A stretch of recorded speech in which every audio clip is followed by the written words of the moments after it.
What up, fools?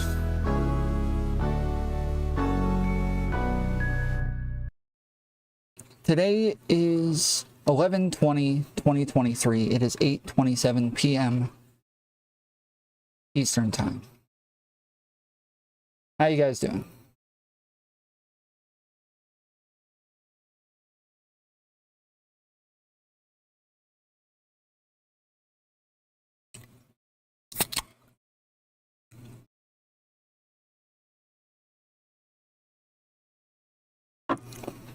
Dude, I am so sore today.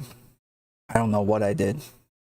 I have no idea what I did, but I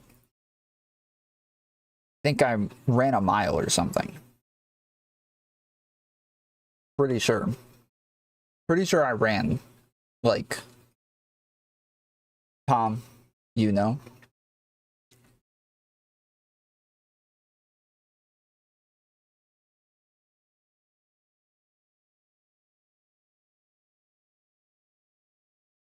I don't. I have no idea what I did. My legs are super sore. My butt is super sore. I feel like, yeah, I did like a ton of squats or something, and I have no idea.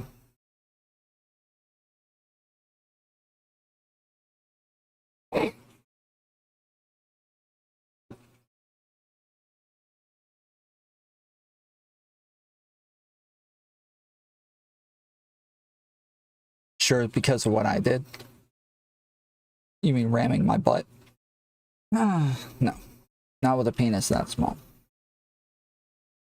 Tom got laid, hell yeah. That's what it feels like. That's what it feels like. It feels like I just went like 2 years without getting laid, and then I got laid. That's literally what it feels like.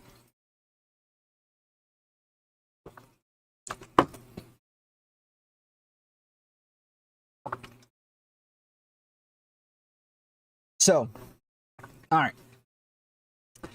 We got a short amount of time. We got a panel in about half an hour. So we're going to try to jump right into the food shop stuff. If you don't know, she was on here about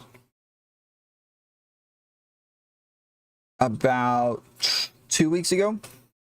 We were talking to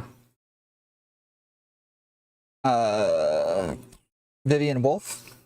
We were talking about like whether or not pedophilia is a mental illness and whether or not mental illnesses are real in general, because it's in the DSM-5, but Vivian just doesn't believe in mental illnesses, or the DSM-5.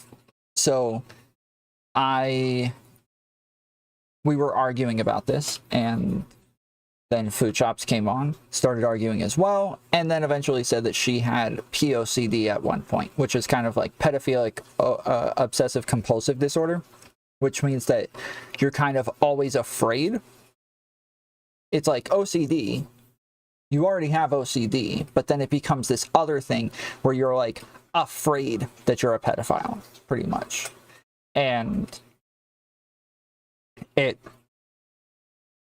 well, we can just, I think I have the clip right here, so. Out that also are not what you would describe as pedophiles, right? People who like have an unavoidable attraction to children. They're people who have fixated on the fantasy of molesting a child for a variety of different reasons, rather than that what you said originally was that they developed slightly different during puberty and didn't gain the same attractions as everybody else. Yes, that is not, so I guess, yeah, it's not specific to them, yeah. Right. So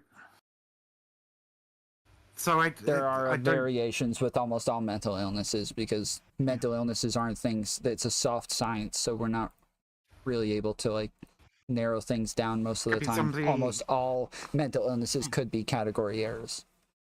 could be somebody with some kind of obsessive compulsive disorder, for example, right? Yes. Who like That's comes very across common. comes across some lolly porn and ends up getting fixated on it. That is So very, very common with pedophilic- people with OCD. Hold on. Pedophilic OCD is a thing, and that is the thing that I have gone through. And that is why I have focused on this specific subject as an early part of my content creation. Huh? Yeah. What?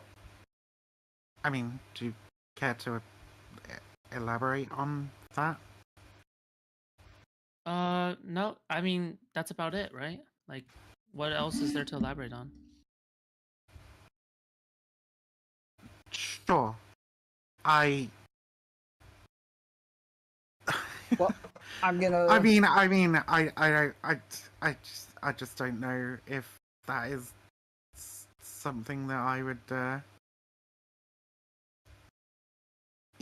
Sorry, you said pedophilic OCD is something that you've experienced and gone through. Mm-hmm. Yeah, and I've been really open about this as well. So OCD is one of these things where a lot of people meme about, like on TikTok and shit, but like it's actually like a really life devastating like kind of shit, right? It can be. I'm diagnosed with OCD, but it has not had like there's a scale there as well. But yeah, there's a scale there, right? But the thing is, yeah, I had to go through therapy. I'm still taking meds for it. And in regards to it, I know that I went through different kinds of manifestations of OCD. But among these, like definitely top 2, top 3 worst manifestations was definitely the POCD. That's for sure. Yeah. Right. And so I don't want to put words in your mouth or anything, but you're saying you fixated upon like sexual fantasies involving children. Drawn artwork, yes, but not Right. like actual kids, no.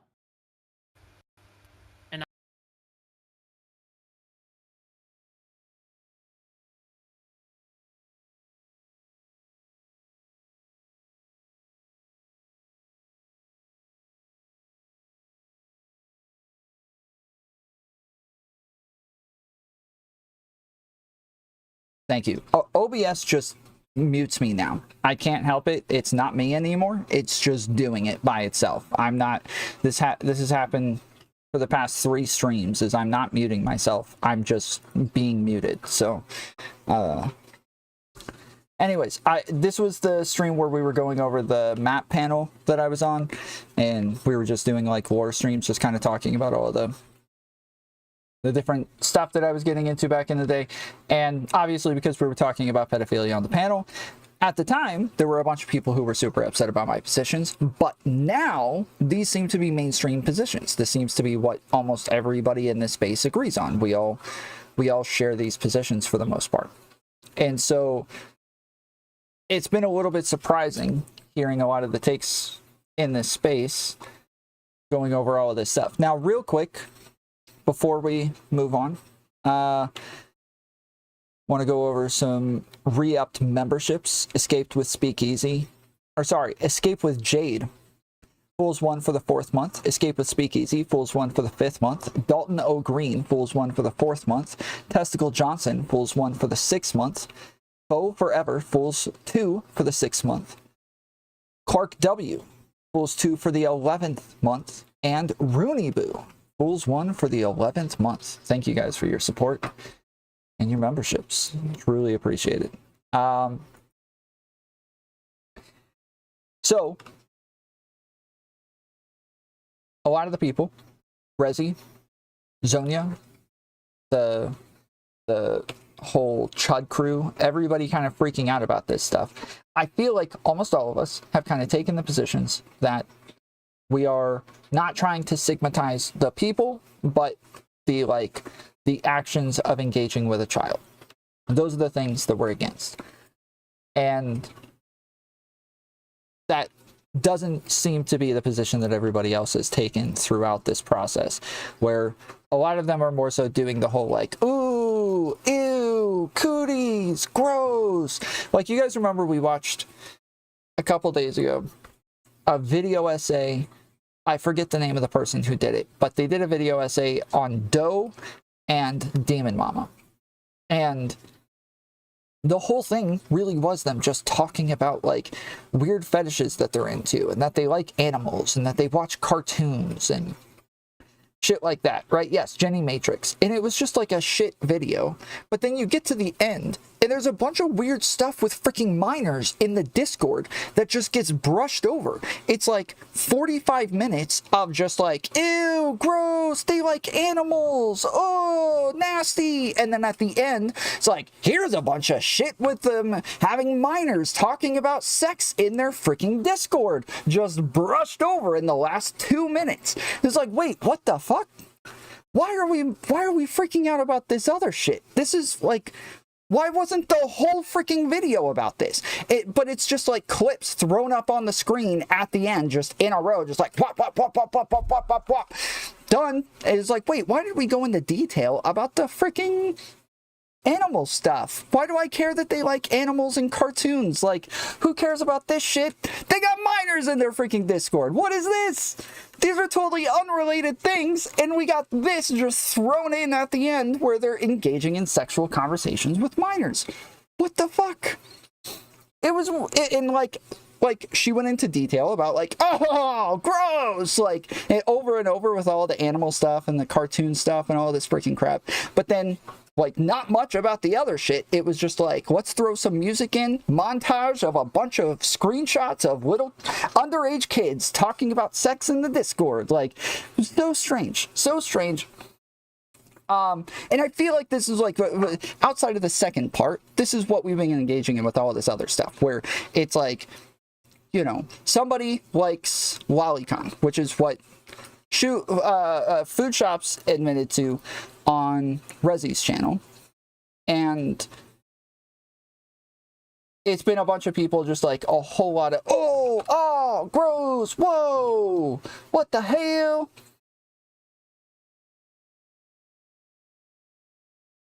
Are you attracted to Lolicon? Yeah, I think I literally admitted to this before on stream. Do you think Lolicon is pedophilia? No. Okay. Why do you not think it's pedophilia? Because I think I said this before, but like not literally every single time that you jack off to like a certain pornography is going to be that, but like, do you it's seek still out probably strongly Lolicon correlated regularly to masturbate? No. How often do you seek it out? Probably sometimes not. Like, percentage wise, I guess. I don't know. Like, I don't know. Like, I don't know. I realize like I've got like a third. Are you attracted to? So she made like a manifesto video on this. I don't know if we're gonna get through the whole thing, but my takeaway from all of this stuff, for the most part, is one, Lolicon is a red flag. It just is. Like, if you don't know what it is, it's pretty much like underage kids drawn in cartoons and sexually explicit scenarios. But it's a freaking cartoon. To me, don't care so much. It's just a red flag. This isn't like actually doing something wrong, but it's something that, like, if somebody says, hey, I do this, you think, oh, you could be doing something wrong though. What the hell? Like, that's and so it is when we say, hey, we don't stigmatize the pedophile, we stigmatize pedophilic engagements with minors. Two different things, right? But then when you say, what?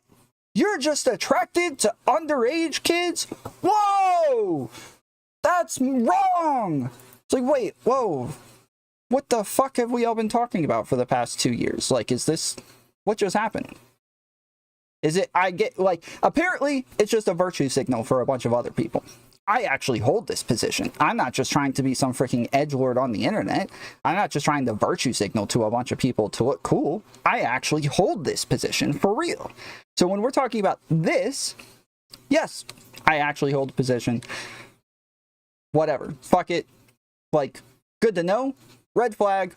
Keep an eye out. But, like, that in and of itself is not something to actually to care about. That alone, I don't freaking care about it so much. But I would say, and I will get into this later, but having minors around, having minors in the Discord, having minors on shows, I don't do this shit. And I don't watch Lolicon. I don't have these red flags. So I would say this is important to get the red flags out because, yes, the rest of us should be sitting here being like, yo, yeah, no, like, no kids in the Discord, no kids around, like, these sorts of conversations that we're having here in general, and then especially for people with the red flags. Am I lagging?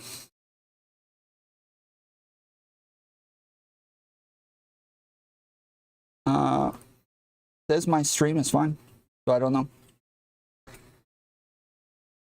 I don't know what to tell you. So yeah, so this is my actual position. But with a bunch of other people watching the stuff that they're doing and saying, I will just say I hold a very different position from the rest of these people. Hello, And I'm Foodshops. so this is a Foodshops video essay that she just came out with. It's 32 minutes. So we're going to try to get through some of this before the panel, because I'm sure these people are going to want to talk about this. So Hello, I'm Foodshops, a Twitch poll content creator. Lately, I've had some of the worst of allegations levied at me by the most disingenuous of actors. If this video is targeted at you, and this is your first time hearing this, it is already too late. Lolicon viewers are magnitudes more dangerous than drag queens for children. Fight me, bitch ass. You are a red flag.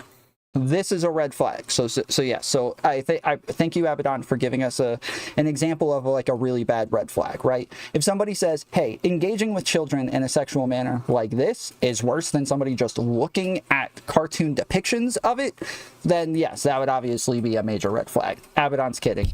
He's not actually saying that. It is time to show the viewers your true colors.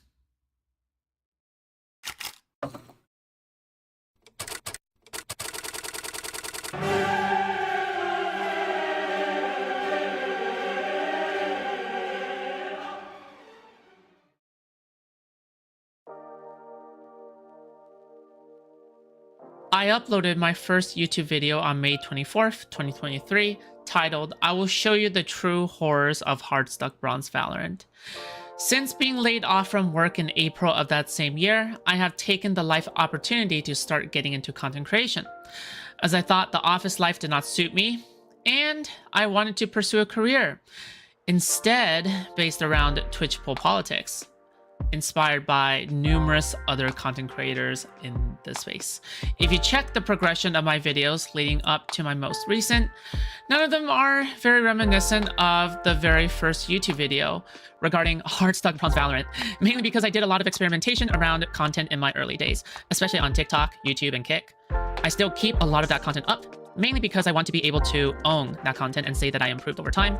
Even the Yeah, and this is something I've talked about a bunch of times. Like, a bunch of people are like, "Yo, Foodshops watches freaking Lolicon. Why would you talk to somebody like this?" It's like, bro, you guys realize I am the guy who like went on to panels with maps and like had a bunch of debates with them. I had one-on-one debates with pedophiles and people who are engaging in these sorts of things. I've had tons of debates on this. I've had tons of conversations about it. I've done tons of streams going over like Mr. Girls types of content and talking about these sorts of engagements. Like, I am not the guy who's gonna sit here and be like, "Whoa, somebody watches lolicon. No, I can no longer engage with this person. That's obviously, I've done the opposite of this over the course of my career, is like purposefully seeking these people out and talking to them and those sorts of things. So do you recognize that these people who watch it are more likely to offend, though? Do you know what a red flag means, Forever Wild?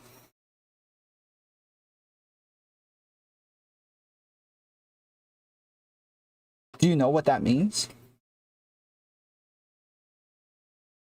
I guess maybe I should be more clear. A red flag means that somebody might be dangerous. That's what a red flag is. So it's a red flag means this is something to say a person could be dangerous. That's generally what a red flag means. It doesn't mean they are dangerous. It just means like, yes, like this is something to be like, oh, whoa. Weird. Maybe keep an eye on this person in the future. But it's not the same as doing something bad. Like these are different things. Shameful, embarrassing, or weird bits. However, calling some of my early content weird would be a vast understatement, as I explored some extremely controversial and to boost top. You associate with red flag people? 100%, yes. Red flags, again, are not the same thing as just doing something bad. So, like, yes, of course, I talk to people who are red flags. Literally everybody does. But that's the point in the red flag, is to keep an eye on them, to be like, wait a second. Well, I'm giving you a side eye now. But that's about it. That's like as far as it goes, you know. It's not condemn a person because they could maybe possibly, who knows, be doing something bad or could into the future. It's like very different. So yeah. Pics, especially targeting and involving pedophilia. Yes, I understand it looks suspicious and it doesn't exactly come off very family friendly, especially if. But you only associate with them in those red flag borders. Well, that's why I said, like, that's why it would be important to make sure that there aren't minors in the Discord, that they're not talking about sexual scenarios, that they're not engaging with these people in private places. Like, yeah, I think in general, these are important things. But the reason that I don't find it all that necessary to say this is because I think this is true of everybody in this space, because all of us talk about sexual scenarios. All of us have sexually explicit conversations. So we already should not be having minors in our servers and in our Discords and in private places with us. This is already the case. So it's not something new for one person. Like Tom was a drug dealer, no offense. Yes, exactly. I never talk about sex. Good, Brittany, good. You don't talk about sex. But yes, I am a drug dealer. I'm a felon. I've been a very violent person in the past. I have a whole list of red flags. I am a freaking walking red flag. And I have to like have very long conversations with tons of people when I first meet them to prove myself to them. I have to do this consistently. And I know even after I prove myself to them, they're still probably giving me a little bit of a side eye afterwards. They are always like looking for me to fuck up. I know this. I am well aware of this. I am a red flag, but I know that people still engage with me. They still give me chances, thankfully, and they give me the ability to prove myself over and over to where I'm capable of moving past these things. If I'm making really edgy jokes. But at this time, this was just the content I wanted to do because of my personal investment and because it was still fun for me at the time. Since then, I have reluctantly set to private all related pedophilia and lolicon content and debates due to the prompting of people and criticisms and etc. and feedback, due to the main point of, as I hear this again and again, the trouble and the controversy is just not worth it as a content creator, even though at that time I defended my main content subject. Now, months later, due to my self-admitted recklessness, stupidity, and naivety in this space, I've put my old beliefs and personal details in a very inflammatory and careless.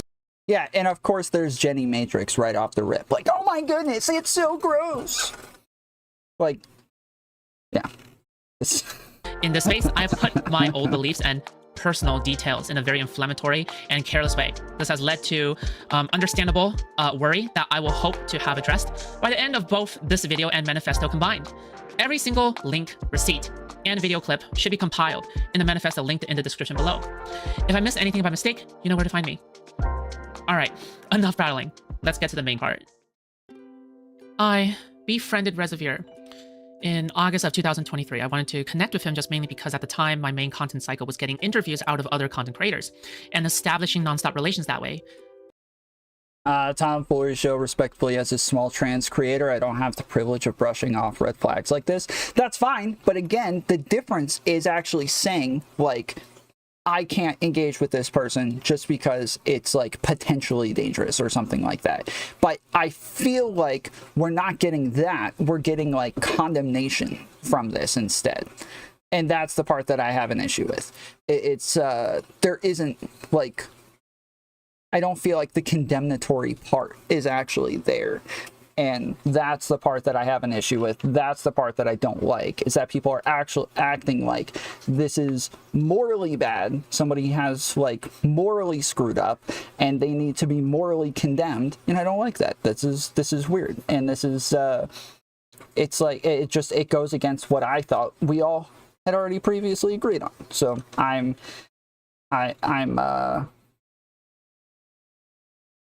yeah, I'm a little perplexed by this. During the first talk, which I will link below, Rezzi has called me an old friend who hasn't gotten to that point yet. Low-key, I'm doing good. Yeah, I'm doing good. I mean, you're saying how are you as if you're talking to like a old friend or something like that. When well, yeah, because like, well, no, you're just an old friend that hasn't gotten to that point yet. I wish. Peter Poopy Pants, you're just reiterating like what a pedophile is. I'm not really changing anything here. I wish we were old friends in a way, right? I mean, hey, dude, that's like how you start doing that. You just fucking talk to people and shit, you know? That's True. How you start it. Our friendship blossomed from there. Even though I was already wary of the content creator space, I let my guard down more around Rezzi because I truly believed he had more genuine energy. And we would make content together, such as hopping on each other's streams and being random, quirky, and silly. Yet at the same time, we would have plenty of deep emotional talks. Things were great until mid-November, when I admitted to personal and sensitive details that are further found in the manifesto. Again, link below. You guys can watch the whole talk, which is also linked below, but it can be summarized like this. Some of the content creators, Chalogic's spicy chat people, Queeman and others, was pushing Rezzi for me to give more details, while at the same time I was enticing and trolling around too hard. Yeah, this comes from, like, Chud's community being a bunch of freaking incels and little kids running around acting like incels and little kids. And harassing people and making a big deal about it. And, again, I don't mind, like, getting the information out there, but they are, like, all of them brigading my chat, being like, I can't believe you would associate with food shops. Like, that's because you're a freaking retard, bro. No doubt you don't understand. You don't understand shit. Like, this has become apparent to literally everybody that you're all fucking idiots. We're well aware. But this is, like, acting like this isn't a bunch of people trying to condemn somebody is bullshit. With the most sensitive topic in Twitch poll, or even all of content creation. I had my guard down a bit just because of the nature of our friendship. But at some point in the middle, I felt like something was wrong. Yet at the same time, I felt like it was a cowardly move to simply up and leave a voice chat when I should have been. I admit my brain was no longer functioning out of minor panic. At some point, I must assume that his brain was also going moral panic mode because he really wanted to know that his friend was not a bad person. Because he asked questions where no matter how I answered and how much I hesitated or how quickly I answered, it would make me look terrible no matter what. Are you attracted to... Yeah, I think I literally admitted to this before on stream. Do you think... No. Okay. Why do you not think it's... Because I think I said this before, but like not literally every single time that you jack off to like a certain pornography is going to be that, but like do you seek out regularly to masturbate? No. How often do you seek it out? Probably sometimes not.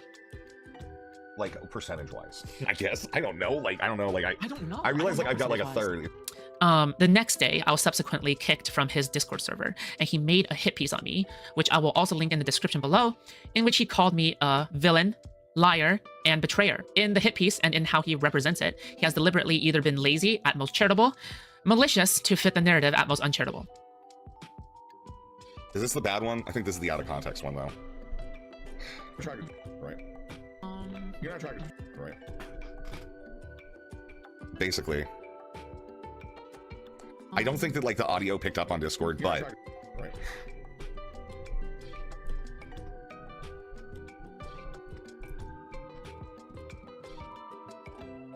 I'm trying to think.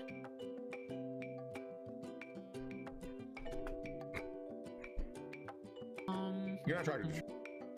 Your eyes are so expressive. Yeah, I know. Like it's like literally a thing. I do very much. So I don't like this, like, popping up a bunch of freaking screenshots of shit and not actually engaging with them. It's obnoxious. Like, I feel like it's just obnoxious. Like, if you want us to know what it is, like, make sure you talk about it, you engage with it, you read it, you say what it is, and especially don't do it while playing other things to where I have to keep pausing over and over, but now I don't know what's actually being played in the background because I've chopped it up by reading a bunch of different other things on the screen.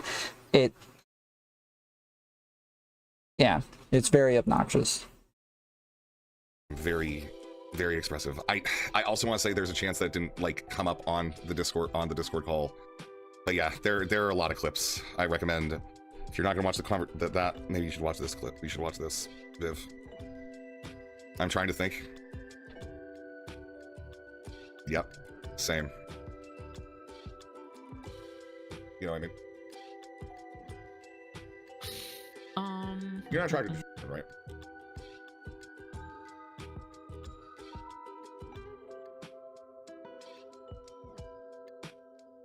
I'm trying to think.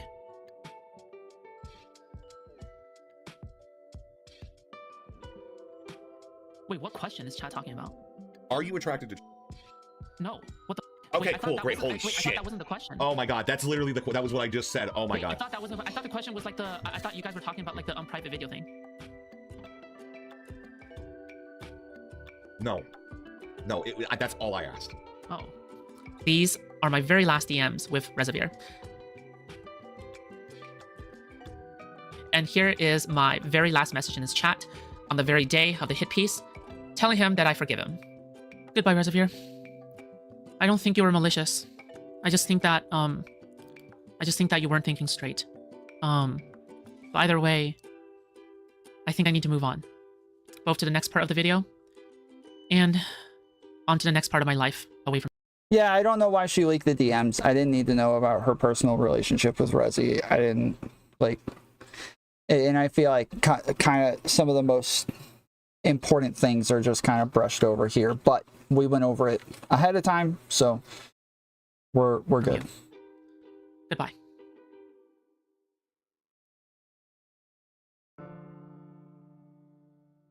This section is going to be a short one, mainly just because I want to clear up some things. I don't think Jenny is a bad person, but there are some things that still need to be addressed.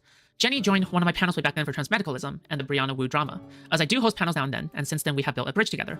Over time, she has hopped on stream numerous times, just to talk about various subjects.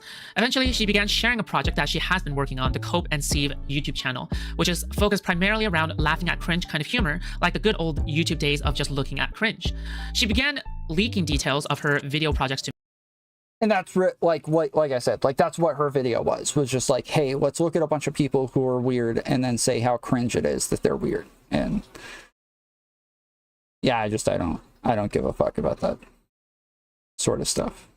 To me, or just showing, I guess, to which the subject of drawn has been brought up. We had a disagreement over it where I was okay with it and she was not. I basically didn't say I was personally into it, and we ended the off-stream debate and we thought nothing of it. Now, fast forward to Rezzi's stream where I leaked the details of our debate after the video has been released, since I thought it was okay to do so at that point. Looking back, I should have asked Jenny for permission for my own. Hey, yep. What is up? How are you doing? Just chilling. Chilling.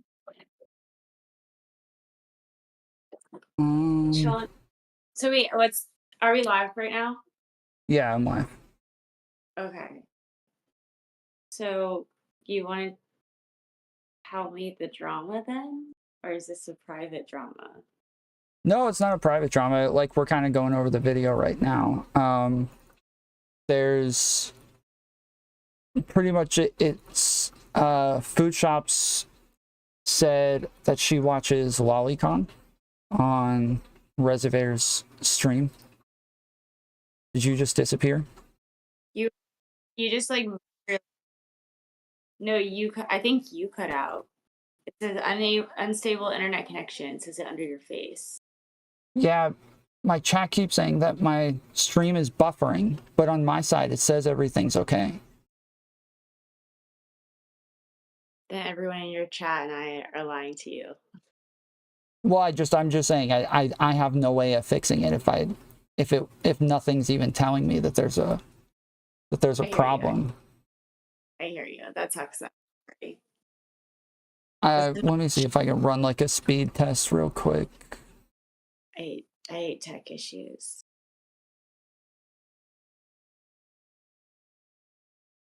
So my download speed is at 600. I don't know if that's good. It is, but oh yeah, my upload speed is normally at like 25 and it's at 15 right now. Oh my god, that's terrible. That's not that bad. It's actually pretty good for most people, but for me it's pretty bad. All right. Let me disconnect stream and reconnect it. Okay, I did that. Then let me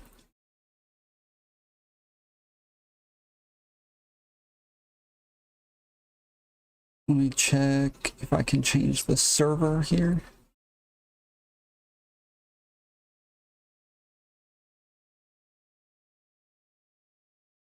Yeah, do you know what Lolicon is? No, I do not. Lolicon is like anime, I think, porn drawings that are depictions of young looking like people. Lolita? Yes. Lolita stuff? Gross. Yeah, I think that's where Lolly comes from, is Lolita, I believe. That's disturbing. Mm-hmm. Thanks for mentioning. Huh? Oh, is there more to Lolicon than just that? I mean, she said that she watches it. They asked her why. She said that she like enjoys like the power dynamics aspect of it, which is Foodshops. Who likes what? Okay.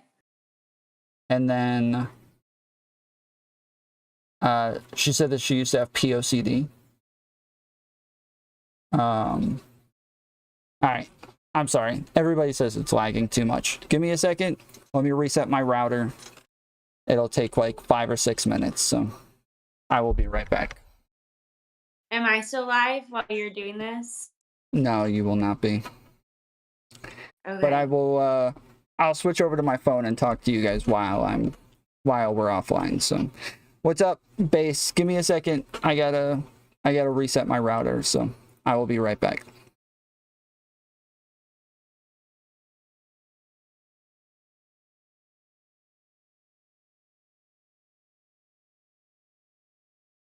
Okay, I think we're back.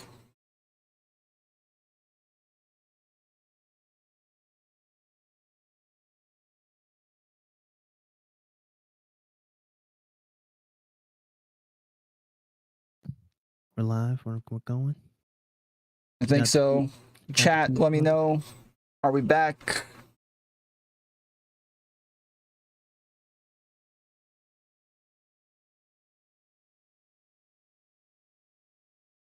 Let's see. Yeah, no, I don't know why it took so long to reset. You got like what? Verizon? Xfinity? Xfinity, yeah. That's why I've got reset. yeah, I have business class, so it generally takes like I had somebody I think 2 days ago come on, and they were like looking at my router and going over all the settings and everything. And from what they could tell, like everything was fine, but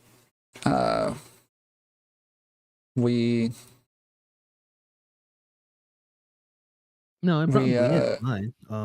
But like the reset, at least in my experience, anywhere I go, resetting it, like turning it off, turning it back on, it does just take a good couple of minutes for whatever reason, whatever Verizon's got going on there. So, Xfinity, but yeah. You did say that. And I didn't mean Xfinity. I don't know why I'm stuck on Verizon Fios. I have no idea, but Let's see, is this... No, that's not my chat. This is it. Okay.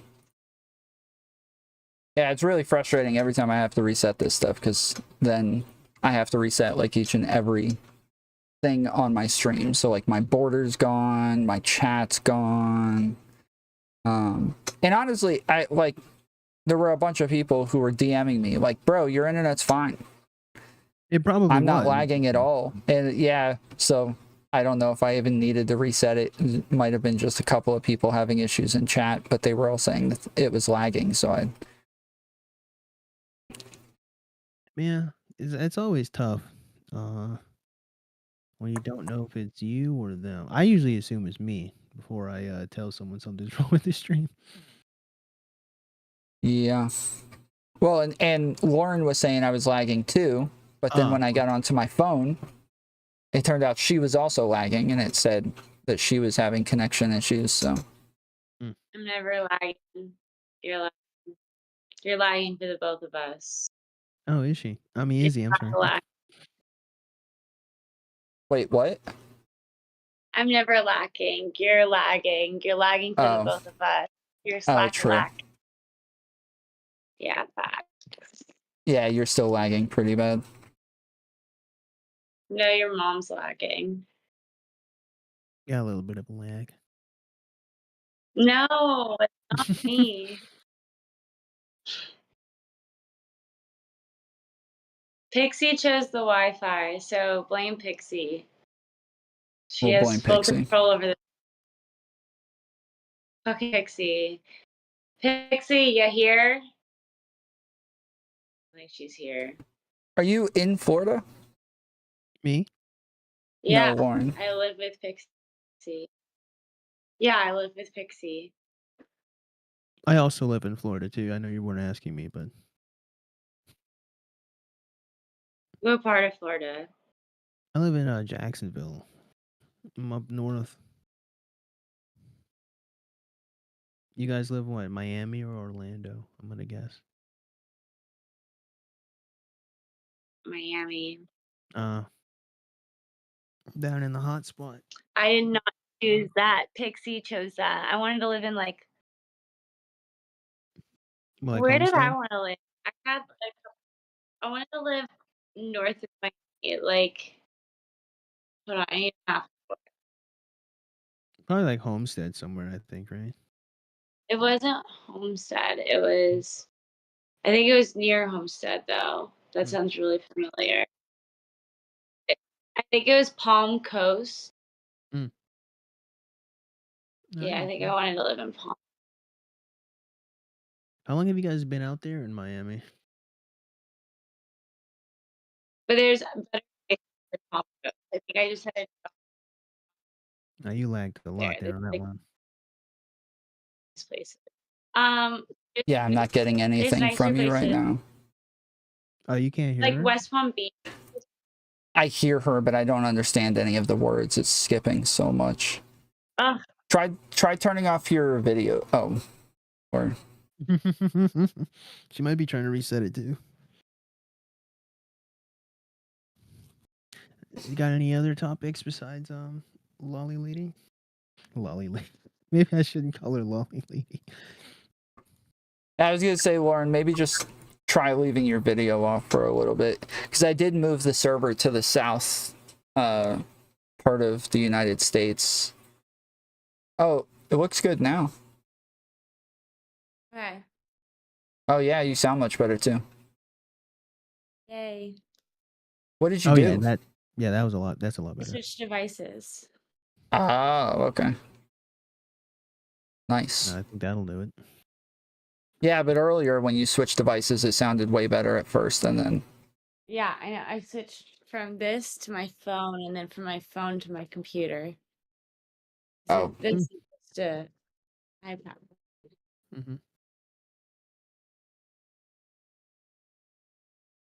Nice. Yeah, no, like I said, I didn't really have any topics at all.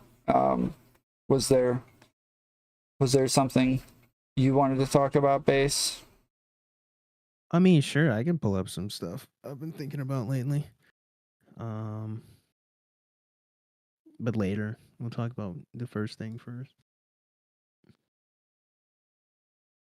See who else comes along. Maybe some interesting people I can antagonize.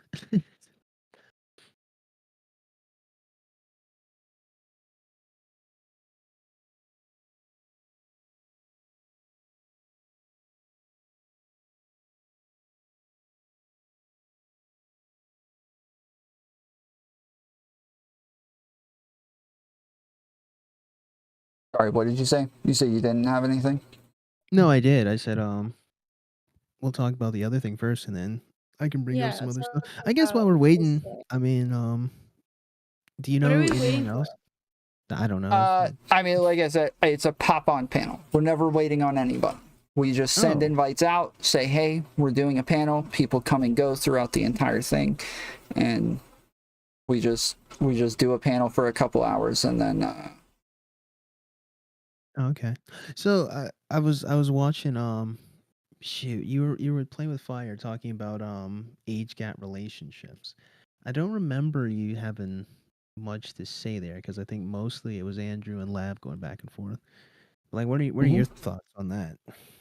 Now that we got just you, what are you yeah, I don't have like I don't think that they're necessarily bad. I've been in like relationships, at least I've been in like committed relationships and just like non-committed relationships with people who are 10 years younger than me a couple of times, and so I'm not against them in and of themselves, but I do think that they're like dangerous. I do think that like you have to set up a lot of boundaries. I do think like you have to have a lot of conversations. It's necessary to make sure that you're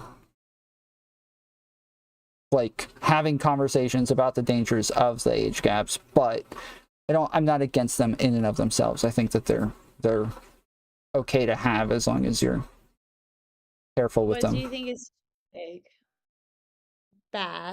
Base? What do I think? So I guess I got a few opinions on it. I think I was thinking about it the other night. I think that we can kind of get away with a few age gap relationships. When I say we, I mean like society. I think that like it's fine if there's a 25-year-old woman with like a 47-year-old dude. Like if that's all right. I think one thing that kind of bothers me is a little bit of a precedent that I see like some of the more high value red pill guys try to speak, where as a young man you're kind of supposed to like forge your life, wait till you're like 35, wait till you're older, and then you settle down. But the ones you're settling down with are like the younger women's are like in their early 20s, not even like mid to late 20s, it's like early 20s. And to me it's like I don't know if we should set a precedent where young men kind of remove themselves from interacting with young women for a long period of life until now finally everything is set and now finally I can date. But it's like, who are you like dating? You're dating a woman who just recently became an adult. You've been an adult for like 10 years just working and grinding. It's kind of like it's kind of odd to even suspect that this person will be able to like lead the relationship well. Someone that has like no relationship experience against, which is ironic, I think, a younger woman that would have more relationship experience, you would assume, just on the front of being a young lady and able to talk to lots of young men. It seems like a silly precedent to set because you're just kind of pushing men off from interacting with women for a long period of time until like they have everything done until they just finish life and then come back to date them. But then it's like, well, what about all the other young men that are the same age as those women? So we've kind of just like How feminists, about I we guess. stop normalizing taking dating advice from gay dudes? I don't know if they're all gay dudes. I think that's a little heavy-handed, but well, to be fair, I see a lot of women take advice from gay dudes on TikTok. So maybe that is something we all have to do. But Maybe it we does should not seem normalize that. off-putting. Maybe only gay dudes should get relationship advice from gay dudes, and maybe gay dudes should stop giving advice on how to pick up on women. That is weird. True. But yeah, to me, I think we can get away with the few. I don't think we could get away with the precedent. Because if you start thinking about it too hard, it gets really weird really fast. Because it's like if you do the math, I think Mike. I can never pronounce his last name. Is it Sultane or Sardane? Michael Sartain. Yeah, that's who was on the panel with me and Lab and Andrew. But yeah, but bro's like what? He's like 47, and his girlfriend was what? He said 25 years younger than him. Like when he was 25, she wasn't alive. When you start thinking about it, it's like, okay, like when he was doing his business, she's in the 9th grade.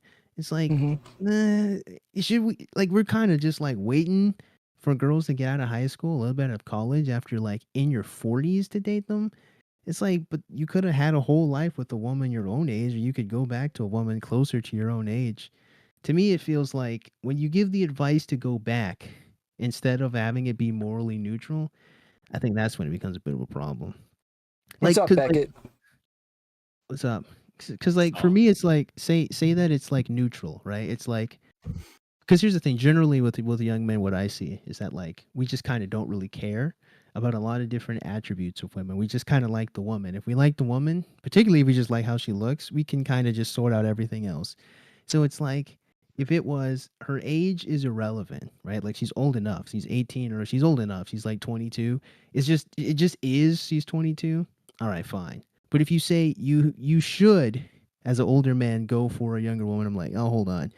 I don't like that should word. I don't like that. So I don't know that anybody's saying that, but I do think that they're saying that like men are just naturally more attracted to women within certain age groups, right? So like we all know the studies that say that like we're most attracted to women between the age of 20 and 25, and that like even the older you get, the more attracted to that age group you get, and it just seems to be like. What conversation we on? I know I've just woken up. Age gaps. But like, age gaps. Oh, age gaps. Thank Yeah. God I woke up for this. What would I do without it? Fuck me. Attraction is just based on like, it should be based off procreation typically. So men should be attracted to women when they're fertile, whereas men don't have like an age restriction on when they are. I mean, people say that sperm expires, but you could have it does. Like die after, as a man. I So think women can only have babies at a certain time frame in life. So that's why it makes Lauren- them be attracted to women at a certain. Lauren, you were in a relationship with a big age gap, right? Dude, fuck you. Are we talking about? No. You're talking Tell us your me? experiences, Lauren. Just tell us your. Why? Yeah, I know. I'm saying Tell us- I tell us said your my truth. stuff. I literally can't go without people talking about Martin right now. I'm just like, Oh, I don't even know okay. who that was, yeah. It was. All right, he's my just bad. annoying me. No, because he's just, oh my god, because we try to get back together and it's been like a shit show. So Mm. it's been fun. He's only 11 years older than me, though. I wasn't going to bring up a specific name. I was just going to ask you about experiences with. Who else have I publicly dated? I honestly don't even know his Okay, name. is that- I don't know I anything didn't. about him. If you hadn't said his name, I wouldn't have known his name to say. I still I don't don't know ever either. remember it. How would you know that I've dated someone with an age gap? Because I know, hold on, I know that you dated him, but I don't know, I can't remember his name. I don't know shit about him outside of what you've talked about and what you've told me. And that what happened on Destiny's stream with you and him. That's it. but I don't remember his name. Like I was gonna ask you more about the experience with an age gap relationship. Do you find like older men more attractive? Do you think that like older men are better in some ways? Are there characteristics that you think are better with older men, or do you just think you just happen to be with older men, but you would be with younger men as well? I think the idea is that men are attracted to fertility and women are attracted to stability and the ability to provide, and older men tend to have more concrete foundation in life of their careers and their way to get their method of providing in life or family. And so that's why it makes sense for the age gap for men to be older and women to be younger, and for men to be attracted to 20 to 25-year-olds, and for women to not mind an older man despite the age gap. I think for me, okay. Can I give when you a I counterpoint? dated, Do you- sure. Do you think that like women who are 20 to 25 can be kind of fucking annoying? Oh, extremely. I'm sorry. Right. And so, yeah, but it's about sexual attraction, and a lot of times you will, like, if you're looking at like a long-term goal, if you know that this person is able to give you kids now and then will grow with you as a person, and maybe they're annoying for a few years, but they will make a good mother, then I Yeah, think a but lot of men look would at be Leonardo DiCaprio. There's like just trading Yeah, at that ages point, over and over and over exactly. again. Because at that That's point, that not just seems hedonistic. He's not trying There's to have a that's family or it's not an reproduce. attraction to the person. Your that's attraction more to like akin. people in their 20s. I think that's more of just like him acting on primal instincts and not thinking, because there's part of it is being attracted to a woman because of her fertility, but then simultaneously he's probably using a rubber or got his tubes tied, like, or Like a snipped vasectomy. his. Yeah, vasectomy. Yeah. I know. So part of it is like he's attracted to fertile women because they're fertile, but then he doesn't want to have kids, so it's just kind of acting on instinct at that point. It's not 100% logical. It's just What animalistic. And if I I don't raise care you up? as much if it's a short-term relationship. I think like most of the dangers are gone if you're not in a long-term relationship with this person. Whereas if you're talking about like someone that you're trying to settle down with, then the dangers increase for sure. I think I kind of want to raise you one. A part of me doesn't think that he is working off instinct. I think he's doing it on purpose. I think he likes younger women. I think he likes the status. I think he likes the sex. I think he likes the power. I think he likes the validation. I think he likes all of it. Now, I don't know him Same with the personally, women. but Obviously, women like older men. They like status. They like flying all around of the those world. things. Yeah, they like the pictures they take in. They like living the life, the experiences. To me, I don't think it has anything to do with instinct. I think it's the culture, maybe a little bit in Hollywood, the Has to culture be on a social power media. dynamic for him. It's like I a do lot of think it things. is. And I think in this case, when you have men like Mr. DiCaprio, who's constantly doing it, I do think it's for the power and the validation. I don't think it has anything to do with his natural instinct Right, to and procreate with young he's allowed women. to do those reasons, and if somebody wants to date him with all of the knowledge that we have and coming up to their own opinions based off the knowledge that we all have, then that's fine. They're allowed to date him and That's true. knowing what But we all know. that's true. Just No, like no one's saying you I try can't. to judge people and their relationships and their kinks and what they're into. I'm trying to just like, I have my own struggles with my own. I'm trying to just be like a mom and a wife, and like I'm 30 years old, and like I recognize how difficult, like my likelihood of getting married according to Jordan Peterson is in the fucking dirt. I mean, it's hilariously easy. Like you're a young lady. You're not. It's not. There's no 30. struggle with you finding him. It doesn't matter. You're a woman. Like you're not. You're not hard pressed to find a man at Literally all. what I'm saying. I'm a 30-year-old woman. That's You're literally the problem.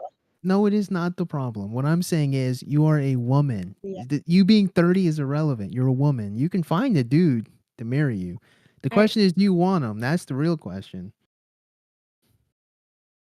I mean, like, maybe I could find some guy in my like DMs who like Okay, also that's a DMs dude. all of my friends, you Or know. maybe he doesn't. Maybe he just likes Lauren. Maybe he just wants you. I You can we pick him. like me and my friends, like we do look at our DM like requests and see like which matching guys we have, and we all have like basically the same Then group okay, of then people. don't pick him. No, that's Have okay. you Don't pick have him. you considered marrying Tom? Well, there's that. Every time. I'm one of the matching up. I'm one of the guys who's matching up along all of her friends. I'm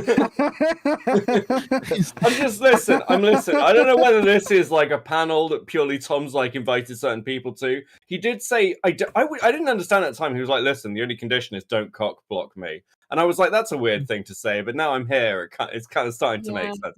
No, you try to get him away I up bet you here. did say that. It's okay, So, Tom. Lauren, I don't know if you know this, but there's like these little weirdos who think that like all of the women that I bring on, I'm like thirsting after all of these chicks, and I'm like waiting for them to like give me little crumbs of like validation and shit. Are you thirsting And after all of them, or I just love the me? guy who came and talked to you about that. It was the funniest it thing I've is seen. it is good. It is good. I enjoy it. It is worth a watch. I've never seen someone get blown out so fucking hard in my life. Hold on, bro. Is that still on here? good. Is that on your channel? I'm watching Yeah, it. it's from a couple of weeks ago. There's a section where he's like, okay, well, you say all this, but what about Grace Thorpe? Did you know Grace Thorpe first? And Tom's just like, yes. So, I was the first person to touch. He was like, well, I still think my point's valid. I'm like, holy shit, dude. So what he says is that every time a girl talks to Destiny, that they just pop up on my stream out of nowhere. But the problem is that a lot of these women, one, they're on my streams before they're ever on Destiny. They just don't notice them until they're on Destiny. And so, two, these are people that I'm on panels with, I'm in VCs with in Discord. I was on Destiny first. You were, yes. But I didn't reach out to you, or maybe I did, but it was my producers that like put you up as like a panel contestant. It was Emperor Dave who put you up as a panel contestant and was like, here, we need to get her on. And so I think I reached out to you on Twitter actually. But yeah, and so and I'm like, bro, I have never like been sexual in DMs with any of these women. I've never hit on any of them. I've never except for you. You're trying to dig me into a hole here, but no women, none of them. What your marriage is going to look like when you marry her, Tom. This is what it's going to be like. This is preparing you. She's trying. Every she's trying to get me in trouble. Bro. Yes. But yes, no. They like, and so the whole time I'm like, most of these women I already had relationships with them before, because his claim was that once they burn the bridge with Destiny, then I have them on, and I get them on in their most vulnerable state, so that now I'm in their DMs while they're most vulnerable, and I'm hoping for a little crumb. And that's hyping Destiny up a little too much. I burned my bridge with Destiny. Oh, you did? You don't talk to Destiny anymore? No, fuck him. What did he do to you? Oh fuck! Can we not? No, can we please? I don't. No, let me tell you. Yeah, tell me. Great, yes. That's what I need more. Is more women on my stream talking shit about Destiny. That's exactly what I want. Yes, thank you, please. That's what I invited her on for. That's what I invited her on for. That's all I want. I want war with Destiny, so I don't care. Let's go. No, go ahead. I want peace. I want war. Fuck. Yeah, no, he's a good friend. He's a nice guy. I literally can't. Yeah, we hyped that up to that. Okay, well. I can't believe you'd say that about him. Frankly, he slept with me and then never called me. I've left like hundreds of messages. Frankly, like it was amazing. We had sex like 15 times. It was incredible. And then like he just never called me again. You only come twice though. I'm a hard person to please. But yeah, so this is like the whole thing is that yes, that I'm this desperate guy who can't get women, and so I go chase after women who are very vulnerable and and like trying to. Well, you would be able to get them if you replied back. Like, I send you the titty pics, you just don't even reply back. It's just rude. Yeah. Is that right? Well, and this is literally like one of the things I was thinking as I was like, bro, there's so many DMs with so many people. I could just leak to debunk this very quickly and just show like, not only is it not a thing that I'm hoping for, but I like actively push back against it. And because it's just, You're just like, please stop, Lauren. This is inappropriate. I'm just trying to swing with you. I'm just like, I feel like there's like there's just weird dynamics to have like other streamers who you're dating that just, it would feel odd to. Yeah, who'd date a streamer? That would be so It would incredibly appear, great. yeah, that would appear to be the thing to do. Well, it seems Who like would the streamers, fucking man. do that to themselves? Jesus Christ. At base, he's dating Stardust, so. Well, I understand. I Why do really you feel like that way? Stardust. I owe Stardust is her a debate amazing. on global warming. She probably is. I don't know much about her. I owe her a debate on global warming. We need to set that up. She thinks that the world is getting warmer. Does, but she's wrong. Yeah. I mean, even if the world is getting warmer, I don't We know. can't What are do climate change. We can't do climate change as a as a topic. We actually can't. It's my only topic that I cannot debate you on. It will cause me actual career problems. I can't do it. Okay. Yeah. But the worst part is for me too, like I was gonna bring this up on the global warming debate with Stardust, but for me too, like anyone who believes in global warming, when you ask them to like please in-depthly explain it to me, they cannot. So it truly is a belief. It's not a deep founded knowledge and understanding. Yeah, so is that the Earth is round. Well, no, we can prove the Earth has a curvature on it. Yeah, you could prove that, and you could prove that it's like high school level science. You don't need. If you go, no, go watch one flat Earth debate. You won't understand half the shit they're talking about. I hosted one. Okay, then you hosted a shitty one, because every single one that I've ever watched. I had the founder of oh my god, fuck you. I had the founder of the premier flat Earth app come on my show and give an in-depth explanation of his map, his understanding of flat Earth theory, like his disbelief in physics and everything. Yeah, I can't believe you're pushing back on this, Tom. Obviously, the ice is there to hold the water in. Like, why else would it be? Wait, but hold on.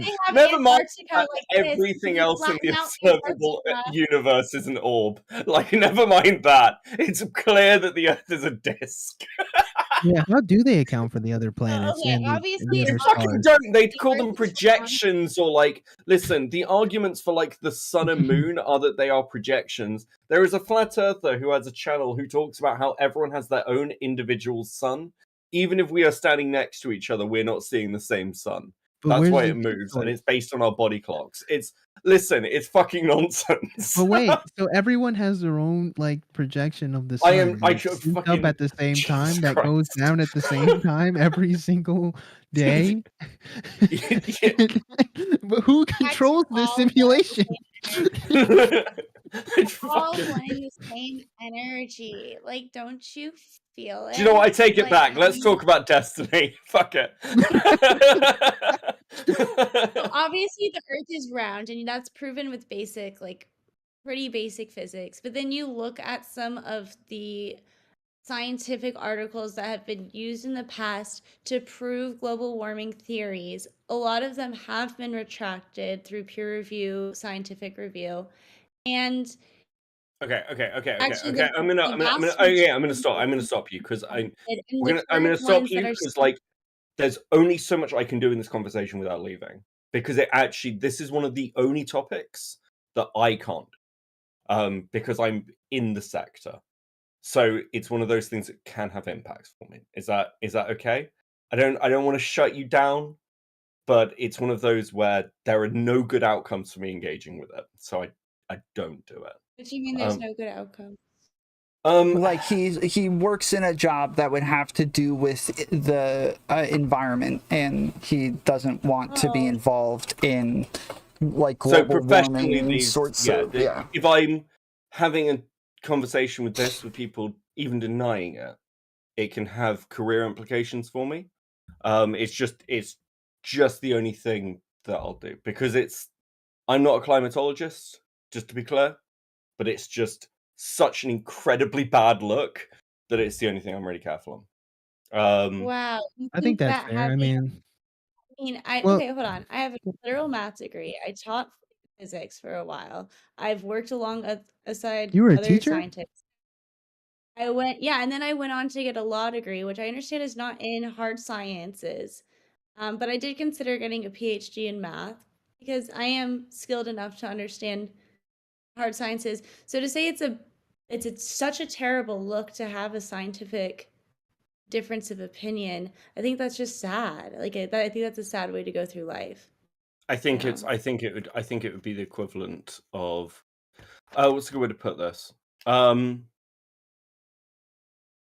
There are conversations that you can generally have, but when you're in like a professional world, if there is like footage out there of you having debates with like the far right or something, that can have career implications for you. So again, like Even if you disagree with I'm them? not a professional So streamer. you're I have saying like a that career. It's me, if that's taken out of me context not or having the something. same scientific opinion of you on global warming is equivalent to talking to a Nazi, which, mind you, I also have spoken to Nazis. I've spoken to Nick Fuentes as a Oh. Jewish person.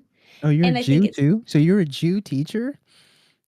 Yeah, but you same. could How are you understand not how these married things would already? actually hurt your career. Like you Yeah, know this. sure. I know you know Like, this. We've talked yeah, about like this, it's Lauren. one So of those like where it's it's like I'll be open to anything, but I just draw hard lines on No, I'm with certain you, man. conversations. You're Like not it's I'm just with you, man. Yeah, yeah, I'm with it's you. just I it's think one of that's those where okay. I'll talk about stuff off stream. I'll have those conversations with Mhm. people. I have done.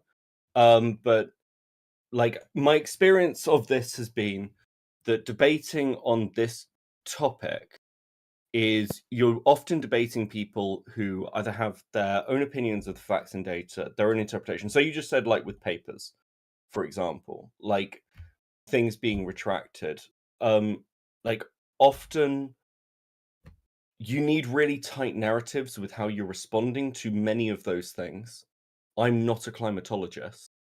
So if you bring me something where I might not know every piece of data about that, or I could bring you something where you've not seen, literally my exact but problem, though, is but that people like you sure. won't even have a conversation with me, and you're not a climatologist strong enough in your understanding of what you claim is so evident But he that didn't you make a claim though, to be fair. He didn't. I He haven't actually hasn't even made told us any an opinion. claims at all. To be I he's haven't given yeah, you anything, and nor to you be will won't I. fair. even discuss with me Well, because not I'm live on air is I what do he's it. saying. I do it off stream happily. Exactly. Yeah. So I'd he's happily have a saying conversation with you, yeah, he's saying but off the right. record I'm not.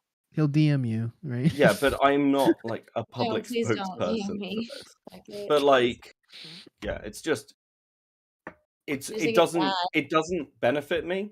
I'm not here trying to do educational stuff. It doesn't I'm not benefit really. you to like, okay, we were having like a normal flow conversation. To say like I'm going to have to literally leave this space because I feel uncomfortable just But he makes didn't you look really like say he's what? uncomfortable. Well, No, I are, just are you say I'm saying you're just. uncomfortable? I just have that hard line. I have it with everyone. I've yeah, been he's saying invited there's to. career implications for it. So yeah, Yeah, so it's my standard rule for any. It's the only topic you cannot. I will not have on stream. But that's okay, not new. That's so standard. let's move to an even worse topic then. Okay, so I Kid, not what's kid. up, kid? My man. Yeah, Becca's just saying that big climate has got him by the balls, and he's blinking twice, and you're not taking the hint. Yeah. Good evening, Ken. Thank you, buddy. Hey, I'm sure that's what it is. Just in time, kid. I don't know if you guys wanted to talk about. So we started talking about the food shops video. oh god, I came in here for this one joke, not to talk about pedophilia. Jesus Christ. Well, Can you we say got I cut off. like My you internet went more? out, But I so I like was you. gonna see. If Beckett wanted to give his take on this. Fucking yeah, because fuck, because I was drunk in the call. Fucking hell. Is this it for the food shop stuff? Yeah, I've seen the manifesto. You watched it all? I had to move a bit quickly through some of it, but I've seen most of it now. Give like I didn't see the very end. Note or the spark notes. The end is interesting. Okay, so I guess I didn't go through her full. If you've seen the beginning bit where she sort of goes over everything else, there seem to be some pretty strong accusations towards Chud and Spicy with the way that they've gone about doing this. She's presented evidence that this isn't a new conversation. I think it's a really weird one as well. Like I obviously a lot of my content is laughing at shit like this, so I found it really fucking difficult. I think it's hard because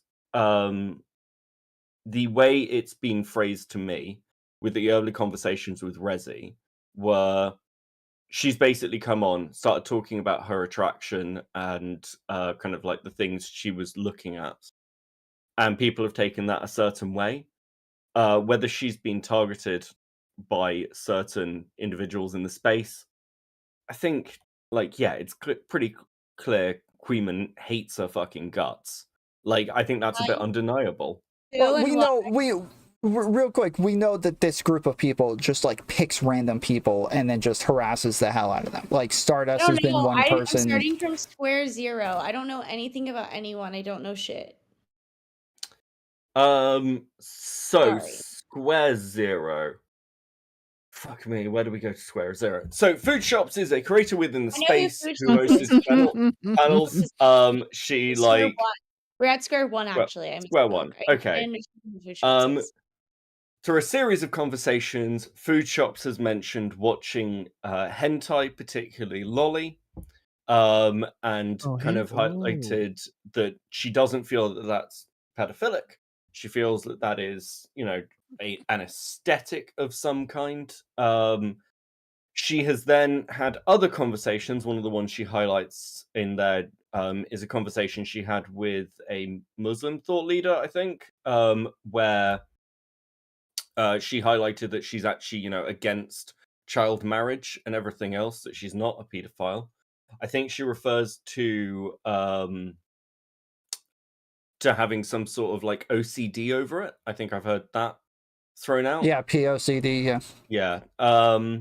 And it seems like a core thing is that recently a video came out from Jenny Matrix, which I also edited and did the artwork for, where that video highlighted Demon Mama and one of her partners, and the fact that their partner was talking a lot about Shota, which is like lolly, but male, in a nutshell.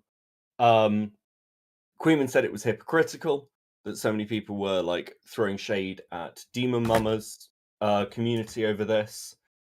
I agree. I thought people were free, like the real quick. The video from I talked about this earlier. The video from Jenny Matrix was like about like them liking cartoons and like animals and furry shit and stuff like that. And then the very like last, like it's like 40 minutes of that, and then the very last like couple minutes is about them having sexual conversations with minors in the Discord, and just kind of like brushed over, just like a compilation of a bunch of screenshots right at the end. It's like the entire video should have been about that. Like that should have been the whole thing. But yeah, that should have been like the big deal. And I'm assuming if people made a big deal about something, that would have been it. But that's very different from like Foodshops. Foodshops is like she's just talking about having an attraction, not actually engaging with people. Like these are different things, right? Yeah, I think a lot of it comes down to where you come down to on things like lolly. So some people will take the hardline stance of, if you're looking at lolly or even fucking hentai or whatever, it's like you're a pedophile. That's like the hardline fucking stance on this. Is like, any hentai? I thought hentai was just like Japanese. It is, but there's a hard line thing of all anime is degenerate, basically.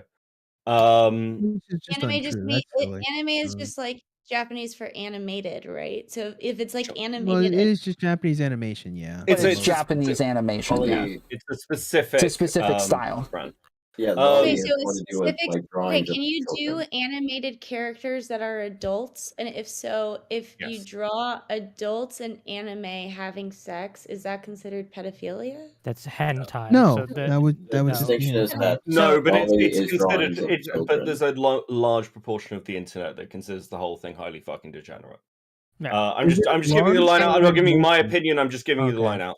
I consider the entire Destiny community highly degenerate. I don't Sure, consider Well, I mean- I'm just giving you the fucking line out. Like- I'm not making any like, claims. there's two very Um, distinct things. Like you could be highly Sure. degenerate and not pedo.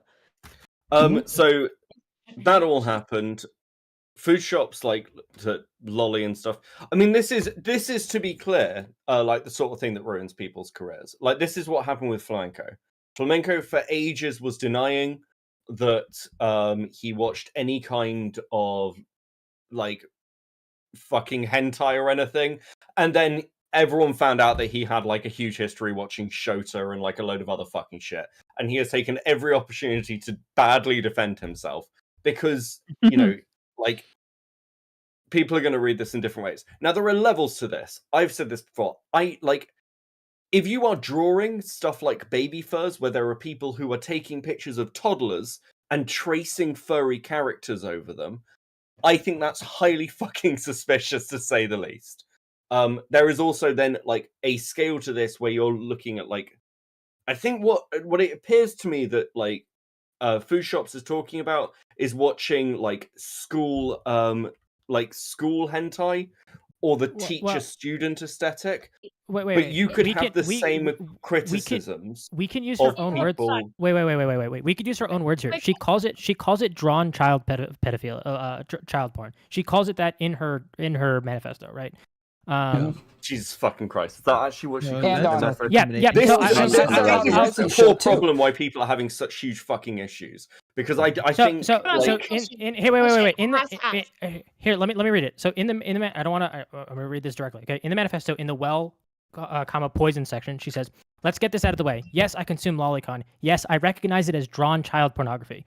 I recognize it's immensely optically damaging for me, especially being a transgender person in this space, to admit this, and especially since I believe in that content creator responsibility to some degree. My like the issue is I don't think the issue is that she watches lolly and like which is like what in the video she thinks is the issue. The issue is that she defends it as like this is drawn child pornography and I'm okay with watching it. And then like her defense of this is the issue. Like Rezzi even in that stream that says that she's not a pedophile. Like I don't think people like a lot of people aren't necessarily calling her like there are people who are calling her a pedophile. I'm not going to say that that's not what's happening. There are people who are pedophiles. What's up? Is this any different? Have you seen Big Mouth on Netflix? I've seen the first season a long time ago. But So is it any I different fucking than hate that show. one? Yes, It- yes, yes, it is. it's Yes, very it is. different. This is like specifically like to get off on like drawings of characters with prepubescent bodies. So like again, to give some That's context, all a Big Mouth is? no, lolicon. The word lolicon comes from two. It's a portmanteau of the word lolita and complex. I know what Lolita is. Right. So Okay. it's literally somebody who has a lolita complex. Somebody who's like obsessed with like you call somebody like the idea of a lolicon. You call somebody a lolicon when they have like an obsession with lolly. That's where it came from originally. That's like where the Japanese word lolicon comes from. This is a Japanese word. It's a portmanteau of lolita and complex.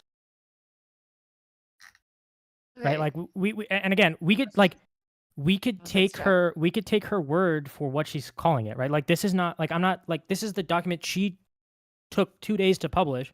She calls it like drawn child pornography. Right? Like Okay, and to I'm me, not gonna look. I don't support child hate. Like I just don't support it. And that being said, I'm just gonna play devil's advocate here. There is a legal argument to be had that if nobody's being harmed, because right now under the First Amendment, that's well, it not matters. So, like, I know in the state of Connecticut, it's illegal to have any depiction of children, whether it be fictional or not, in sexual acts. Yeah. That's So what I like, just said. So under yeah. the First Amendment, that kind of child like depictions like of children doing that is not protected under the Yeah. First Amendment. So it could be Right. illegal under state statutes. So, but there are attorneys who do make the very same arguments that Foodshops is making right now, that it shouldn't be illegal. And those attorneys, I wouldn't say are pedos just because they make those arguments. Yeah, but like, my position is mainly like an ethical one, just to say like, yeah, I'm more worried about if somebody's actually being harmed, and I think Sure. that like these are red flags that would say, hey, like make sure there's no minors like in the server or anything. Though I don't think anybody in this space should have minors in their server, which is like a good criticism of you know, Demon Mama and Doe and all of these people, is that they definitely should not be having minors in their server. From a legal aspect, yeah, if you guys want to get into that, that's fine. But I think I'm more so worried about like the ethical aspect of this and the way that we're talking about it. Sure, I would agree with you. This is like probably like the reality is that there is a ethical, like a different level from like consuming lolly and like grooming a child. Like that's probably one is infinitely worse than the other, right? I think I called it. So like I think when I was drunk on that fucking call, because I had no idea what the fuck was going on about any of it, but like when I was drunk on the call, I think I called it a mockable position, which is unsurprising considering that, you know, take the piss out of you kind of like like what would be considered like extremely deviant sexual shit on the internet all the time. But I think it's an inherently dangerous position to hold. I think it's something that like the conversations around it are something that may see you get banned from certain platforms. I think that's what's happened on Twitch previously. I think it's also one of those where it's really difficult because I know other people have said to her, stop fucking talking about this. Like just stop fucking talking about it. Yep. Because it was only going to provide such ammunition to do stuff like this, basically. Everyone's got their different levels. I know certain people have been like providing defenses. I know like Destiny's got like a who gives a fuck stance. Well, I don't know that. That's what's been Destiny sent to me in on clips. this topic. Sorry, say that again, Lauren. Destiny chimed in on this topic on specifically About Foodshops. Lolicon, No. not about Not specifically food shops. Yeah. Wait. So what did Destiny say? I believe his position is who gives a shit.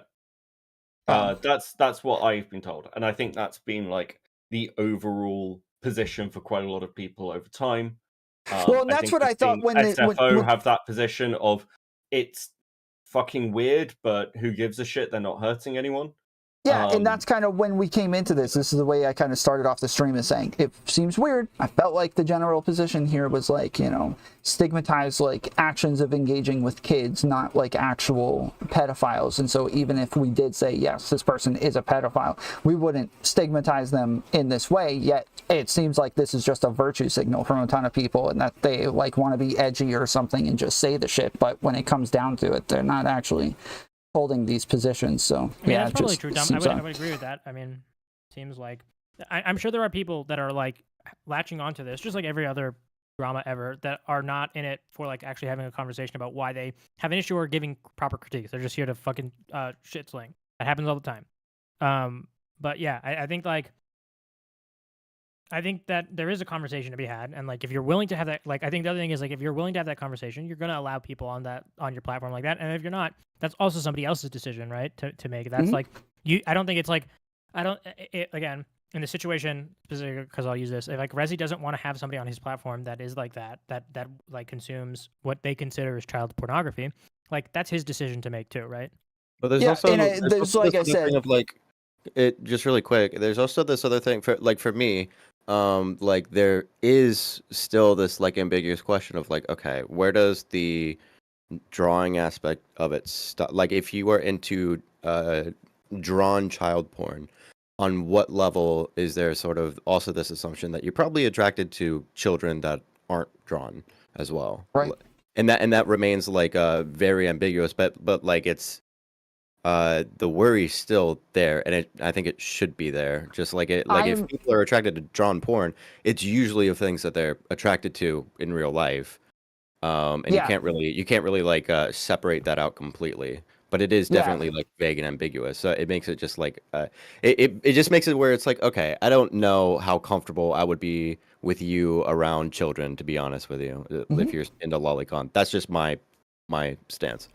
And that's what I'm saying is I think even if we assumed that that is her attraction and that she's into kids, these are just like red flags. I think it's fine to say, you know what, because this is a red flag, I think it's dangerous to engage with, and so I'm just going to excuse myself from this. It's the moral condemnation that's coming from a lot of people that I have an issue with, and it's the and it's like the stigmatization of that person, not just saying like, you know what, little too edgy for me, not my thing, I'm not going to engage.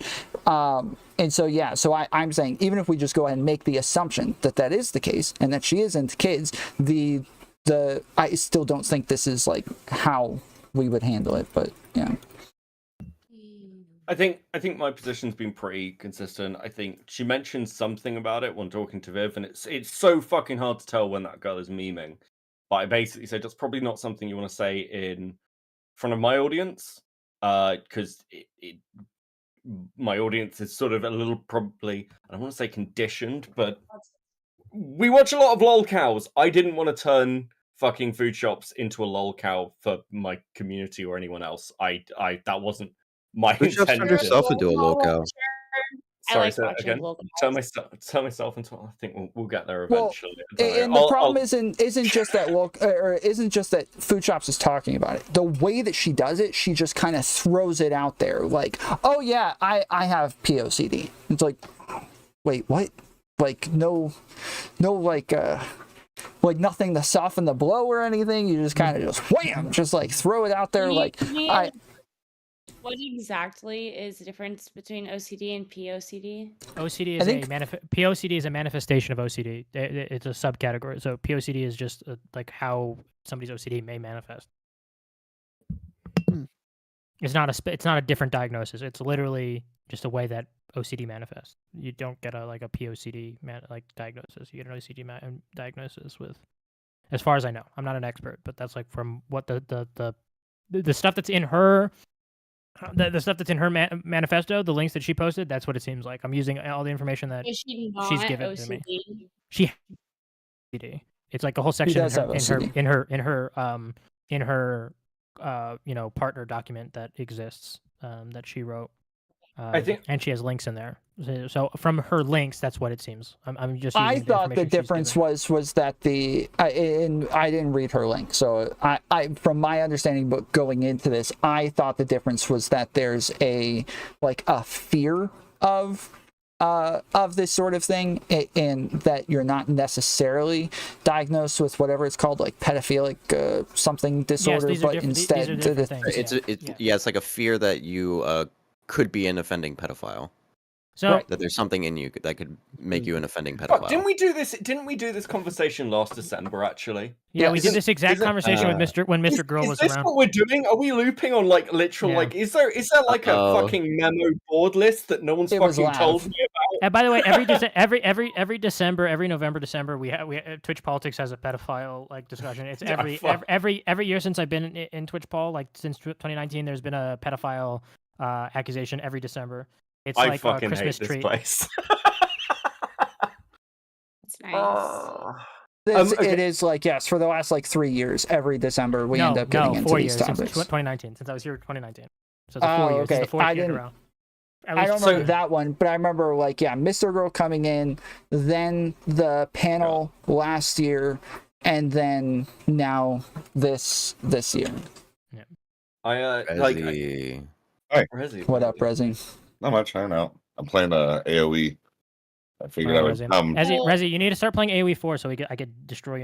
Yeah, no, I'm gonna keep playing AOE 2. It is the far superior one. The graphics are worse. The game is more balanced, and I don't give a shit because it is currently.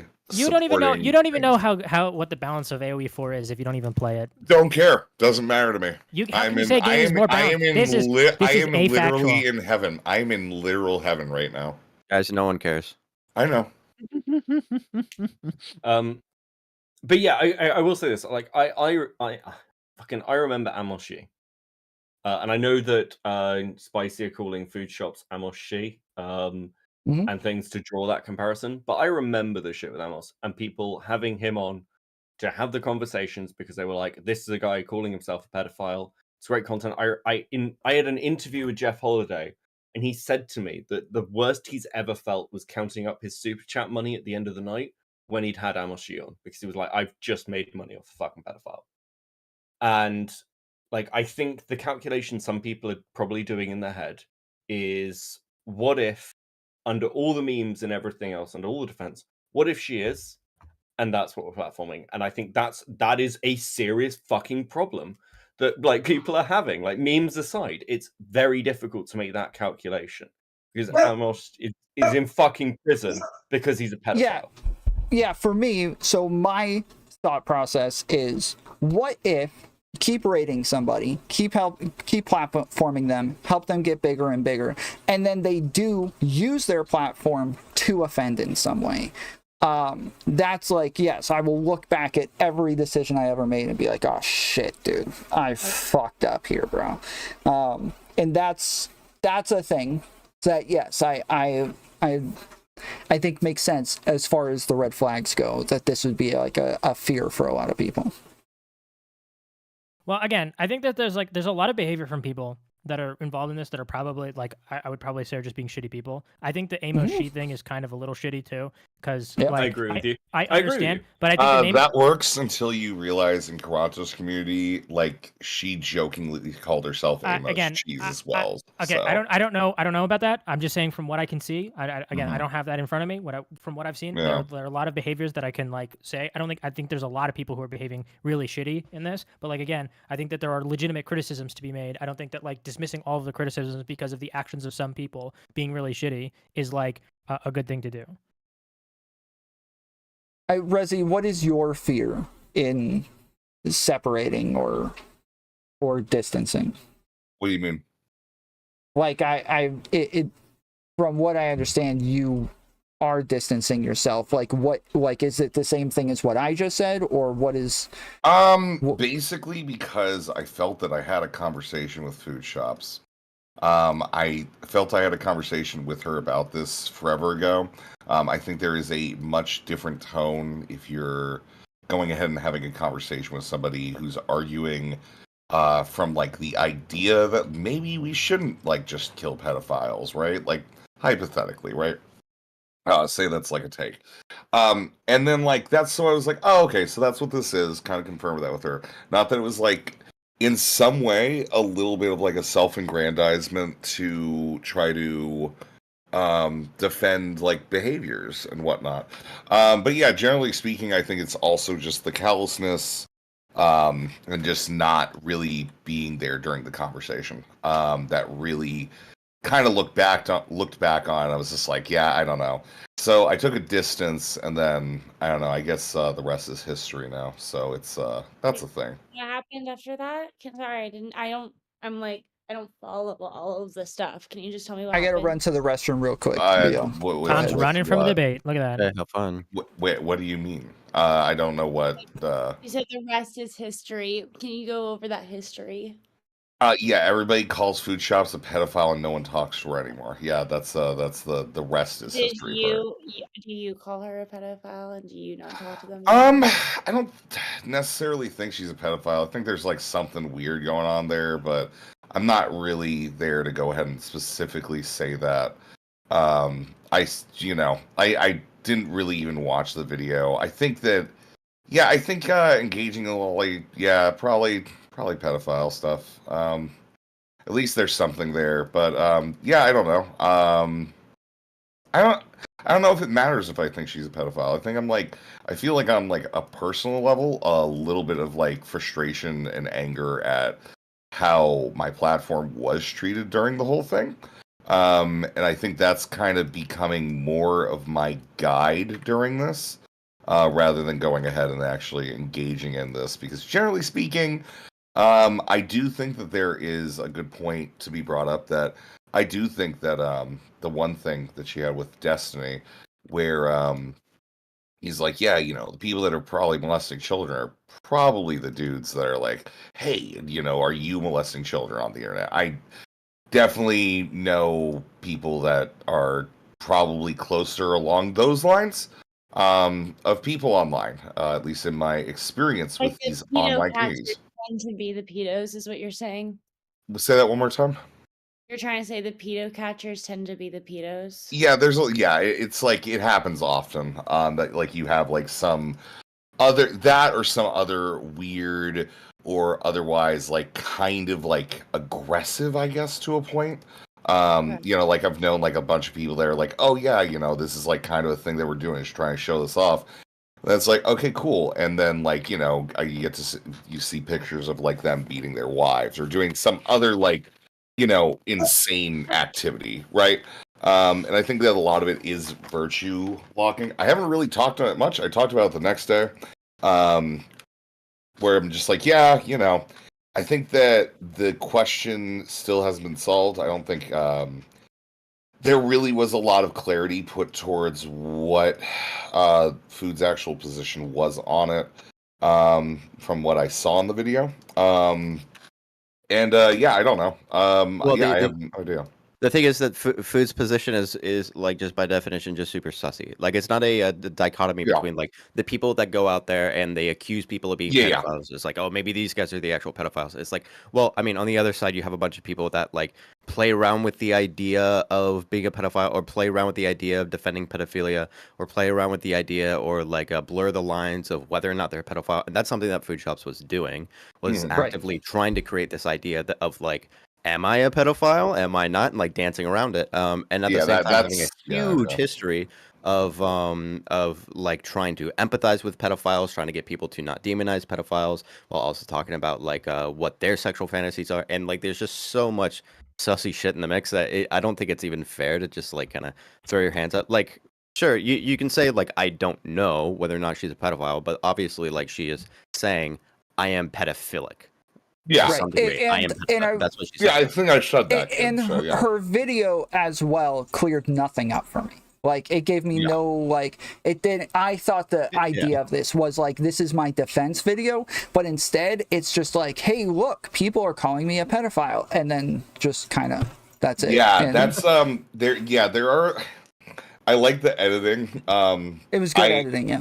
I feel like can I just be honest? I don't really think that this video is about pedophilia. I think this video is about how I'm a shitty friend, and I actually do, in a small ways, like the music got to me, dude, and I don't know what to do about it. Yeah, it was about you, Chud, and Jenny, just like you guys kind of suck, and that's it. We're horrible. Worst people ever.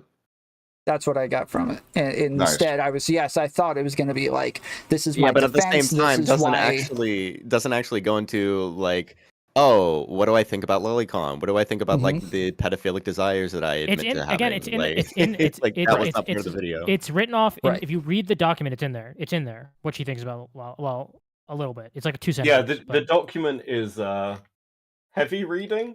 I'm going through it as well, Sam. Yeah. I read it while I was like, I watched the video and I read it earlier, and like, I don't know. There's like, again, I read the links. I've looked at some, like, not every link. I didn't go to like, I didn't watch the streams that I already watched. I didn't watch the hit piece, the talk that I did. I didn't watch these like streamable links. Also, can I just clear something up? That stream I did the next day was just this is what I'm doing going forward Rezzi, it was on a hit streams. Piece, okay, it's a hit piece. I didn't realize that was a fucking hit piece. If everybody wants a hit piece, I will put one together and it'll be awesome. I promise you. Yeah, I'm actually doing that, but regardless, they'll be after Thanksgiving. So she talked about more on her live stream. I don't know. I've got I'll cobble one together about food shops because like I keep getting told I did a hit piece. No, don't do it. That's stupid. Stop. It's not I nice. think I have one that you could. I have a pair of people that you could do it on. Okay. Are they pedophiles? No, like actually, if you want, like I love putting docs together, dude. I love doing it. It's like fucking hobbies. It is like your fetish. I really do. I love making. You love a good graphs flow and shit. chart. Yeah, like I have really good note-taking abilities. I'm really good at taking notes. She'll talk about more on her live. So wait, Mantis just said she'll talk about it more on her live stream. Is Mantis saying that there was a live stream, or she will talk about it in the future? I believe it. I'm assuming she's going. She's going. So from what I understand about the Jenny stuff, in some way Jenny felt that Foodshops had like implicated her in some way. I might be speaking for which I fucking hate doing, but she's not here. So her reaction seems to be strong because the implication was, hey, you've just released this video, but you're friends with Foodshops. And Jenny didn't know any of this. Jenny does actually have quite strong opinions on this stuff, clearly. Yeah. And the implication that Jenny was writing this shit off was a really strong implication. So that's sort of like the strength of. Yeah, I think that's like the bigger. That's my bigger frustration with the whole thing. Sorry, Becca. Is that it was like I talked to Jenny, like I had that thing. I went ahead. I rewatched old conversations I had with Foodshops just to be like, did I miss something here? Am I retarded? I am, but like it's special. But like so, yeah. Like I ended up talking to Jenny that next morning, and I'm just like, yeah, like I'm pretty. I want to know like what the fuck is going on because I'm just waking up and seeing everything, and she's like, yeah, that's not what the conversation was. So like that was kind of information there too. Well, where I'm just like, yeah, don't lie. When you watch the video, in the video, Foodshop says, I told Jenny to just not engage with me anymore for her own optics and blah blah blah. But when you read the DMs, it's more like Jenny being like, don't ever fucking talk to me again, I don't ever want to see you. Like it's like, wait, the way you're saying this is not what the DMs say. Like, okay, but here's the thing, like, Foodshop said that first, then Jenny said but that's that. What I'm so saying like is it that, makes but sense. that's all that Foodshop says out loud. But in the DMs, it gives you a very different impression from what she's saying out loud. She never plays the one clip about the 12-year-old either. So, yeah, Jenny felt like again, we didn't talk about it much, if I'm completely honest, because I was incredibly fucking hungover and away. It's okay. I talked for a few hours. Like generally, Jenny felt like dropped in it. She was fucking pissed, to say the least. Yeah. So yeah, I think that kind of speaks to the strength of that reaction. I think from Rezzi's side as well, like when I came onto Rezzi's stream hammered, even I remember his entire chat being like, "Hey Beckett, if you want to catch up, she said these things, and they're not just, hey, I watched Lolicon." And that's kind of the issue when you're doing the calculation, right? So I get it. I mean, fuck, Are you drunk now, or like you fucking do? You just said you woke up. You just sound like you're fucking drinking. He's just tired. He's just tired. This is some fucking bullshit, dude. Fucking get on American schedules, dude. Get on American schedules. We don't get to fucking sleep here, bitch. Okay. Yeah, well, that's because it costs you shit. Yeah, exactly. No, I don't know. It's I think I haven't seen Chud's coverage of it. Well, okay. It was literally just clips. It was like 3 clips. Foodshops shown. But like, yeah, I think the other side of this is it's quite obvious that Spicy went after Foodshop, like in a really serious way. And I think that they're proud of it.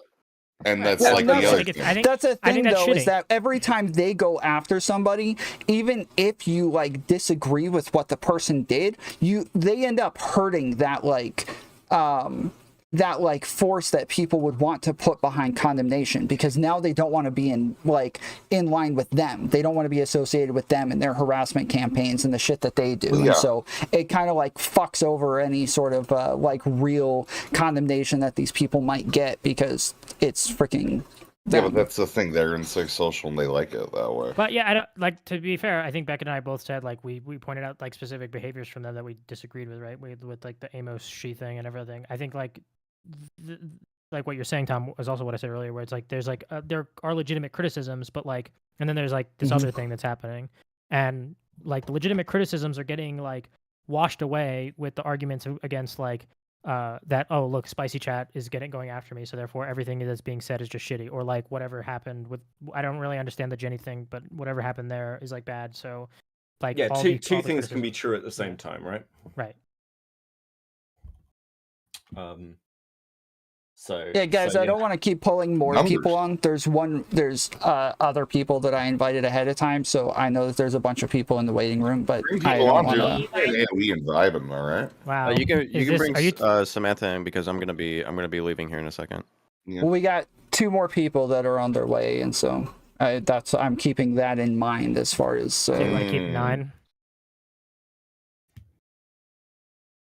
Sorry.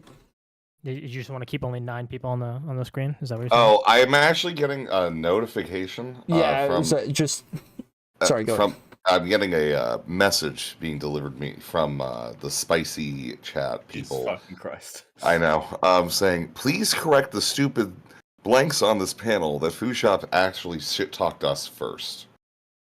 I don't care. I don't Okay, care. cool. That makes no difference to me.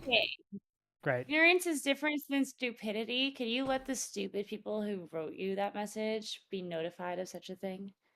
What? I mean, they're probably watching. Like, that's my You can guess. just tell them. Hey, you They're stupid clearly people watching the watching. fucking stream. I'm unaware of anything. You're not stupid just because you don't know something. Just because you're unaware of something. Like, Yeah, I mean, do you Sinclair, know I've got no the idea how likelihood this of like. prepared? I bet you don't. I've 'Cause got you don't no know it idea of doesn't the mean you're not. timeline of it.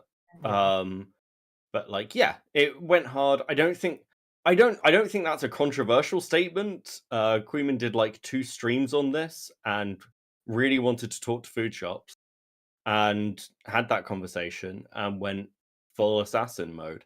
Well, I think you know- there is something to be said about. So there's something that Food Shops was doing during all of this, where it seemed like Food Shops.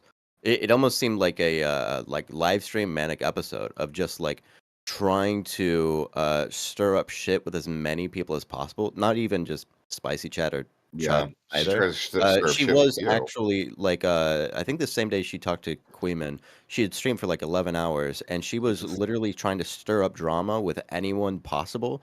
I know that some of you guys were there when she decided that she wanted to stir up drama with like President Sunday, bring him in, let's make some content or whatever. She kept talking about how like she's never had this many viewers before, so she just wants to do this like manic shit, fucking create a bunch of drama. Wait, And it seemed like she was actively trying to seek out the most confrontation possible. Yeah, well, this is what happens when you do that, isn't it? Yeah, right. To be fair, everyone did warn her about this. Yeah. Right? I think Wait, everyone when had a was Food conversation Shops was like, if you do this, that'll be the fucking outcome because these people won't pull punches. I'm getting asked also to bring up. Food Shops on President Sunday. When was Food Shops on President Sunday? No. Is She pulled President Sunday on the first stream. Yeah, she wanted to talk to him. She kept saying she wanted to talk to him, but then when she brought him on and had like kind of had a conversation with him, then kicked him, and then kicked me, and it was I don't know. It was like a manic thing. Like it was all very. It didn't make sense. So just to be clear, just to be clear, because I know Kid wants to say something. Just for the timeline. So wait, because I know that she called them mental rapists. Did she do that out of nowhere? Yeah, she did that on my stream, yeah. Fuck me. Okay. Yeah, anyways, I also have one Right, more okay. message. I have one more message, actually. This one's directly for Sam. From somebody telling me to tell you, AoE2 is king, tell that cuck to Minecraft themselves. Okay. How do you respond to the allegations? I like AoE2. I just I can't play AoE2 right now. I can only play Why? AoE4 because I only have a Why? MacBook right now. Okay. All right, yeah, that makes sense. I'm in a situation where I only have a MacBook. So. Yeah, all right, fair enough. I understand. Sorry. It's tragic. What's up, guys? Hey, Star.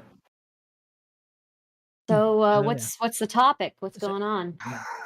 Food Shops Your Manifesto. boyfriend pissed me off with global warming talk. I was supposed to be spent for Dang it, you bro, to you piss don't let me off. nothing go. So. You don't let it go. That's a long memory. That happened 2 I'm hours gonna ago. be honest. I did not hear a single thing that anybody heard. It like said because everybody was talking at the same time. So yeah, I didn't either. Yeah. Lauren, what did you say? Your boyfriend pissed me off with global warming talk, and that was meant for you to piss me off. In my response, was she has a long memory. Yeah. So I know you guys were talking about food shop stuff. What's the verdict here? It's complicated. Yeah, pick your own adventure. Yeah. What's your opinion, Stardust? Okay, so and this could just be me being naive, but one, so she obviously has admitted that she's like into loli, right? But two, I do think that she was joking about like the PDF file stuff.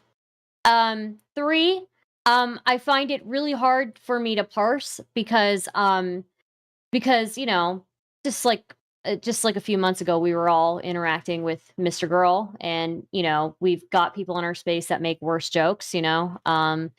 And I don't know, it's very hard for me because like on one end, do I think Loli is super fucking degenerate? Absolutely. Like I think Loli is super fucking degenerate, 100%. But at the same time, like I also think that like porn that has like petite women who don't look like they're sexually developed in it, like that worries me and that scares me even more. To be clear, you know? to be clear, the So, way yeah. that she defines loli is drawn child porn. She says that she's into drawn That's child directly, porn. yeah, that's directly from her manifesto. Like that's a direct quote from. You gotta read the manifesto, dude. Yeah. It's like it keeps getting deeper. I just wanna read this one line Okay. from the manifesto. Okay. Out of All right. all topics, pedophilia has been one of the most well-poisoned topics ever. I truly believe that in order to talk about it, good and honest discourse has to be held. I have heard this take so many fucking times from people who want to have this conversation over the years, and it's never a good fucking opener to it. And also, even if that was true, joking about like her joking about her tastes is not how to open an honest dialogue about it. I agree even with if you. it is a joke. I don't think anybody should be joking about it. I think that was like phenomenally stupid of her, you know, like incredibly stupid.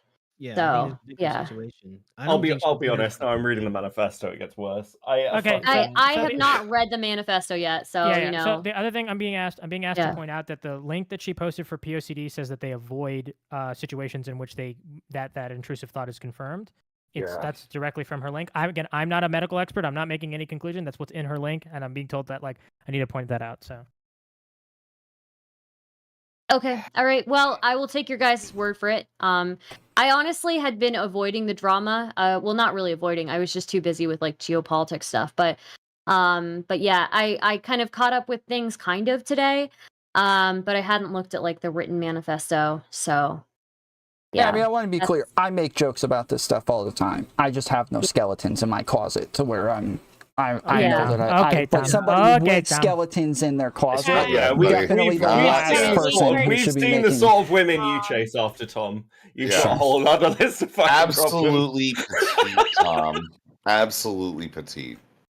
But yeah, but like it is like that is the issue, is that even for people who want to say like, well, some of these things are just jokes, like even if they are, once you admit that you actually have real attractions to younger people, you cannot joke about those things. Like you're one of the people who just cannot make those jokes, and it changes the context immediately. Yeah, absolutely. It's impossible to not take that seriously anymore. So it can't really be a joke in its nature.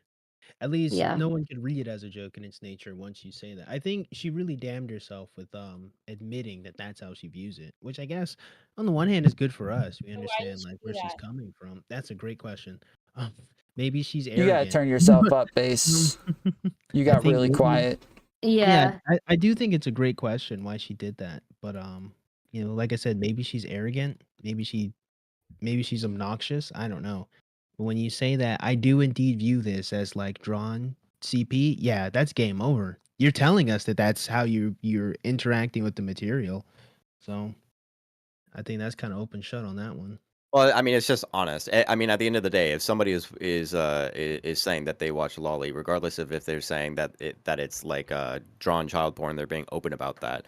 The thing is that like again, for me, it's like if someone is saying that they are sexually attracted to drawn children, or saying that they're sexually attracted to people that look like children, that's going to be probably like one of the biggest red flags for me. And like, I don't even think it matters whether or not you say that you know for sure that she is a pedophile. That is like enough grounds to just be like, okay, I am not associating. make a super liberal argument that I've heard from a liberal, and I heard this Is it argument from Destiny? Is talking. this Destiny's argument? Is this your argument? Technically, I heard this from Hunter Avalon. Oh, Okay, I'm Um, curious. all right. I'm Well, curious. Sure, Go go ahead. ahead. So you arbiter. heard it from Destiny. Lie. This is one of those That's times where funny. you lie. No, I heard it from Hunter Avalon. No, they're Anyway, joking. whatever. Anyway, so essentially there's a difference between people who abuse people and people who are attracted to minors. So allegedly there are a lot of people who are attracted to minors who never abuse anyone. Simultaneously, there are people who are predators who abuse everyone, any vulnerable person, whether that be the elderly or that's a true. child, just anyone Yes, just real quick. That is Like, true. Actually, the striking vast over that. majority.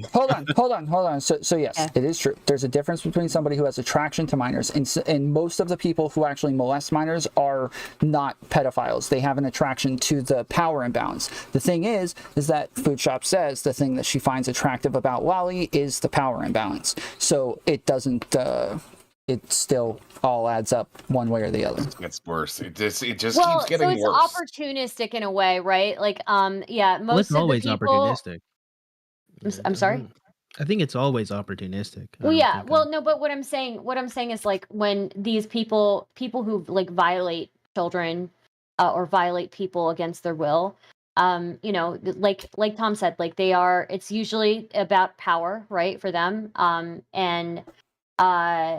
and you know, it's also like a little bit of like opportunistic as well. But most of the time they don't even have that disorder. And the weird part is that about that disorder is that you know, it is true that those people, like, they have a delusion, you know, that they view these you know, young people who can't possibly consent to anything. They have a delusion where they think that they can be involved in a romantic relationship, they can consent, and that's and you know, that's where, you know, that's a huge issue itself, you know. So yeah, the whole thing is very uncomfortable. I'm very uncomfortable with this drama. I'm very uncomfortable with it. I will just say Yep. on that. Yeah, so Did is it true she defended virtuous pedophiles? Yes. Oh fuck me. Okay. The video's up if you want to watch it. I think still too. wait, what is Wait, that? wait, What that is she did that? what? Virtuous pedophiles is something that came up as a conversation point Oh, about uh-oh. 7 years ago, which is like people who are self-admitted. With who? But like this is like a long-running thing. It started with Salon, like the publication Okay. Salon was started writing about it in I want to say 2013.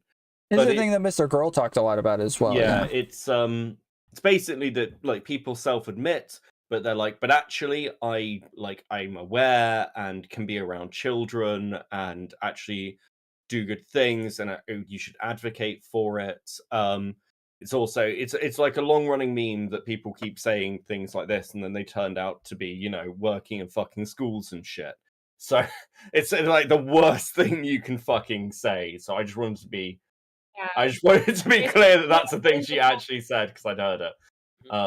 Would you Yeah. argue that there You should are look no up- virtuous? You should gay look pedos? up. Tom, I think don't know if could you are, just- I think if you're, I think the people who are pushing that are the same people who are pushing things like maps, or like more acceptance stuff. And that's been my could you just experience like- of looking at that community, and it's highly fucking suspicious. Is what I would say about it. It's it's like I was think talking it's about actually earlier. just more suspicious.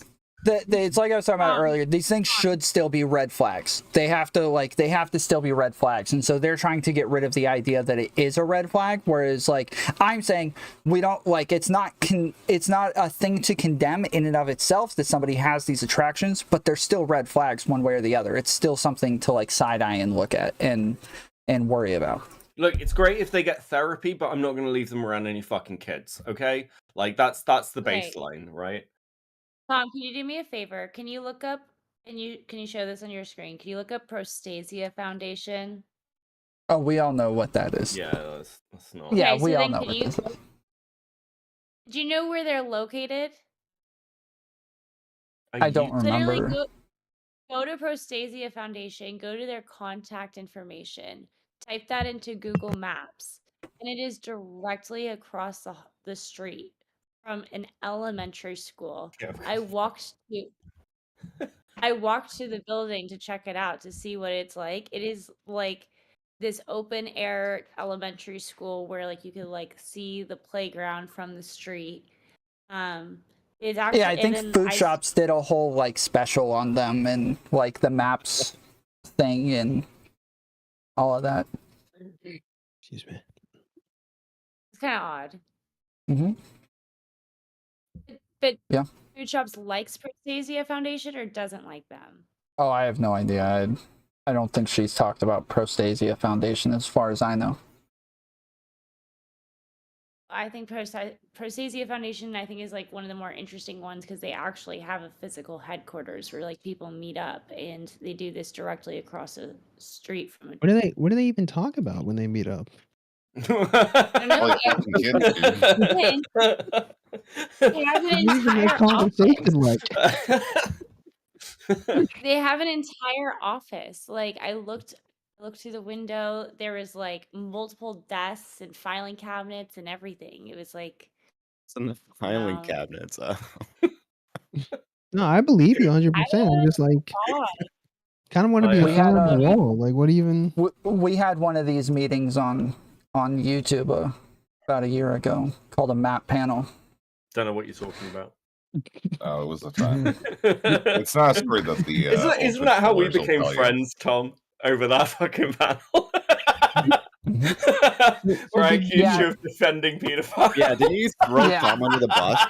Yeah, I absolutely threw Tom under the fucking bus after that panel. I was very angry about that. Don't worry, panel. throwing Tom under the bus is like me under the bus. It was like, yes, it's just a thing you do. Wait, Shit I threw goes Tom down, under the bus probably the other Tom's day. fault.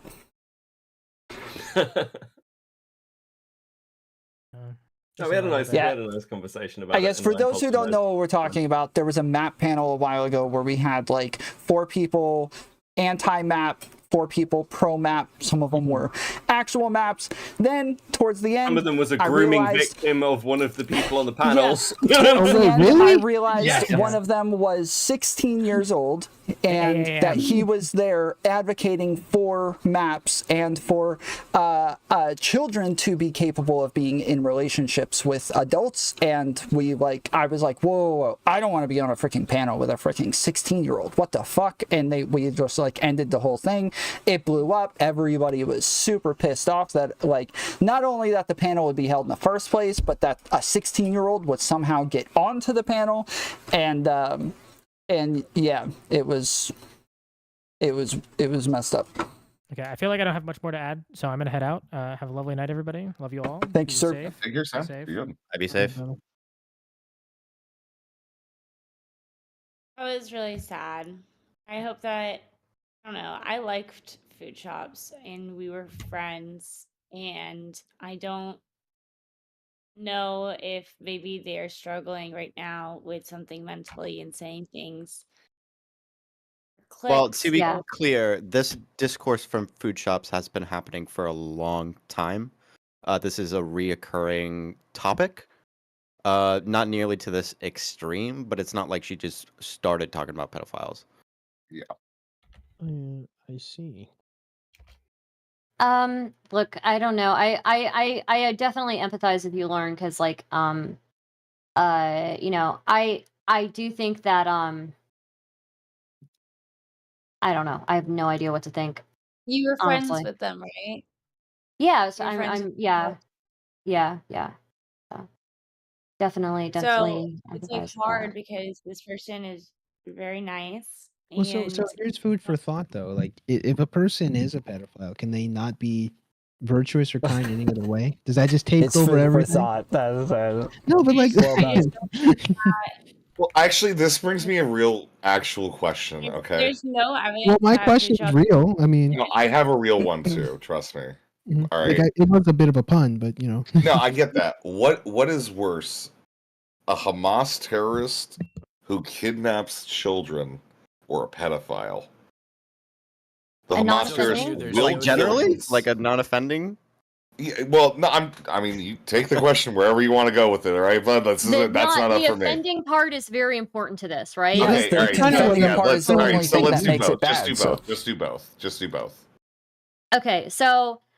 Okay, so if it's a Hamas terrorist who kidnapped people, I'm going to assume that Hamas terrorist probably killed a few people. Yeah, but all and those people are possibly dead. raped people. Yeah, and possibly raped people along the Yeah, way, let's right? just say they didn't rape, hypothetically. Oh, just let's because say they didn't. I think it gives They were the few Hamas rapists that did not rape. Okay. You have no evidence But of not that. this one. Not this one, guys. All right, this one This doesn't one rape. offended- This is one, the wait, are one. they Hamas? He's- Non-Hamas? The guy has They're felt a the glow. non-offending terrorist, okay? Okay, they're Yeah, non. non-offending terrorist or the offending terrorist? They are offending terrorists, Is not this a offending. virtuous Hamas person or It is a virtuous. Okay, Yes, I think I get it. they're not I think I even. get it. They're not even saying from the river to the sea. They just want their home back. They want We their talk kids about back. Hamas Okay, from that's mouth it. to mouth. Not even anti-Semitic. Yeah. Yeah, Okay. not even. Yeah. Okay, so okay, it's a Hamas terrorist who probably He doesn't rape. He doesn't rape. That's I like understand he's that. not I'm just capable of saying that. raping. I'm just laying it out, Rezzi. I'm just laying it out, okay? No, this is like an Alright. old chaos cast kind of question, right? Yeah. But God, um, there's a lot so in his butthole. yeah. Well, okay, so let's lay it out, right? Okay, so Hamas terrorist who just happens to have not raped anybody, but definitely kidnapped some people, took them hostage, also probably killed and beheaded a few people. Definitely beheaded them. Did not rape them though. Okay. Yeah, that's too okay. far. Okay, versus that makes the question too easy. versus a non-offending pedophile. Both a non-offending pedophile and then also a offending pedophile or an attempting to offend a pedophile. Well, I mean, okay, if the Hamas person took children as hostages, those children are probably going to be raped, right? So even if the Hamas person didn't rape them themselves, like he's just working with rapists, right? Yeah, I mean, yeah, I guess if you were to just take the action out of it, right? Okay, like if you were to take the fucking it's just kidnap and murder versus like rape, right? Which would be worse is I guess the simplest way to put the question out there. How many people did the rapist rape? Have you I mean, well, you mean the kid rapist because that's the pedophile. Yeah. Anywhere how many kids has the kid let's go with rapist? an average. We'll go with an average number for a pedophile. 52. You guys are driving. I don't think that's average. I don't think that's average. I think that's actually might be like the average amount of people that actually get molested by pedophiles. I think I looked into it once, so I'll try to find it. An average amount of people who get molested by one pedophile. Yes. Yeah. Because that's or the by, thing. Like one you offender. Because also we remember the statistics do show that most people who get molested as children are actually not molested by actual pedophiles. They're usually molested by like just power fucked up brokers. people. Yeah. This is a really, really terrible question, Rezzi. Yeah, I can't this believe is you a found weird this. question. Yes. Yeah. I guess they're all equally evil. I don't know, just evil for Hey, different I'm reasons. not sure if I'm seeing some stuff. I don't want to give away stuff because someone's sending it to me privately and they asked me not to say who they are.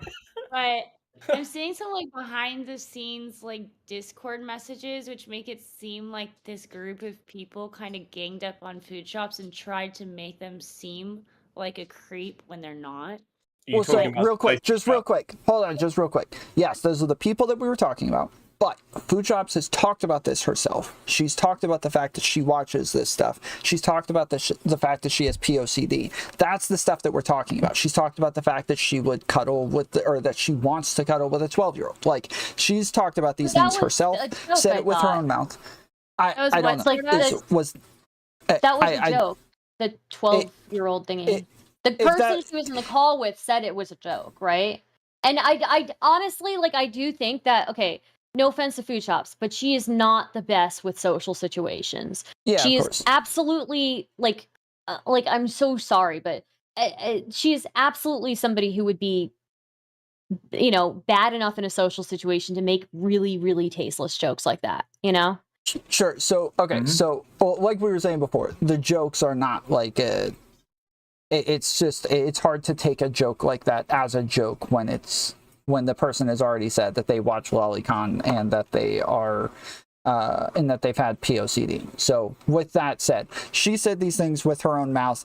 All of the shit from all of those other losers, like, yeah, of course, we've already said, like, we discount them and anything that they have to say about this, and we're not really engaging with it. But they have pushed her to talk more about it and to give her own opinions on it and say stuff on it, and so that's why this is what it is now. I don't know. Okay, like I've had issues in the past where like I was being trolled on something in my past, and like the more you talk about it, the more you could get clipped out of context, and the more you can get like they can take what you're saying and twist your words. And I just She like made a manifesto, and on different like on stream, she double and triple down on it. There's no twisting anything out of context. She wrote a manifesto saying she's attracted to like fucking drawn child pornography. What is there to take out of context? She fucking wrote it. Yeah, at this Right, point, but like, exactly, that's kind of okay, the I'm thing. gonna be real. I am gonna be real with you guys. Like, again, like, I am more concerned about like people who watch like actual porn with like petite women who look like they're not sexually developed than I am about somebody looking at But like I cartoon think that porn. here's the thing. Yeah, I think but that, this that's isn't an the interesting discussion. The conversation. discussion is she's saying she's attracted to like minors and wants to cuddle with minors and stuff like that, and watches this type of what she calls child pornography, drawn child pornography. So we're not talking about like, oh, it's not a discussion over, well, yeah, I'm just more concerned about this over this. Like we're talking about like her own words, her own statements, her double tripling down. Like that's the discussion at hand. Also, like somebody engaging with full-grown adults who are fully capable of consenting, that like regardless of how they look, I have no worry about these people. It's the totally different conversation from I mean, this I sort of worry stuff. about, I do have worry about people that are attracted to like the like women that like are of age but they look like children, and people that are specifically like watching that kind of porn. Like you still you get have a red flags from that specific as well, attraction to that. yeah, the thing is, Yes. we're talking about red flags and what red flags you get. You still get them from those Right. too. But in this context, we're talking about someone that's specifically saying that they're sexually attracted to drawn children. So like, yes, the while power this other thing is dynamic. also like red flags in its own right, this is a whole different conversation about this one person, this one specific type of pornography that they watch. Well, since other people got to make comparisons, I would like to state that I find people that watch Vosh to be much worse than people that watch child drawn pornography. There's a case. There's a case for that. Case. It's an argument for it. You're so quiet, Base. You are. You keep getting quieter and quieter. I keep turning you up more and more, and then you keep getting quieter again. Is it like a troll? Are you just gonna scream at us when we've all got you at like 200%? No. Oh, I'm not gonna turn him up. Fuck that. I don't trust shit. No. Okay, here's what I'll say. I know what you guys are saying, but again, like if it's so like, I think it's degenerate. I do think that Loli is degenerate. But, I just want to be clear. The word degenerate doesn't really say much. Like it just. I'm sorry. It doesn't say anything. I just say it's not normal at that point. Let's not like people are like. Yes, everybody in this space is degenerate. Like it's just a kind of. I suppose that's true. Yeah. Not me. I'm a nice, good conservative boy who's never done nothing. Base, you're up at 200%, and I literally can't hear you at all. I don't know, man. I don't know that I. Yeah, it sucks. No, but I don't know that I like.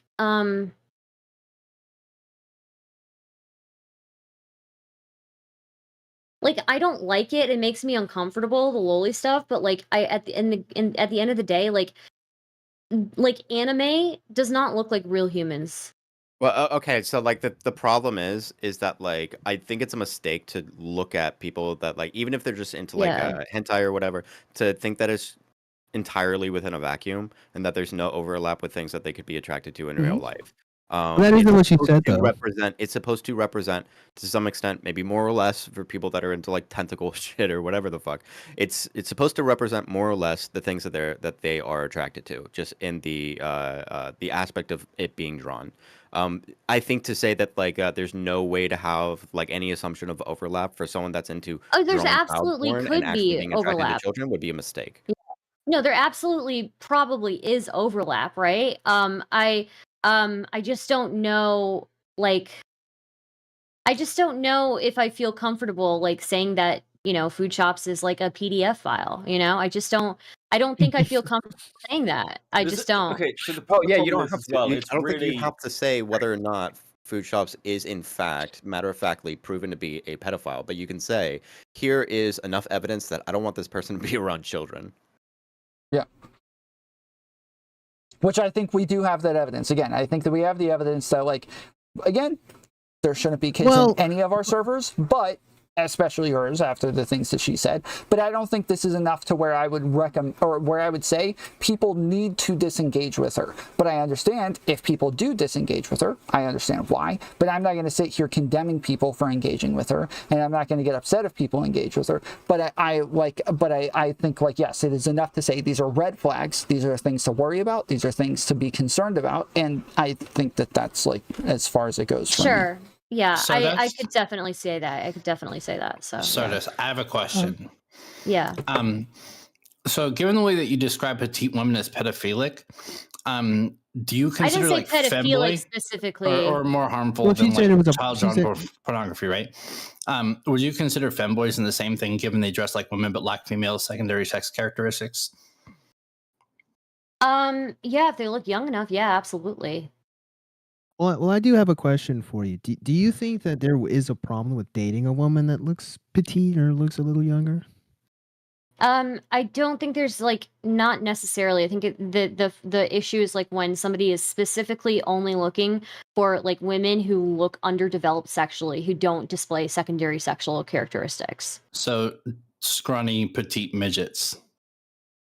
Not even well, midgets. You could be like midgets. 5'1", you know. Yeah, Midgets so like, can be, you were talking You about don't have to be a secondary, like little people get secondary sex characteristics. they They get get text those, and yeah. shit, you know, You- like but you the could also Donald just Trump and all that. Yeah, you could just be like short, again, 5'1", 5'2", and But even short, Yeah, but those are short is manlets not. though, and nobody's attracted to manlets. So Well, I was short talking does about not women. describe what like petite is, Whatever, right? same Like when I'm talking about petite, I'm talking about people who like when I'm talking about a very specific group, right? Of people, women who are smaller, have a smaller frame, and also their secondary sexual characteristics do not look as pronounced. All right, nobody can watch Korean porn anymore. But it's not even about that. I'm talking about. Hold on, wait, hold on. Not as pronounced, or just not there? I would say like not there or borderline, So yeah. Okay. So I think it's one. Obviously, it's ethical if you're in a relationship with an adult that can consent or whatever. But the thing is, if there are people that are primarily attracted to people that happen to look like children, there's enough there to say that there's a red flag, regardless. Even if it is a consensual relationship or whatever, and you say that their relationship is fine. But especially if you see it in some sort of a pattern, you can still say, okay, there's probably a worrying pattern here. I think the only thing Stardust. Go ahead. Ask her. Okay, so as it is, Foodshops has already said that she is not attracted to like underdeveloped bodies. What she's attracted to is the power dynamic that is found in Lolly, and that power dynamic is that there is an adult that has de facto power over the child in the relationship, right? Yeah. So, and then she has argued. I just want to caveat that real quick. She did say that, but she also talked about the POCD, and so the combination of those two things are almost contradictory. I don't believe the POCD thing, because when the way that she was describing it didn't sound anything like POCD, and we went over it, looked it up when I was streaming and everything, and it didn't match up to my understanding of what POCD is. That sounded more like cope, or a way to downplay it. So, and then what she's argued for is she has argued in favor of that, being in support of Lolly, which is something like, this is one of the things that I was saying before, is like, it's one thing if, like, say, for instance, like you, Tom, saying that I don't think Lolly is that big of a deal. I don't think it's that really a problem, right? That doesn't mean as much, because as far as we know, you don't go making excuses for fapping it to Lolly, right? So it's a bit different when you've got somebody who is actually, fapping it to Lolly, admits to it, and then is going around and advocating for Lolly. And you start going, okay, well, maybe there's something a little bit more going on here. Maybe this is a little bit more insidious. But then in addition to that, we also have, now, people are saying that this is her joking around, but you start to question these kinds of jokes when someone starts joking around about this kind of stuff. But we have audio of her saying that she needs a 12-year-old girl to wrap herself around, right? And so and as it That is, was a joke. That was a joke. Apparently, we've gone over this like 5 times. Those, like, we can't accept those types of jokes from like people with these red flags. You can't be joking around about that shit. You wouldn't sit around Jeffrey Dahmer and think it's just a joke when he says he's going to stab you and fucking eat you into some shit. Yeah, like you that. just can't joke around about this stuff as it is. To make the case. You don't even need to reference the joke. Oh no, I mean, as it is, I don't think that it's right for anybody to make a joke about that. But yeah. And as it is, we already know, just being in this space and all the shit that always comes up on Discord, there's always this kind of predatory shit going on anyway. So nobody wants to make a joke about that kind of crap in this environment, right? And then you got someone who actually goes and it openly admits to fapping into that stuff, who apparently is cracking jokes about this shit. I'm sorry, you start getting into the realm of, that doesn't sound like a joke anymore. As it is, it's already an inappropriate joke, and then you got someone who faps to this shit who's joking around about it. No, sorry. You lose all that plausible deniability in that. Are they actually fapping to it, or are they watching? Yes. Yes, she openly admitted to it on Rezzi's stream. Yeah. Poor Rezzi. Yeah, she said it. I was in the conversation. Lauren, I know, hun. I've looked for every possible way that you can it's very hard. I'll send you a link to it. Clips? Can we get clips? I don't think the clips are a good idea. We shouldn't do clip rundowns. I went over stuff at the beginning of the stream, so it's if you want to go. I mean, put them in the side chat or something, so people have a reference. So people who are here have a reference. Okay. Sure, but if you start turning this panel already as it is, kind of fucked up to have a panel about a person who isn't here to defend themselves, but then you're gonna run down all the clips. Well, No. Wait, no. I just want to be clear. Okay. I don't think that I think it's okay for content creators to have a conversation about the association and what it is they think about it, but I don't think it would be okay to have her with a 10 versus 1 sort of conversation either. So if I'm going to talk to her and she's going to come on, I'm going to do it without any of you guys here. That makes sense. And I think part of the issue here also for me is that, it is a panel where there is nobody here to represent her side. So I do feel kind of bad in that sense. Okay, no, hold on. I want to push back on this a little bit. Hold on, Lauren, please. I want to push back on this a little bit. She just dropped a manifesto with a huge fucking document, and that is her side. That is her side, and also she is not so new to the space that she doesn't know what reaction that's going to have. I understand. I'm not saying she shouldn't be able to defend herself or shouldn't have done that. But from a realistic, to be fair, I think she wants that reaction. I think Foodshop is any attention is good attention. She wants attention. She doesn't care if it's good or bad. She just wants the attention. That's true. And it just leads to the conversation. So I get the whole kind of she should be here to defend herself. I get that conversation. But we're now in a position, if this was, I don't know, if this was a conversation of, hey, someone said a racism or somebody did something else, it would almost be different. But now we've got the question whether there are going to be people on this panel who don't want to platform her at all because they see her on the extreme end where she's a risk. And then there's the other side of, Tom's right. If you brought her into something like this or any panel now, it's going to be everyone against her. So, again, that's not going to help her. That's not. I don't see that as a situation that's going to help. And then the question is, well, do we not talk about it? well, then the accusation is, why are you being silent on a person who's been accused of these things, who you've all had previous relationships with of some kind? And I want to be clear, I plan on talking to her about it because I don't understand why all of the things that I would hope to be addressed were not addressed in the video, and like why it was about a bunch of other things instead. And it seemed like an optics play to say, well, instead of addressing the issues that people have with me, let me just make all of the other people talking about it look bad instead. And it came off as like, I still have these questions.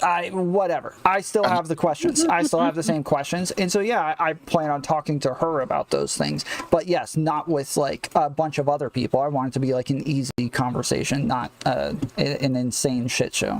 One thing I'd also like to point out, if I would agree more with the premise if it was like right after Rezzi's conversation with Foodshops, where Foodshops has not responded, there was no manifesto, there was no video that was put out, and then people are all having a panel about it, then that would probably be like, okay, well, there's so much of it that it's hard to. It seemed like a lot of it she was like making jokes, dancing around, playing this game of, am I a pedophile, am I not a pedophile, and like, to where you couldn't really have a clear conversation about it. But especially when she like doubles down and then gives you like her whole take on this in the manifesto, and it is to, especially the kind of topic that we're talking about, it makes it so I think it's entirely fair for people to want to be like, okay, this is concerning, this is probably something that like we can talk about here. I'd also like to point out, so first off, I haven't watched the video, and I haven't watched your stream before this. I just woke up and there were DMs and people telling me what was going on and showing me clips, and so I decided to jump on. But what I do know is that a really important kind of point from Foodshops' own words was the day before her conversation with Rezzi. She stated that in her opinion, fapping it to Lolly is pedo adjacent, and that Lolly is drawn child pornography. Those are her words. Yeah. Right. And she's been sort of backpedaling that and downplaying the whole thing since her conversation with Rezzi. So that should tell you something really important there. In addition to another important thing that I felt was like key was after the conversation with Rezzi, whenever people started to try and confront her on it, she would block them or ban them from her server, which is another really important thing as well. Right. Well, again, hold on. Again, when Spicy Chat is doing the freaking shit that they're doing, it starts to like I'm sorry. justify when you're her blocking doing people this who shit. are completely unrelated to Spicy Chat. No, I don't know that she knows that. I don't know who's related and unrelated, and I'm banning people from my chat coming in and going off about the it too. The statement that she made was that it was all Spicy Chat. So I don't know. But wait a minute. From my perspective, it is as well. From her perspective, that's what it looks like. So when you're getting like people just like popping into your chat and bothering you, and you think it's from one direction, it's not like you have the ability to like start looking through every single one, right? You kind of just are looking at, okay, I need to get rid of this right now. Let me get rid of this right now and I'll deal with it later. So I don't think that that's really like. So you think it's just sort of like a forest for the trees kind of overreaction? Yeah, I think so. I think that's just what it is. Plus, let's see if she still reacts that way now that she's dropped a manifesto, because she dropped a public thing. If she still acts in the same way, then it's like kind of, shitty. But like she should expect now that people are going to hop in her chat and bring shit up and ask questions, and we'll see if she still kicks people and bans people over that. Yeah. Yeah, it'll be interesting to see where this goes from here. I would say like the biggest issue that I have is sort of the combination of both the admission of being into this stuff, and then you combine that with her downplaying it and trying to make it seem like it's no big deal, but then also advocating for it. And then having these contradictory statements where it's like, oh, well, actually, I do think it is pedophile adjacent to FAP to this stuff, and it's definitely drawn child pornography. You start getting into this very complicated thing of like, okay, I see a lot of red flags, and I don't see very much consistency. I see a lot of evasion, and everything that I see seems to either just downplay those red flags or pretend as though those red flags don't exist. And this is where you really need someone to come out and make a very clear, definitive statement about what their actual position is. And then you should also probably be very concerned when they start going onto platforms to advocate for the very things that they do when they're very much red flag things that we're concerned about. And then combine that, I would say the most important thing then is her conversation with Rob Noir and saying that she's okay with someone that she knows is a pedophile being alone with a 12-year-old, right? Or with a little kid. Like, that's another one I would also look at. It's like, not only does she have the red flags, but she doesn't recognize the red flags where she should recognize the red flags and have like a normal kind of human reaction that most of us would have, where most of us would see a red flag there and be like, that's a bad thing. She's like, no, I don't think that's a bad thing. I don't have an issue with it, right? So that's the other part to keep in mind there as well, is that she doesn't even recognize the red flags when everybody else should, because most other people would be like, yeah, that's a bad idea. We're not going to leave a 12-year-old alone with a pedophile. I do have a question, because I'm not super filled in on the entirety of this drama, right? I honestly, I only saw one clip prior to today, and then today is when I watched like the Rezzi thingy, and then I watched Foodshops' response to it. But like, in what way does she go and like advocate for this kind of stuff? Like, what do you mean by that? She has several debates and conversations where she argues in favor of lolicon and of animated or drawn child pornography.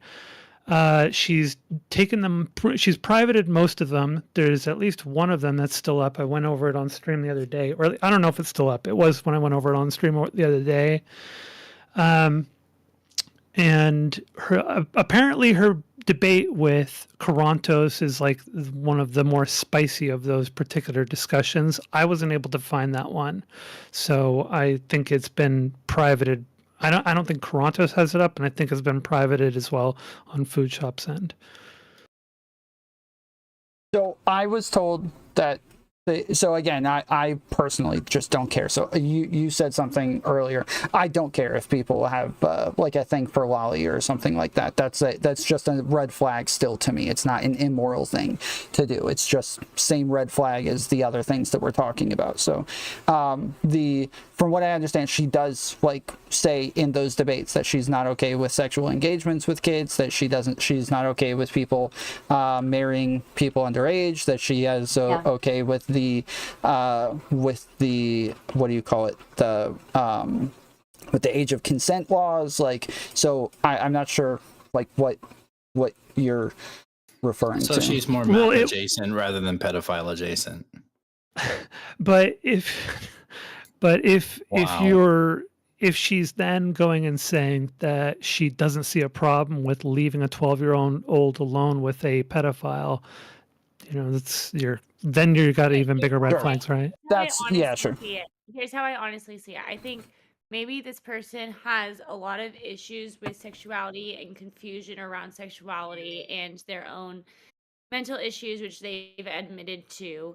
And with that, they may have their own unique attractions to children. I highly doubt that they've ever acted on it because they're talking about it so publicly. Now, as mentioned earlier, there's plenty of people who have talked about virtuous pedophiles and whatnot and claim to never attack kids despite having attractions, who end up attacking kids.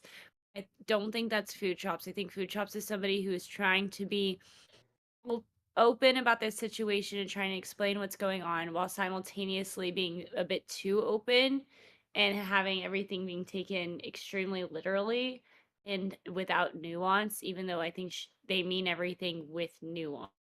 And I feel very bad. Yes, the manifesto was full of nuance. Okay, so like I see where you're coming from, but for those of us who've been around a while and seen people have these conversations, you said like, I don't think they would have saying any of this stuff if they were doing it. The problem is, from experience, those of us seeing this fucking rodeo, we've watched a pedophile bring on a person that they were grooming to a map panel because these people have no fucking shame. We have watched Amoshi. Not just grooming, it was a 16-year-old, wasn't it? 17, yeah, but they've 16 been year old? grooming them for ages. Yeah, they had been with them so- for many years. So it wasn't Yeah. just it was their victim. They're Yeah, victim it of was more their than just friend. grooming, of like actual and bad shit.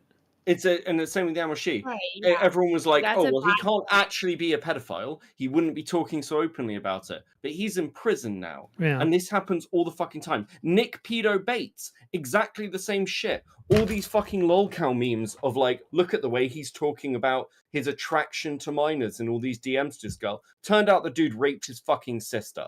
Like, there is so much shit of pedophiles going online talking about the fact that they're pedophiles and people just being like, oh yeah, no, it's probably fucking lols, or they're probably like, and the same shit happened with Nick Pedo Bates. People were like, oh, this guy's been trolled into it. Like, Well, so it sounds like what you're saying is if it looks like a duck and it walks like a duck and it talks like a duck, that You're it might making actually be a really duck. good points. You're making really good points, and like, and all of those people have a similar situation.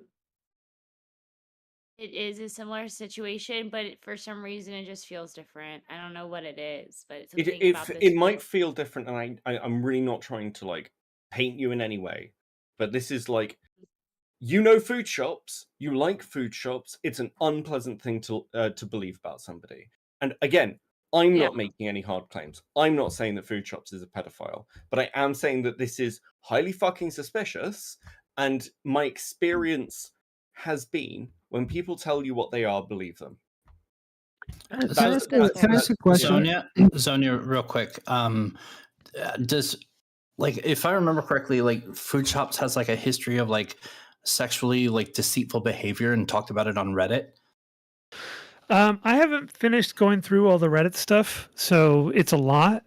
She has a very lengthy history. She's got over 100,000 karma, so pretty active Redditor. It's a lot to go through. So I was going to go through it on stream last time, but there was just so much stuff. There's definitely a lot of things that are like kind of yikers. About, like deceiving their friend's boyfriend for sexual purposes. There's the trap meme that she had done with her boyfriend. I don't know. It's hard to tell with that one. I guess she was like a kid at the time, like a teen, but so I didn't care as much about that one, but I wanted to kind of go through like things that were more recent, were things in her adulthood. To kind of bring that up, like, maybe she doesn't have a problem with like sexuality. Maybe it's more so like it's not that she has a problem with this sexuality, just she has a problem with maybe like questionable sexual practices. I don't know. I don't have enough information to say that for certain, but she talked about that she is into the power dynamic found in Lolly. So that's something that's kind of, you can find like pretty stark top bottom power dynamics in all kinds of things, right? Like, I don't think you have to go and intentionally seek out Lolly or find an interest in Lolly to find a top bottom dynamic, right?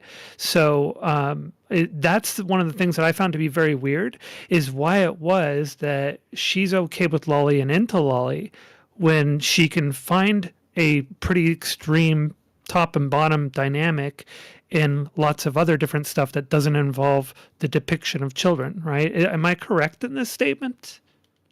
I agree with that. I do as well.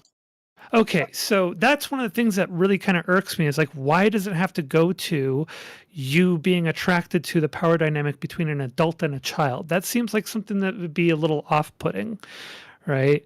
That seems to me that like most people would probably find that uncomfortable, especially considering how it is that we, like, more and more these days, we recognize power dynamics as being an issue and something that we focus on. Is the whole reason why there's been a bit more of a push to raise the age of consent, and why it is that we protect children more so than we used to.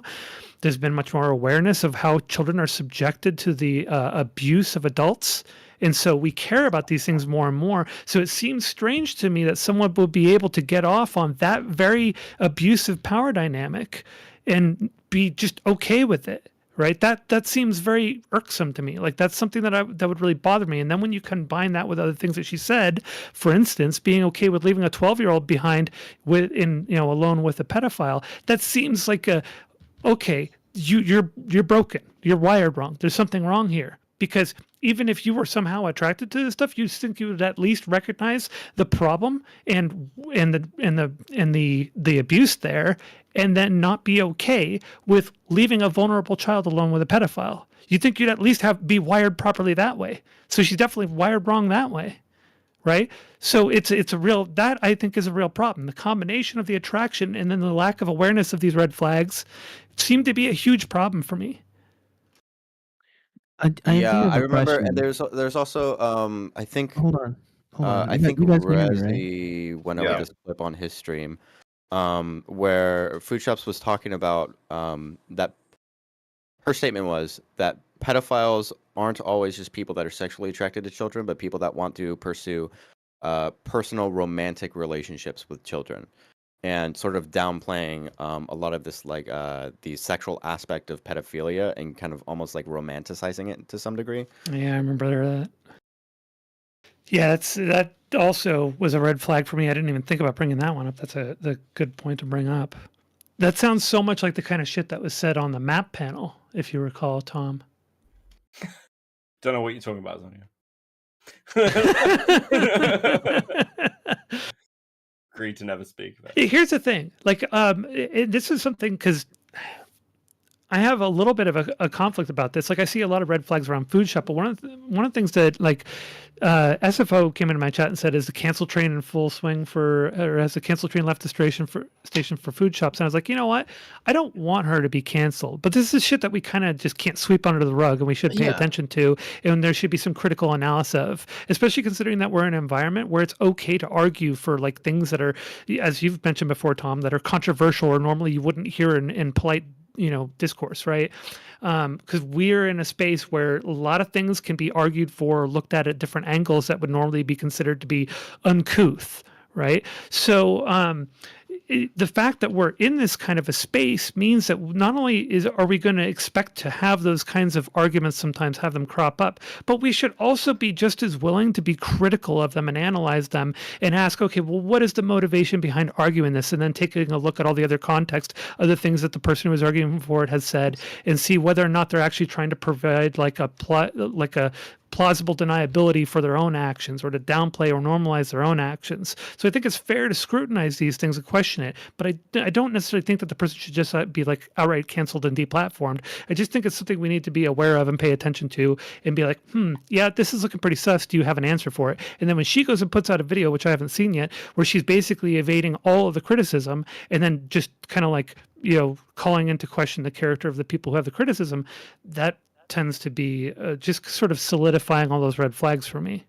And it's like, sure. So like I said, I plan on talking to her one-on-one about this. Is there anybody here who currently, without hearing anything that she has to say right now, thinks, I don't want to associate with her in the future, I think this is too dangerous? Yeah, I don't want to associate with her. Yeah. Is there anybody? The thing is that, like, there's a difference between wanting to cancel someone and then just thinking that, like, I don't want to share a platform with someone who's normalizing pedophilia. Yeah, distancing even yourself. if it is as like a joke or whatever. And I think it's fine to say that. And if you say that and other people agree with you, that is not what canceling is. You're right. Okay, so we got what, 2-3 people who said like, yes. Similarly, hold on. I want to ask these questions real quick. Okay, so I feel like we had to. Was it Samantha? Rezzi, I haven't said anything yet, other than like I agree that canceling so Beckett, Rezzi, and Kid Knockin. Okay. Yeah. Are there people who feel like, I want to wait for a little bit more answers, but I'm kind of on the fence about not associating with her? That's you? Okay. Yeah. I would say I'm probably in that bucket. Stardust is muted. I would probably be there too. I don't even know her, but I would love to have a conversation. I mean, after watching the video, I don't really think it's an option for me anyways, so I figure I might as well bite the bullet on it, Okay, so then I haven't seen it yet, so I don't know. Maybe I'll be on Team Rezzi here once I watch the video. No, it was like a really emotional scene with music, and it was like really sad and shit. I'm trying to get through this real quick. So Samantha and Lauren, that leaves the two of you guys. Like, what are y'all? I would distance myself. I'm not gonna like not engage, but like I'm gonna keep my distance. But at the same time, because there's no definitive proof that she has acted upon anything. But like we said, like it is a bunch of like horrible, shitty red flags and a bunch of jokes. and we don't know if she's just memeing into the fucking sun, Icarus style, and we have to take some things at face value over, like, you know, the obvious manifesto. But at the same time, like, you know, I'm on the line of like, yeah, I'll distance, you know, maybe engage, but like, I don't think canceling her should be good either. Yeah, for me, it's more so that, like, if she's joking or if she's not joking, it's still an incredible liability that I'm not going to play around with. Yeah, like I think similarly, it's one of those where, look, if I actually weirdly, I don't see how from my position I can turn around and be like, hey, all my content is laughing at these fucking people talking about stuff like this, even though I'm not making as strong claim as other people, and they've been like, yeah, but this is fine, I'd excuse this here, because it is just weird. And it's not just watching Lolly, it's the additional comments and things. And I think reading the manifestos really sort of nailed the coffin for me a little bit. I look, I remember so much shit. It just brings me back to Bathtub Ross. I am losing my fucking mind over it, frankly. I just think if people are going to argue for virtuous pedophiles or want to have those conversations, from the perspective that they're going, well, this is something that I get off to, I don't know how I can engage with that person without like mocking them, frankly, because that's then engage and mock them. But the thing is, like, you can have people, because there's been times where yeah, but then am I just pushing forward? Am I just pushing forward somebody that's what they want? Well, we don't know. We don't know. But at the same time, like, you can have people like Tom or me or fuck Doobie, you know, if in a shitty mood, right, could advocate for this type of things just for the concept, right, without having believed in it or partaking in it ourselves. Back at Annie, hold on. But at the same time, like with the other things that she has said, it makes sense with the manifesto. It makes sense, but at the same time, I would like definitive proof, because I'm of the thing where, like, I've been a big Meme troll before, not that close into the fucking sun, but you know, I think she's just wanting to be an attention fucking whore and trying to go down the most edgy path because she saw how quick like fucking Mr. Girl went from nobody to like popping off to everybody's shit just by saying this edgy off the wall fucking shit. And I think she's trying to copy that without understanding what he was doing. How did Mr. Girl end? Well, that's because he wasn't fucking memeing. He's actually just a shitbag. But this is like the fucking problem, isn't it? Like, even if we want to make the argument, and that is the charitable argument, that this is memeing into the sun. That I'm trying to be charitable. I'm usually not. I know you are. I know you are, and I know you're giving that advocate position. But the problem is, like, even if it is, the level, like, it shows a level of bad decision making where she's a liability on that level to interact with. Secondly, like, this isn't out of the blue, right? This isn't just she randomly had a conversation with Rezzi. She has had these conversations with multiple people. She's made these extreme statements. She's seen the response, and she has carried on. So either she really believes this, or she is memeing so hard to try and get somewhere that it's just like, okay, well, then the outcome's basically going to be the same from a risk to us side. The answers that we need, we're going to find in the next week or two to her response with the pushback she's going to get to the manifesto, right? Okay, well, how do you work that out? Okay, if she is memeing and she does back down, like, okay, yeah, I wanted attention. I was a fucking piece of shit, blah, blah, blah. How can you believe that? How can you believe that? Here's the thing, with her behavior and like her on panels and stuff, there was one when I was with her on Kids, I instantly muted her because she just wanted to meme and fucking be a retard. So I instantly muted her because she just wanted to meme. So I don't understand if now there's no way for me to understand or be definitive that she is map adjacent or map or whatever, right? Or if she isn't, there's no definitive proof other than like she's saying edgy shit. And like we can say the manifesto is bad because it's bad, right? But at the same time, it could just be more edgy bullshit, and we don't have definitive proof of it is or it isn't. Now, if she does come out and be like, yeah, I was edgy, I was being a fucking meme lord, I'm a fucking weirdo, you know, I want attention, blah blah blah. Cool. I could be like, fine, you learned your lesson. Maybe be meme, but don't fucking. There's certain and I things shouldn't do this in the future. Yeah, there's certain things you don't fucking meme about, right? Like we all know that. Let me ask you this question then. Let's say that's her position. Let's say she comes out in a week and sees how bad this fucking is with the response and says, hey guys, it was all fucking lols. I don't know how that's better, because again, I already don't think, and I've said this in her defense actually. I said I don't think she is a reliable narrator of her own opinions or her own life, and I don't think she has the impulse control to be a reliable narrator. And that's got two sides to it. Firstly, if she comes out and says it's memes, with everything else, I don't know if I or anyone else can believe that, right? Again, like the trust there is broken. On the second side, if she says, hey, I'm never going to do this again, the content creators who believe her and say, it's fine, we're going to sort of do the rehabilitation thing, the level of liability that she is means that you are putting your reputation on at risk for somebody who's shown already that they don't have the impulse control to stop themselves. So if it's all for clout, what about the next time she wants clout? What about the next time she's like, I've been streaming for 12 hours and I want to get like a load of fucking attention, and then everyone who's sort of done that rehabilitation gets tarnished as well? Hey Tom, do you want me to pull Neve in here? She's been sitting in there for a while. In the No, waiting room. we already said we had too many people, and then you hopped on as well, so we're like one over. So yeah, we gotta wait for like. Well, wait. Hold on, Lauren. Wait, Lauren. I wanted to ask you, because I was asking everybody. I wanted to get you in Stardust as well. Did you have an answer to the question? What question? Yeah, I'm going to continue to engage with them. I'm going to continue to engage with them until I know that, like, something more definitively. I just believe until innocent, until proven guilty. And like, I've heard only one side of the story. I clearly don't know what's going on. I'm the least informed person on this panel, and I like Foodshops as a person, and just somebody who's like worked within the law and like and just have seen people have had cases brought against them seem really damning, like extremely damning, and then you come to find out it's not what it appears to be. I'm just going to give them the benefit of the doubt until I'm with Lauren on this one, honestly. You know, yeah, I'm with Lauren on this one. So. Wait till I get you on global warming, girl. That'll be hard to do. That'll be harder to do. It's not a thing.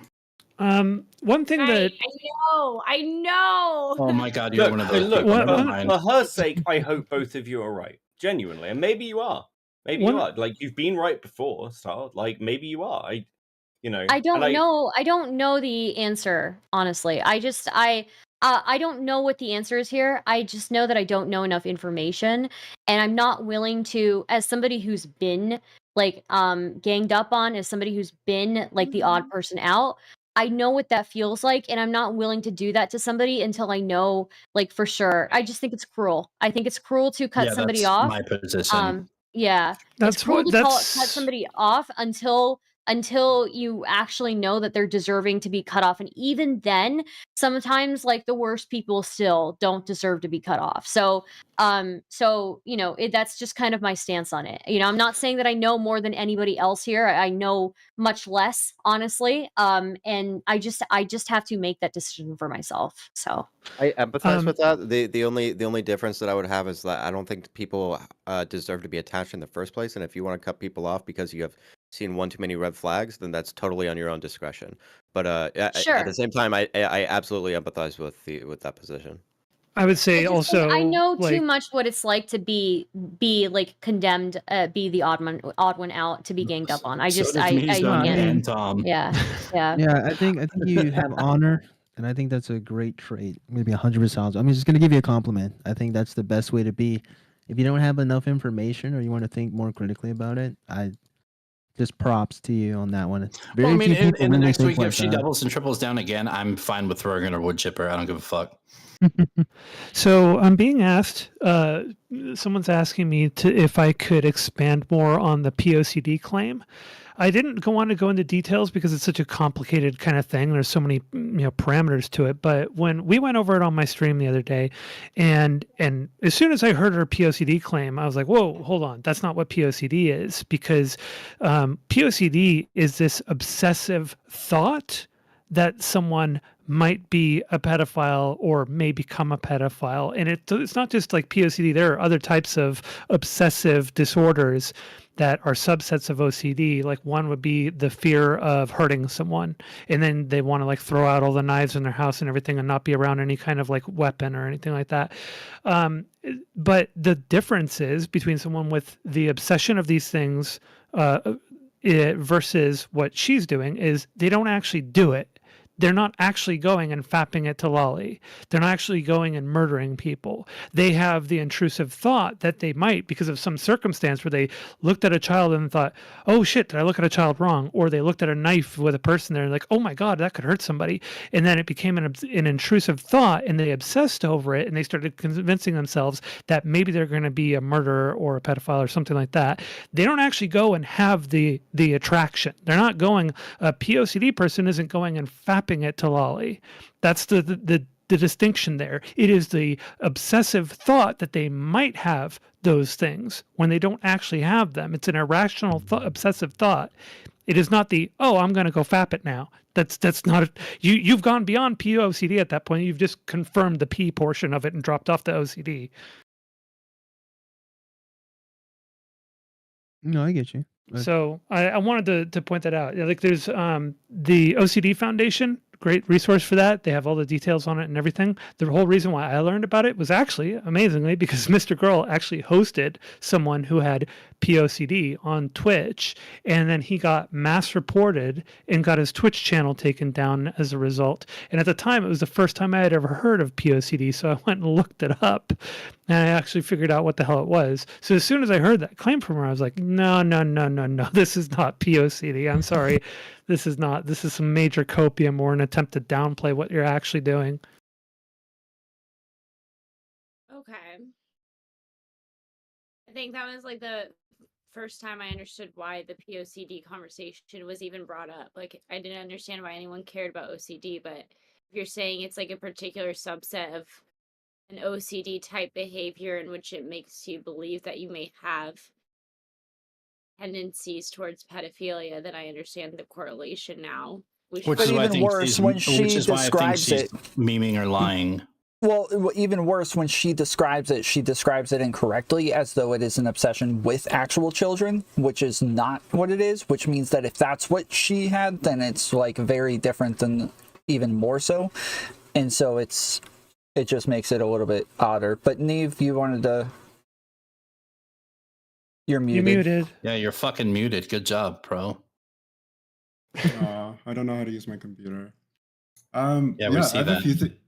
Great. I have a few things that I wanted to get off my chest, just briefly, specifically with the food shop circumstance. And yeah, if you'll let me talk for a few minutes, then I can definitely do that. I think in the context of our friendship, I had a professional relationship with food shops. Most of our interactions have been on panel, sometimes with a lot of you guys. Otherwise discussing creators to bring on food for thought. I think that I was initially, there was a conversation or like a tweet on Twitter about the potential of doing like a food for thought on like Lolly and pedophilia. I think that I was initially uncomfortable with the topic and thought about reaching out to her to express that to her. Unfortunately, it didn't really get there. When Jenny released her statement on Lolly, so specifically the Demon Mama hit piece, I think it was the second time I heard about Lolly. Specifically, I think Stardust brought it up on the Feminist and Gaming panel, and it kind of just seemed like something I probably wouldn't want to like, I don't know, like poison my history with. So I never really looked into it. So when Jenny made that video about it, Jenny made that video on Demon Mama and Fawn, I think. I was pretty critical about it because I watched it on stream and I thought it was fucked up. So then I started to see the res clips and I was conflicted because I had already taken a hard stance on Lolly, and Foodshops is somebody what I would consider a friend. So I did consider whether or not it was an issue of opinion. There's a lot of people saying that, yes, they're drawings. Drawings are not the actual act. That should be something that we consider. But I have stuck with my gut instinct and did decide to dissociate myself from food for thought just actually earlier today. One of the biggest issues that I have with this is that Tom specifically, but a few other people in chat, they're so comfortable standing on the idea that a red flag is not the action itself. Fine, I understand that. But the statement in itself is free from one of the most important considerations in the circumstance, which is that the trans community optically cannot really afford transgressions like this. A lot of the people who aren't trans, and to me, on some woke shit, are pretty privileged in this typical discussion, given the type of discourse that is brought on regularly by conservatives. I think to have to open a conversation or a discussion, like refuting the fact that I'm a groomer or like a fucking pedophile just by like simply existing, is something that a lot of you guys don't have to experience. I know that you've maybe seen it in your own personal journeys. That's fine, whether you care or not. I just thought that that is something that I should bring forward. My issue, and one of the things that I find myself pretty angry about with Foodshops, is that I feel like it's irresponsible to engage in discourse like this, and then to force, me as her producer, her mods, into positions where we are forced to defend her or forced to condemn her. So I find that really selfish, and it is something that I'm, pretty frustrated about. Something that I feel really stupid about was that, I think that after the conversation with Rez, I was asked to invite Rez for the Food for Thought panel, but I had no idea about any of this. So I'm frustrated because I kind of feel like a fucking idiot, not knowing why, Rez was apprehensive about coming on. I feel like I maybe responded, just to be clear about that, I responded to you about being apprehensive, I believe, before the conversation. Okay, like whatever. Yeah, I think the Okay. time frame's just different there. I want to be careful with that. Okay, cool. So that's fine. I think that like that is definitely something. Thank you for clearing that up. And like just the like, I think that is just like fucked up and it's frustrating to me. The message I sent to her today was pretty difficult, and I don't think that this element of this should be overlooked. Foodshops has been very open about being clout hungry, and it would seem that in her journey for clout, she would do so without any consideration for any of the people around her or any of the people who support her financially or uphold her community. I think that Sassafras said that I'm a mod of a community. I'm not. I never have been. I was given a role as a producer. And I think it was a soup maker. But I actually resent the fact that I have to be on this panel right now and like refute that fact, because like I think that in a better circumstance, I probably would not feel like I necessarily have to burn this bridge. But again, I don't have that like leeway here, I feel, to again take the red flag position and like wait and see how things play out. I think what I've heard, has been pretty alarming. I feel like everything that you're saying makes a lot of sense. And also, I feel really bad that you're in a situation where you have to end a friendship so quickly because you don't have like the grace to play around with that because of your identity as a trans person and the like the rhetoric about trans people having like a higher likelihood to abuse, and that rhetoric exists whether or not you like believe that is true or not. And so I'm sorry that you're put in such a position. Like that must be really difficult for you to deal with, number one. And number two,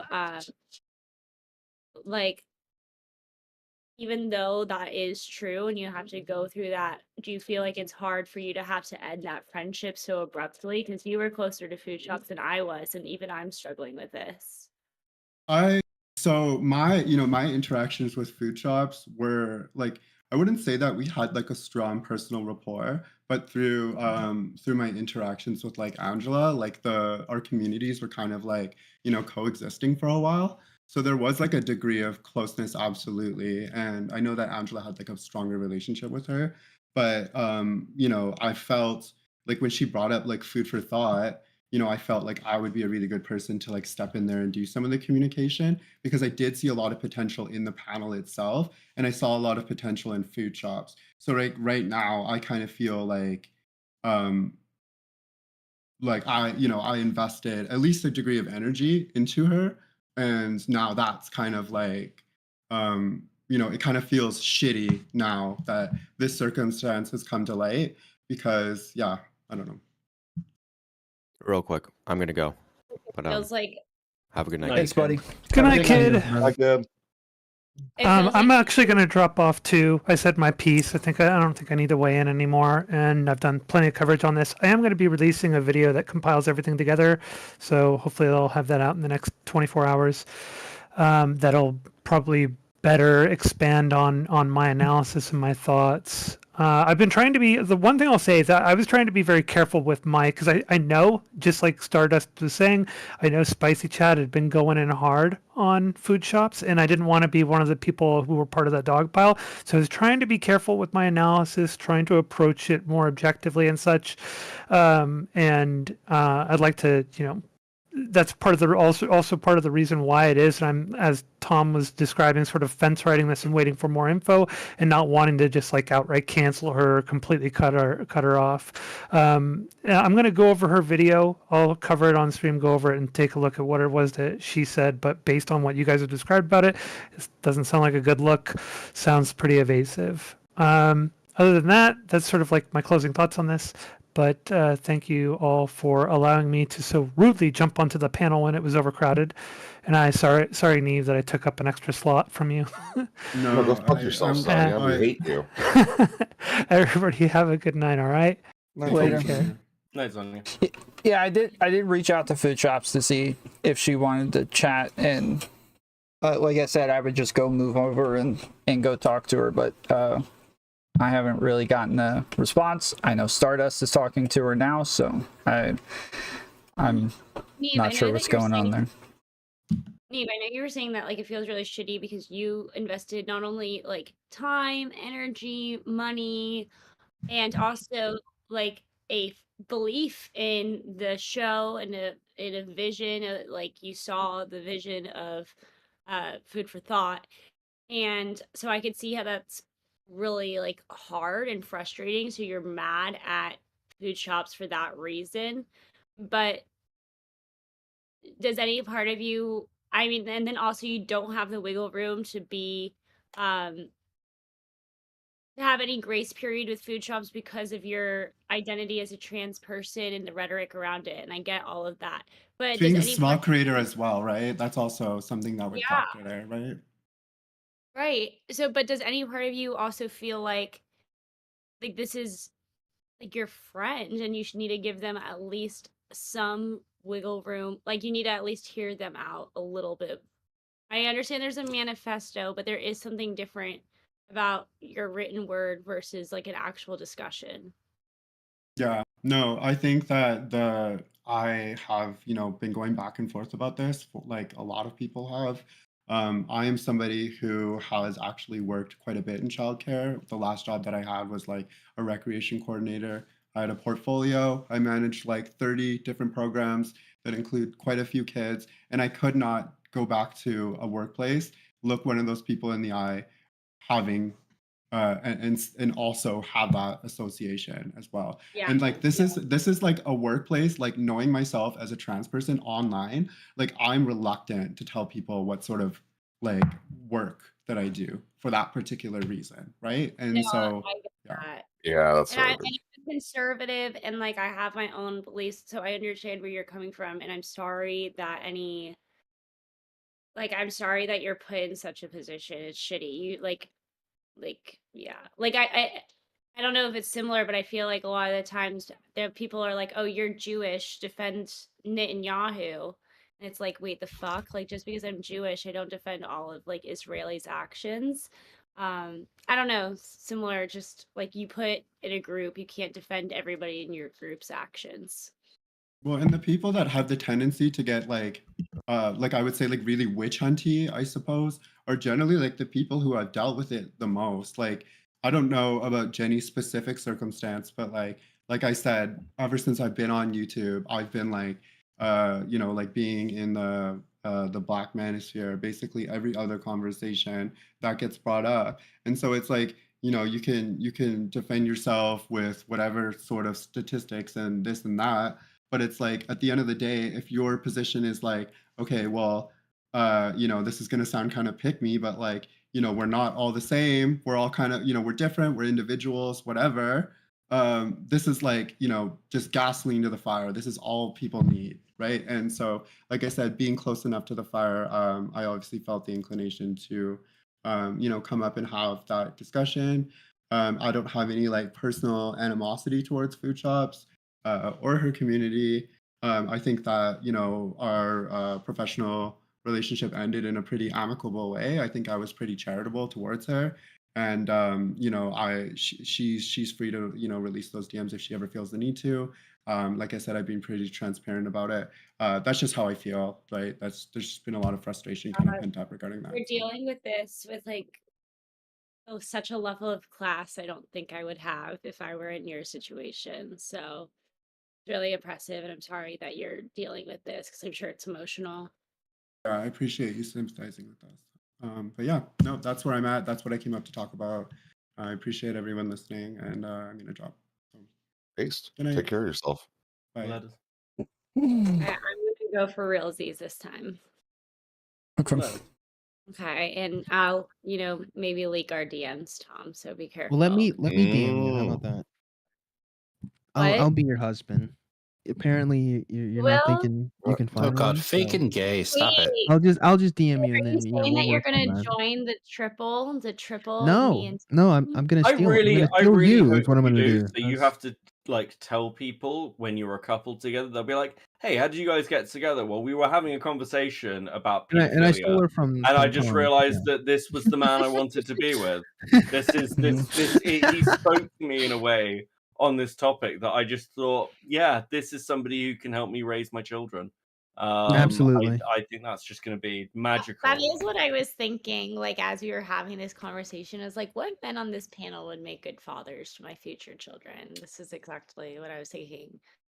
All my sperms have an extra chromosome. Will not be a good father. Okay. Yeah, so he's discounted, but I'll be Yeah. in your DMs. Don't worry about it. I hear that families with at least one Down syndrome child actually tend to be happier. Yeah. Well, I imagine all of them. I don't know how you would even quantify that. I'll be honest with you. I don't know about that study. I haven't read that. Yeah, study. I'll be honest with you. I'm postulating. So take care, Lauren. All right, let me real quick. Hold on 1 second. Okay. Just 1 second. Yuune? Yeah. Hey. Sorry, I gotta mute this stream real quick.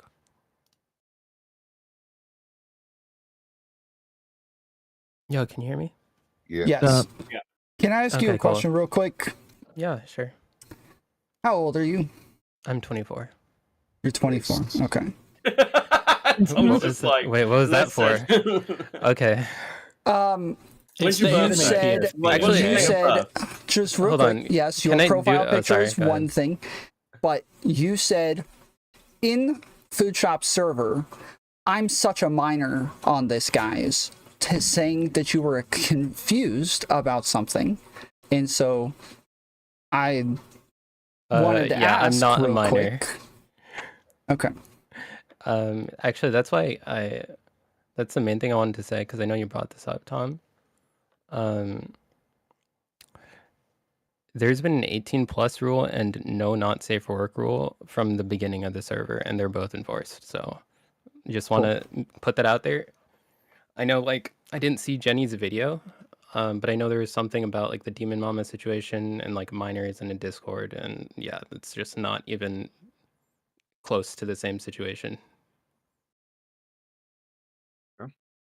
Yep. So I just wanted to clarify Yeah, it's that. because we all know in Discord everybody's honest, and you're checking everybody's IDs. I mean, it is as much as you can do. Like it's, yeah, like I don't know. There's no sexual conversations with minors in the server. Like, yeah, like just full stop. So. Okay. Yeah, I mean, we just have a rule. No under 18 as well. There's not much we can do about it, but we also don't allow not safe for work imagery and crap like that. So. Yeah. Except for all the weird pics Tom posts of himself. I was like, you let me have an entire section of your Discord, Tom, where I did nothing but post nudes, and you were fine with it. It didn't happen. Sorry, Rezzi, what were you gonna say? I was gonna say one thing that I do think is interesting is that I did get outed as a manic pixie girl in DMs, and I don't really know what to do with that. Literally, no one who knows you is surprised. No one who's ever talked to me in DMs is surprised at all. But yeah, nobody is surprised by this. I doubt your own community is surprised by this. God, no.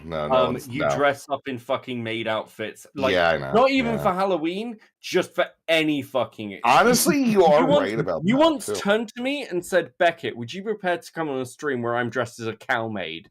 And I was like, "What's it in aid of?" And you were like, "I have a cow maid outfit." Like that was like some kind of fucking answer. I mean, yeah, that is the answer. What do you think the question is, dude? Like, you're not asking the right questions. This is what you British get when you overlook things. This is why we won. Get fucked, Beckett. Yeah. Wait, hold on. Can I just respond to one thing in chat from Sleepy? Foodshops said she doesn't know if she wants to talk to you because you're hosting dissenting opinions, and she thinks Beckett is spicy chat. I'm not in spicy chat. They hate Beckett. They literally Look, honestly, I think there are some people in spicy chat who still like me. I don't talk to anyone from that community. I'm certainly not taking their fucking side with this. Queenman fucking ambushed me with this shit while I was hammered. I'm just like, this shouldn't be a fucking surprise to anyone who knows anything about me. He was mad at you for the lolly video when like he's like a big lolly he was himself. He was fucking insanely mad at me about that. Queenman is like I have been like resident fucking lolly pedo. I have been overly charitable with this entire thing. I haven't talked about it until today. Literally, she sent me a message saying, thanks for waiting to talk about this until I put out my manifesto or my video essay. She put it out. Now, we had already scheduled this panel before she did that. But then, obviously, like, all of the people that I invited knew that they were going to want to talk about this. So, like, what I don't know what to tell you. Like, there's not a... what am I supposed to do? Like, if somebody gives a dissenting opinion, I just kick them off? Like, what the fuck? Is Foodshops afraid of dissenting opinions? I thought she wanted clout and all this shit. She wants the attention, and then she's afraid to get attention. This is fucking nonsensical retard behavior. I mean, I'm not surprised. Like, it's tough to go into the lion's den and get eaten up when you don't have good arguments. I can't imagine that there are very good arguments that. She's not helping. She's not helping her case. My opinion that I had earlier is like rapidly declining. She said on Stardust she doesn't trust you. If she actually said this, dude, I gotta just split with this chick, dude. This is too many times where she says the dumbest freaking shit about me. As charitable as I've been to her, as much as I've helped her, as much as I've given her for her to keep, like, if that's true, again, I will wait to actually see if that's true. But I like, yeah. Like, and I'll be clear. While I haven't called her a pedophile, and I've said this multiple times, I'm not making that fucking claim. I'm being as charitable as I fucking can be. But yeah, like even from the takes I've seen,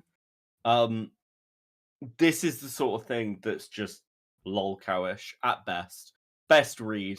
I mean, I don't even dislike her now because she's like map or map adjacent. I dislike her because she's trans. Like, that's my main fucking problem. Yeah, this is just unacceptable, fucking horrible, degenerate behavior. Don't do it to yourself. She's making the trans community look like horrible. She's just as bad as Demon Mama and Demon Mama's fucking zoo of fucking troglodyte weirdos. Well, to be fair, can't you give the devil their due and just let this? How long until Foodshops has a 12-year-old girl on a leash at Pride? That's a good question, but I don't know. I guess for me, when it comes, I think at a certain point you do have to give people their bad character, and I don't know if we can just use every trans person as a reflection of all trans people. Like, I have my criticisms of that whole thing, but I hesitate to say, well, look at her. They make everyone look bad. Like, hold on for a moment. Maybe she's the problem, right? So that's how I feel on that. I think that there's a level of sarcasm that everybody's employing. We don't think Foodshops speaks for the trans community. Okay, good. And anybody who does paint anyone as speaking for any community probably is mentally retarded. What? Oh yeah, Yeah, sure. they're out That's of a fucking that's a mind. more British way to say it. Yeah. Yeah, you're a fucking loon. Yeah. Yeah, I don't know. I look, the nature of drama in this space is people take sides because that's what people do. I get that people belong to Food Shops community. I was enjoying setting up things between Food Shops and Viv. I'm not gonna lie.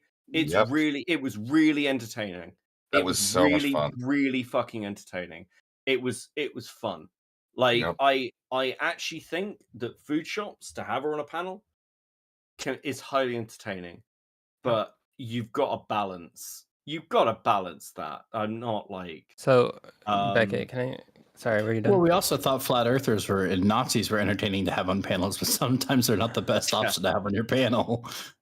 Okay, so I mean, that's kind of been like my opinion on her, like as someone who's pretty close to her. Obviously, I moderate her server and I'm her friend. A lot of it just seems like she's just memeing too hard, and I don't believe that it's actually like malice. That's just where I'm at with it. That doesn't matter because, like, when you meme too hard, like, you get the consequences. Hold on, Samantha. Yeah, so I acknowledge that there's consequences to the actions that she's taken, and that's perfectly fine. Like, no one is taking issue with that. I don't know why you would think that I would take issue with that, but I think it's a bigger stretch to say that she's like an actual danger than someone who's just memeing, which is what we've seen before in this space. Like, that's just... There's no definitive proof that she is just actually memeing. Okay. She's so retarded and all over the place that there's no way to tell if it's true statements or meme statements. Okay, That's I don't the know. problem. Okay, Samantha. When you release a manifesto, like, to acknowledge claims that have been made against you, right? That's not a good look in your favor of, hey guys, I'm just memeing. She could still be memeing with the manifesto, Can but we it's be still... hold on? Can we be specific? Because there's things that she's not memeing about, and there's things that she is memeing Okay, about. what do you in my think opinion. she is memeing about? What in your opinion, as a friend? And I look. So listen, the I wanna be 12-year-old really clip. Have clear- we all just, heard that one? Just quickly. I want to be really clear. Yeah. I don't want to put you on the spot as Food Shops. She doesn't even know I'm advocate here right now. because, Like, yeah, I haven't talked to her because it's since not yesterday. fair- it's not fair to you. So if any of this is uncomfortable, please say. Like, No, I'm sure. here. She didn't send me. Like, I came here on my own, and like I haven't talked to her since yesterday. Like, she has no idea I'm fucking here. So Okay, I'm what here do by you my think? own, What yeah. do you think she's memeing on? Just go blow by So the blow. 12-year-old clip, we've all heard that, yeah. I know of it. I haven't actually seen it myself. Yeah, it was sent to me a few weeks ago. I'll send it to you right now, Beckett. Yeah, so that one, the person she's talking to said that that it seemed like a joke. Seems like a joke to me. Yeah, Yeah? but that's like the issue is I think it's less the issue of does it seem like a joke, or is this like, again, highly The just lolly not thing, good looks? not a joke. She actually admitted to that in the conversation with you, right? Like, no one's saying that Yeah. that's a joke or a Yeah, meme. no, Like, yeah, that's that's true. Yeah. So if that you have a big problem with that, then like sure, right?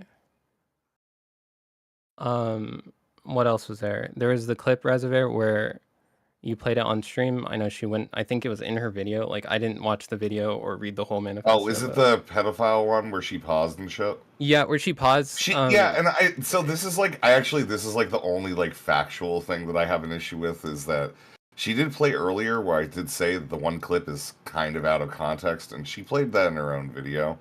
I don't really take great offense to it. I'm okay with like not really pursuing it, but I do think that was not portrayed the way that I portrayed that clip when I played it. So, but then again, at the same moment, I kind of just ramshackled something together after a sleepless night and depression. So yeah, 100%. I would say laziness more than Reservoir, anything else. look, Yeah.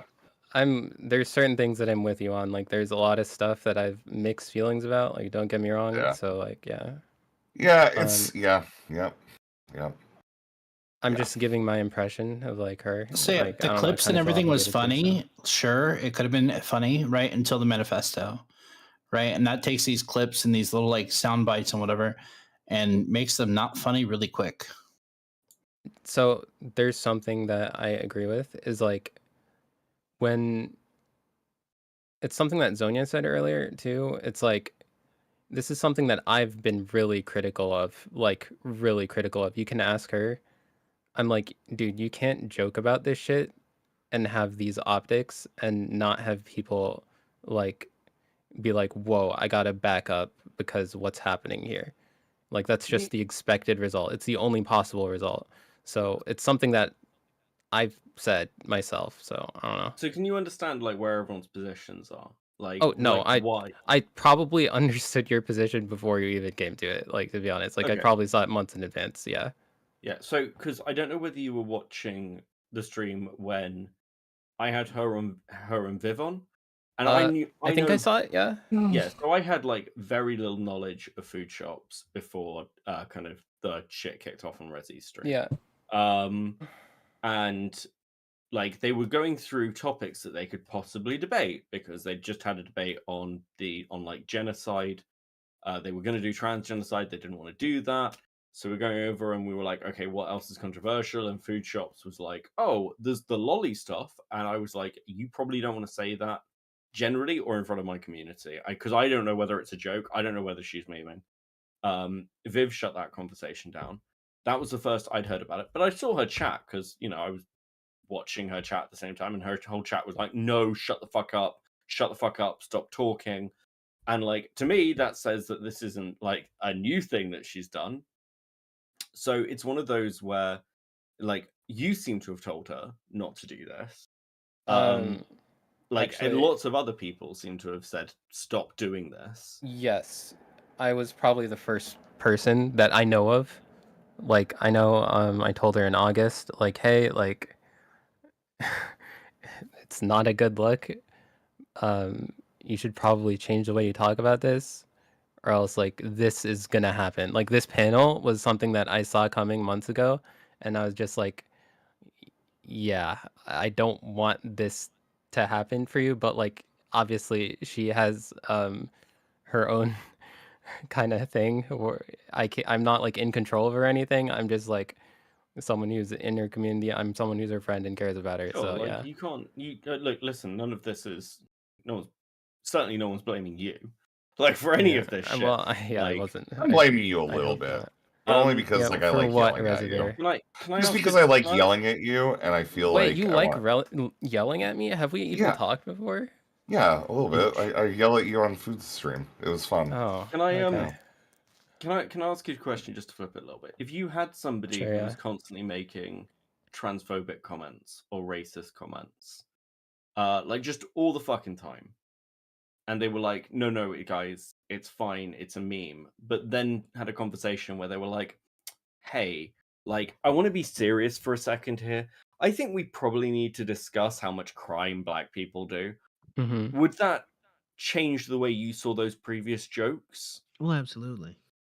Yes. If someone was making jokes all the time about something, it's fair to assume that there's something there, and like she's admitted that there's something there in relation to this whole like subject. Like it's like she has her POCD history. There she has like the lolly stuff there. Like there's something there. Like I don't think that's in dispute. I think the question is what that thing is. Like is it innocent or not, right? I think well, okay, I think if it's just the lolly stuff, listen, there's going to be plenty of people who are not going to want to associate with the lolly stuff. Yeah, just for a sure. base. It's really toxic. It's at base a toxic position to hold optically for you to interact with. This is I mean, this look, crushes people's careers. Okay, so yeah, even if if you're not going to the extent that she's a pedophile, which again I am not, it's a really fucking optically toxic position to hold. Yeah, has anyone ever said that before? Like on Twitch poll that we know of? Like I'm like I know her and I'm pretty floored that it's That like what? just something that people say, like the lolly thing. The what? Specifically. That lolly is CP or what? No. Well, that and also like that they jerk use off it. to it?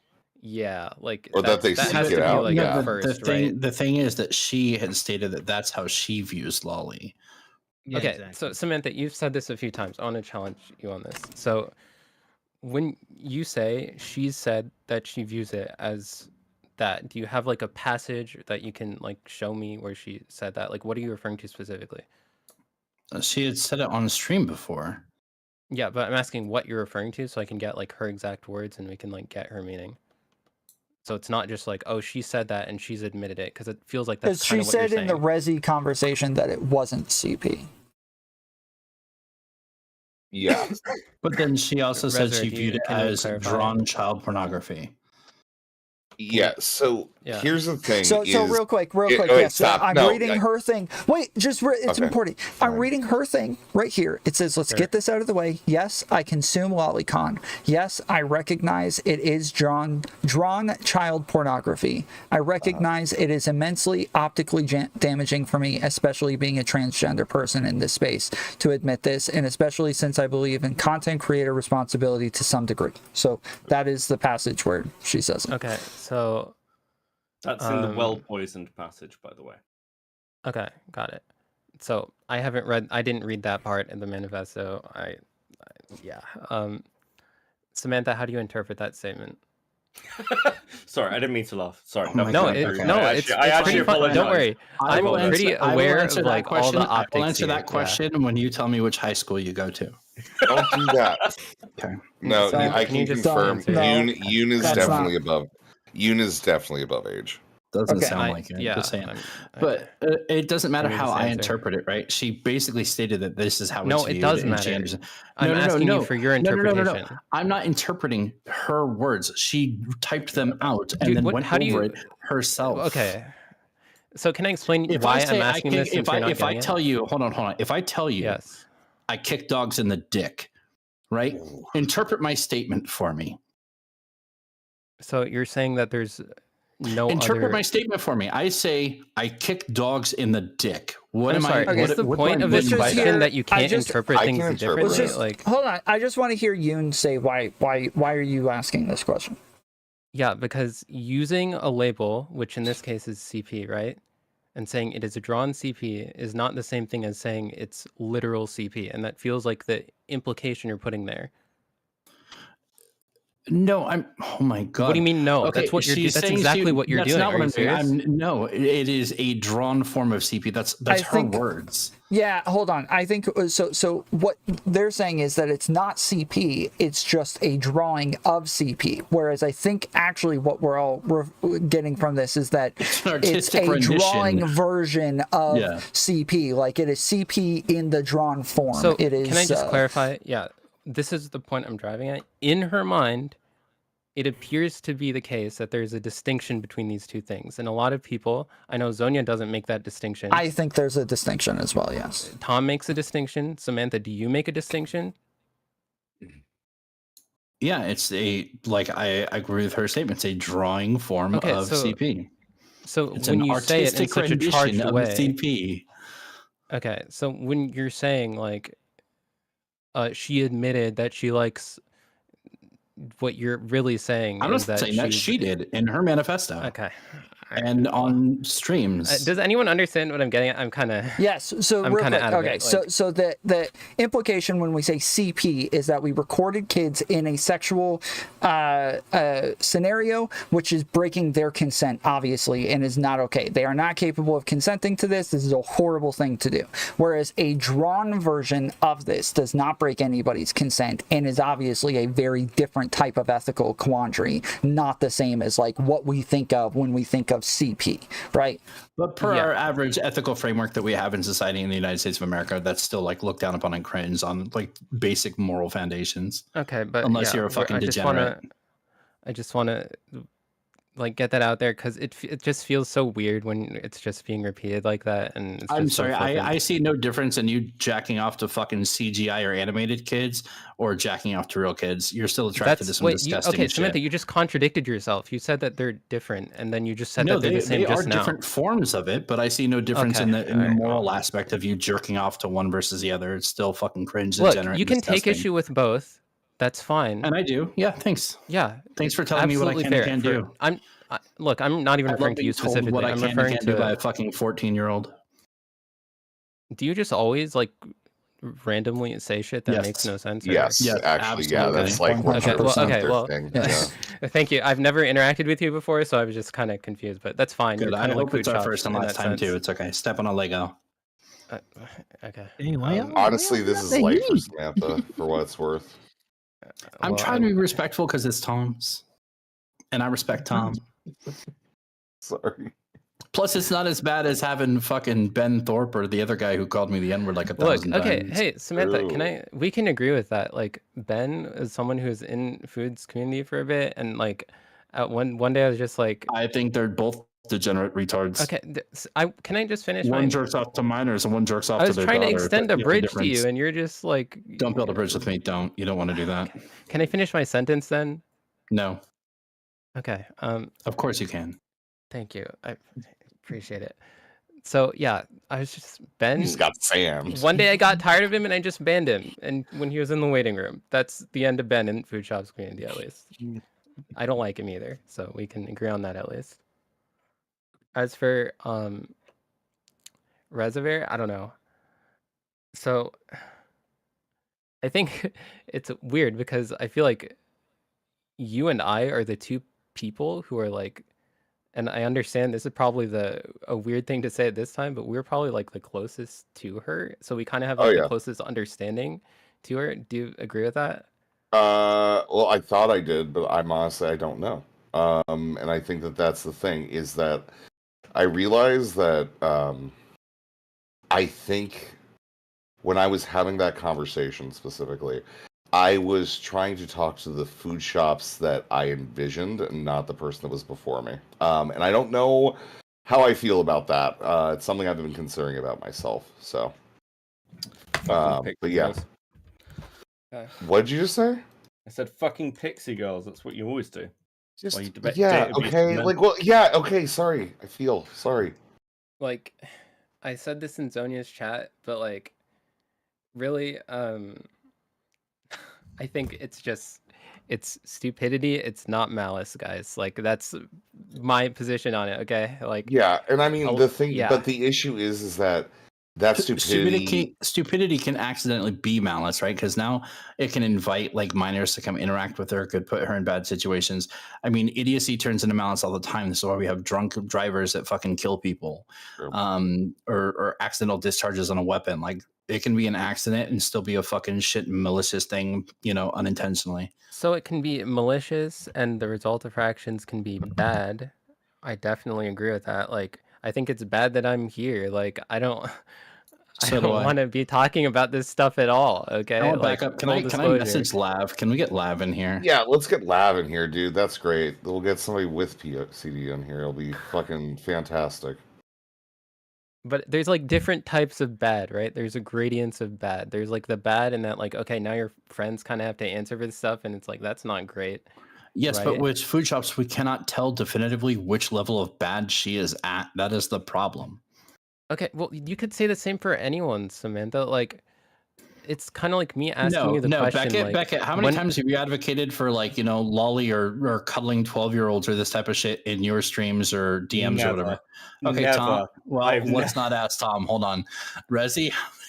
I don't. No, I only advocate for older women because I think that anything under the age of 25, anything under the age of 25 should be exterminated. Tom, how many times have you done this on your streams or stuff? About 6 times this week. Yeah. Other than tonight. Tom's just like. I'm just kidding. I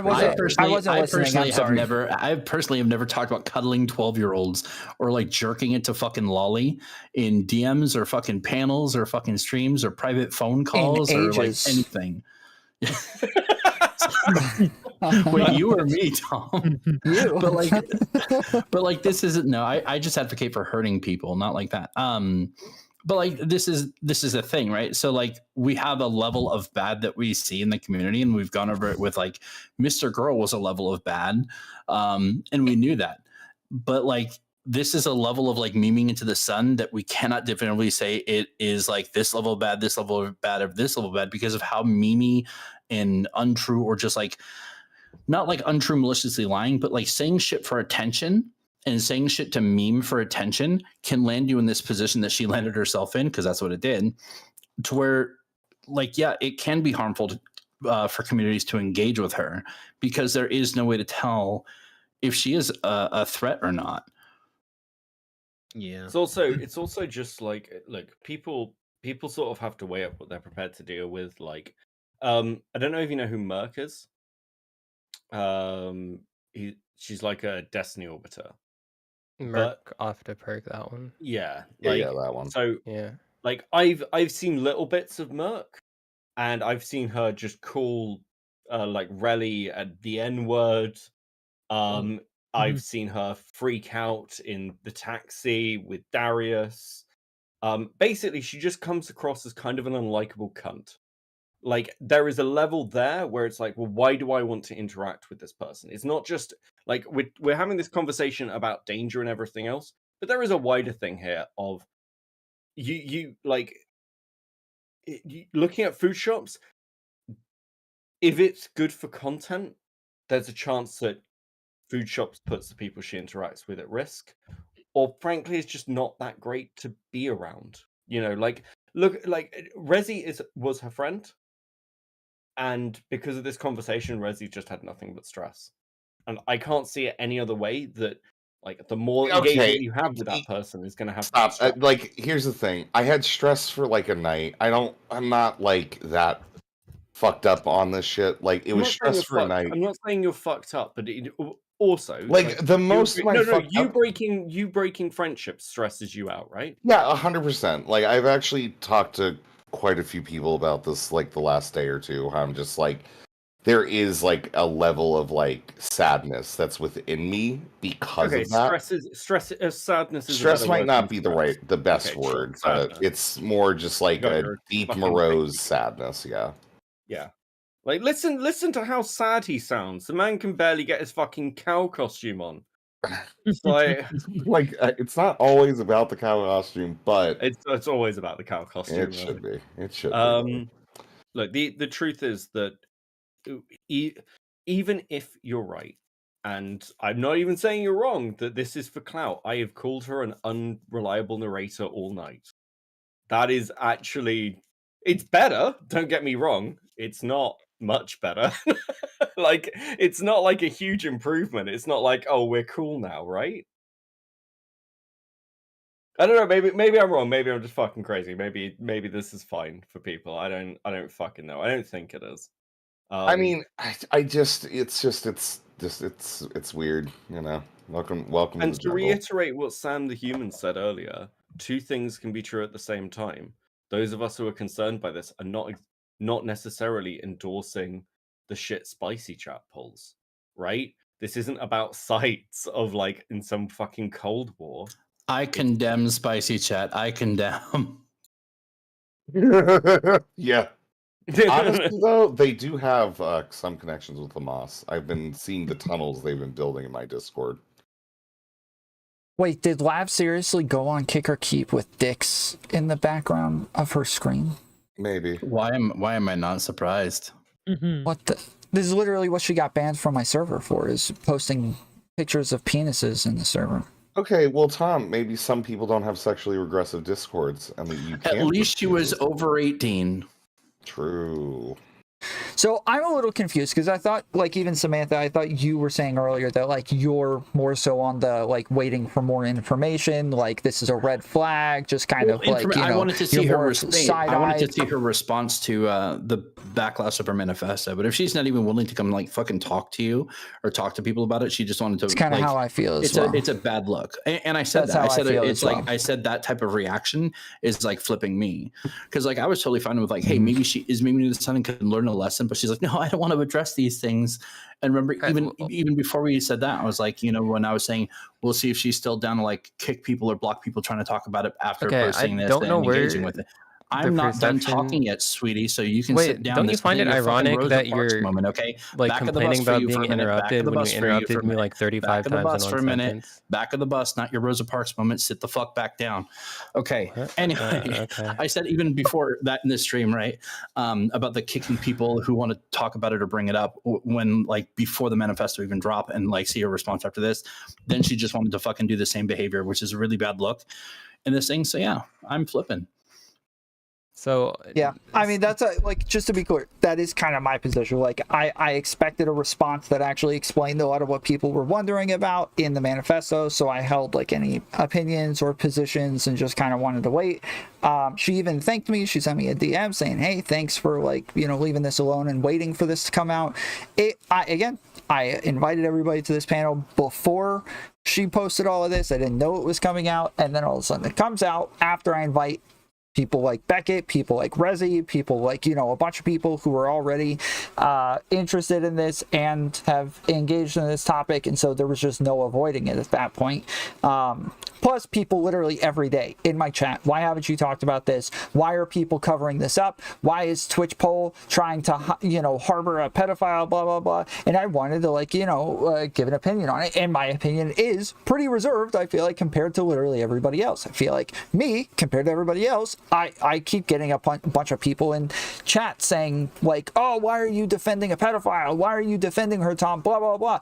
But even with that, with everybody saying that I'm defending her, I'm still somehow on the bandwagon of people who are bad and uncharitable and not worthy of talking to. And this is a week after she went off about me never virtue signaling that I cared about her, and never saying that I, like, she, you know, kicking me off of her show, going off about a bunch of like messed up stuff about me.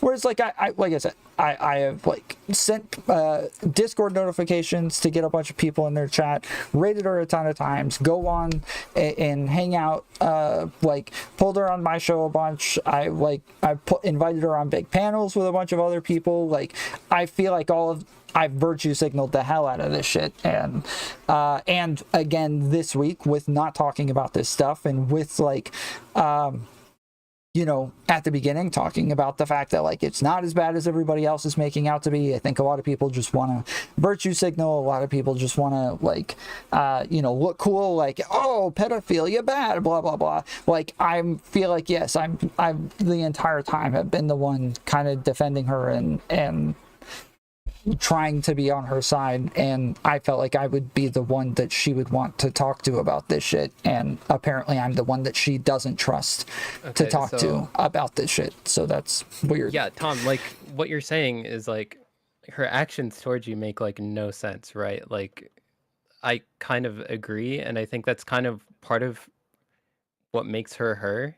Do you know what I'm saying when it comes to that? It's like kind of the same thing with this whole drama, in my opinion. It's like you read this and you're like, why would you ever do this or say this? And this makes no sense. And you have to like take your path about like which explanation is the correct one. And it's like in the case of you, Tom, where she's like, oh, you've been uncharitable to me and like I don't trust you, I guess is what she said on stream or something like just now. I don't fucking know. But it's like, yeah, that doesn't seem to follow, which is kind of just like who she is. But it's not like a premeditated, I'm gonna say this thing and like I have it all planned out. Like, yeah, I guess like that. I'll get into this, but that's part of my issue here, is that like somebody who isn't who seems to have impulse control issues also having these issues is making these things just that much worse. And so yeah, I would yeah, it's just not, it's not helpful. But to be clear, that doesn't make she it. said she wants to talk to me after she goes over the manifesto. I should I'm probably sure she'll talk to you. take a bit to go over it on stream as well, so that we're all in the same boat. To be fair, I did suggest just talking about the new president of Argentina. Like, my suggestions were not this. I also want to know when Destiny's going to provide proof and evidence of Hassan's tunnels where he keeps his capitalism. I would like to know when Destiny's going to prove that he's not a pedophile. Ace. Yeah. When's that going to happen? Someday, maybe, dude. We can keep hoping. Where did that one come from? I don't. But look. I also think a fair amount of people have seemed pretty depressed about the whole thing. And to be clear, for those, because the pedo panels come up a couple of times, it's not like I don't have pretty clear form on this. I told someone to delete their channel over that panel. That was my genuine advice to the guy who hosted it. I called them irresponsible and said that they should get the fuck off the internet. I said that a year ago. So it's like I think I've got like pretty strong opinions on this kind of thing. I was like, you shouldn't be making fucking content then. Sorry, you hosted a panel where you had a 16-year-old victim on with the person who groomed them. Fuck off. Like, so, you know. Yep. It's more fucking British waffling, man. When are you gonna own Savile? When am I gonna own? What you fucking talking about? We dug him up. Yeah, Like, okay, dude. we That's fucking what dug him up. that's what the Queen wants you to fucking believe. Okay, all right.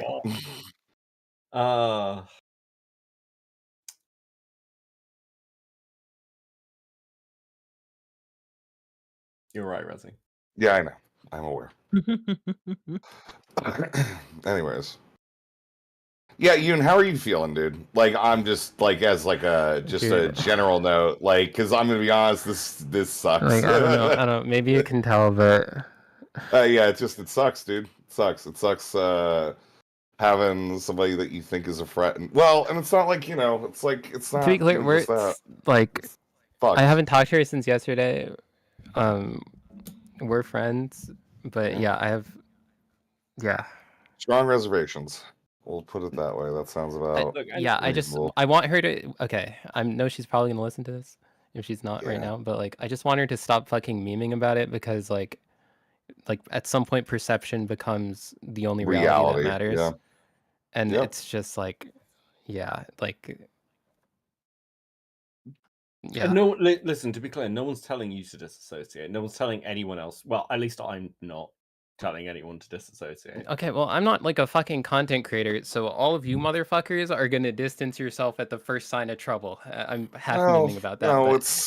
Okay, I'm kidding. Distancing myself. No, to be clear, I understand when it comes to this subject. When it comes to this subject, like that is the only expected result. So, some are, but Tom will still have a conversation. Well, Tom, you're just like the bravest soul on the planet. I don't know how you do it. Star will still have the conversation. Like, other people are waiting for evidence. Zonia said that she's like would wait for more information to come out. I don't think that's the universal position. Well, my thought process is if a bunch of people are waiting for more information, I would just go have that conversation, get that information. Wait, Tom, what's the deal? Are you saying like she's not wanting to talk to you now? Yes. She just messaged me just now and said that she'll talk to me soon. So okay, well, yeah. Like on this panel? Probably not this panel. I don't Probably, know. yeah. Like I said, I will have a one-on-one conversation with her. Yes, I'm not gonna do it with a group of people. Yeah. I'm not that farm hungry. Fuck me. Do that. But I think that's the best way to go about it, though. Even though I don't really know the person, I just kind of have more philosophical, general thoughts on her.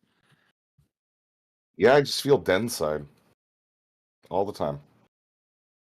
No. Yeah, well. Look, I mean, if she wants to make the arguments that like she's been targeted by Spicy, I think there's.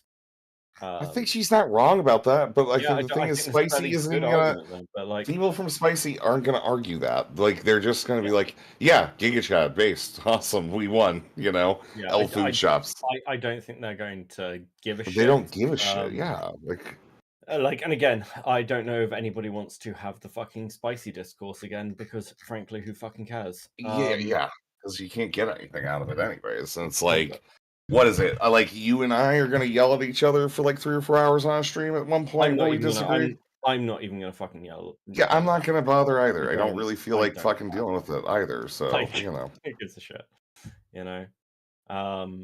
Look at you guys agreeing.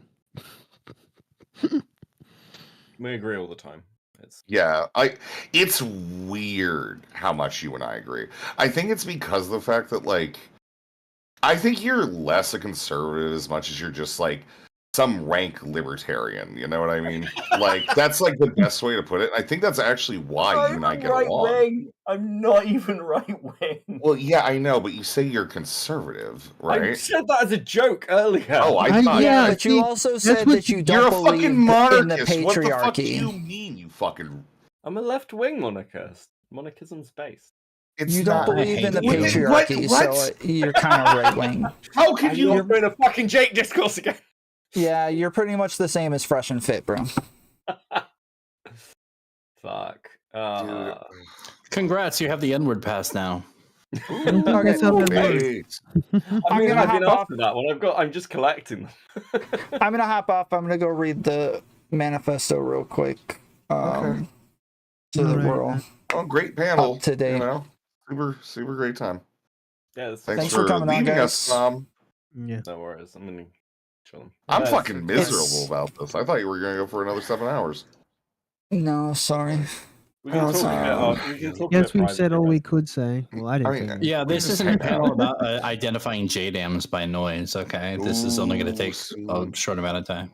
But really soon, though, we're gonna be able to do that. I think. I won the panel. Great. Have a cookie. W me. Have one of Pokemon's cookies. They're very affordable, I hear. Is that right? Don't rape anybody while you're at it. Okay? Can you just don't do the rape? I don't know what that is, but that sounds good.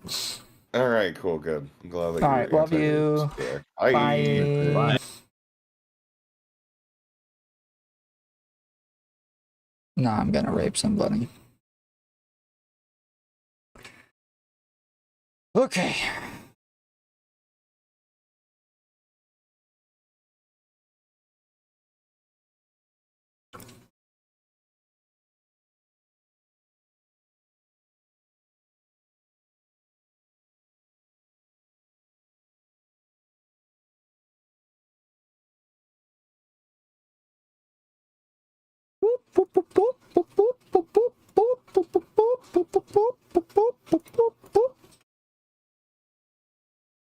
Is this? Yeah. Okay.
This out of batteries. What the hell?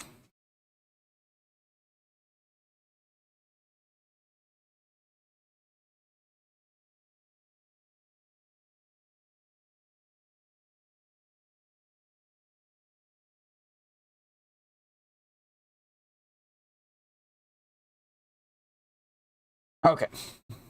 Foodshops or cat? Indoctrination. I'm Foodshops, and I uploaded my first YouTube video on May 24th, 2023.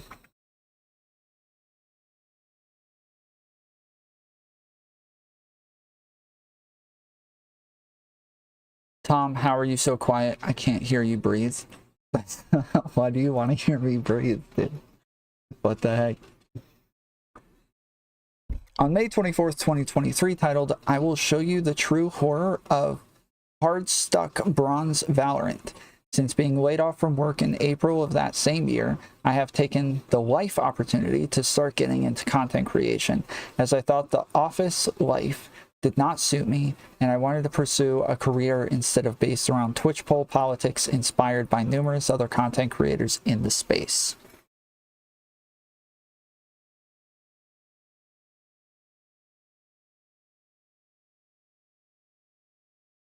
If you check the progression of my videos leading up to my most recent, none of them are reminiscent of the very first YouTube video regarding hard-stuck bronze Valorant. Mainly because I did a lot of experimentation around content in my early days, especially on TikTok, YouTube, and Kick. I still keep a lot of that content up, mainly because I want to be able to own that content and say that I improved over time, even the shameful, embarrassing, or weird bits. However, calling some of my early content weird would be a vast understatement, as I explored some extremely controversial and taboo topics, especially targeting and involving pedophilia and lolicon. I was personally invested in the topic, but I also made it a core part of my content. Due to the controversial nature of the topic, it captured people's attention. Once I have captured people's attention, then I would actually go into the real discussions and good faith discourse to get people onto my side. Since then, I have reluctantly set to private all related pedophilia and lolicon content and debates due to the feedback I received.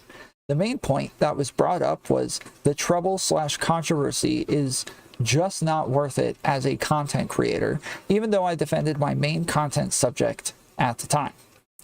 The reason this was a hard decision for me was because I felt personally attached to the subject matter, which is explained in the next section. So, just to be clear, I also have had tons of conversations about pedophilia, tons of debates about it. Even over the last month, there's probably a good, I don't know, what, 6 or 7 VODs in streams where we've talked about these things. So, the conversation in and of itself is not any sort of red flag, but real quick, I guess, the Trib for $5 said, I think it's pretty obvious food is a PDF. It seems like it's hard for people to separate PDF from Predator. I hope food is walking in good faith. Yeah, I agree with this. Mantis said, real talk, are any of you going to interact with her in the future, asking for a friend? Oh yeah, that's right. That's what got me to ask the entire panel. Tom Foolery Show, sure, but are you personally attached? Yeah, I obviously, when she says she has a personal attachment to this kind of says a bit more.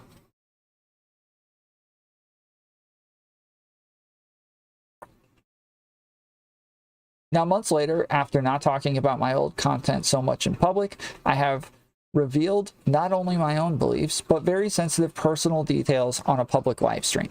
With all the clips, tweets, and coverage on me, the time has come for me to use this write-up to present everything on the table. My views, where I'm coming from, so everything is gathered in one place. So,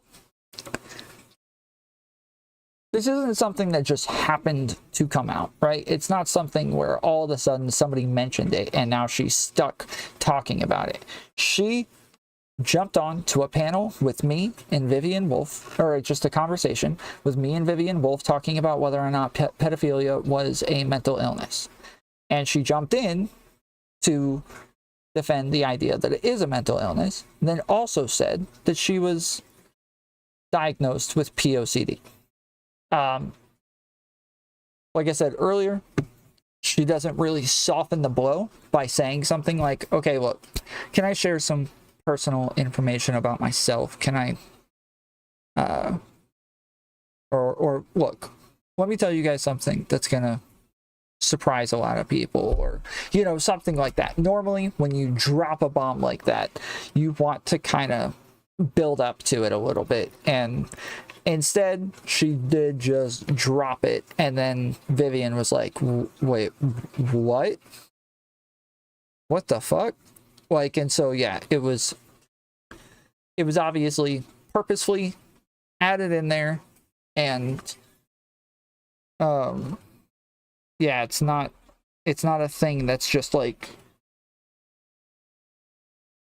that has just come up, or that she was confronted with, but instead like information that she just kind of volunteers by herself. And that was just like 2 weeks ago, before all of this other stuff happened. But I will say, obviously, my reaction, Vivian's reaction, the way that we dealt with that, totally changes how people freak out about it and how far everybody runs with it, and the sort of shit that this is turned into is very different than the shit that turned into. And so, yeah.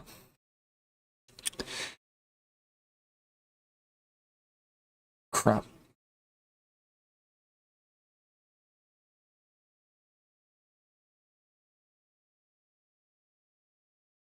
Trying to pull my stream back up so I have the chat up.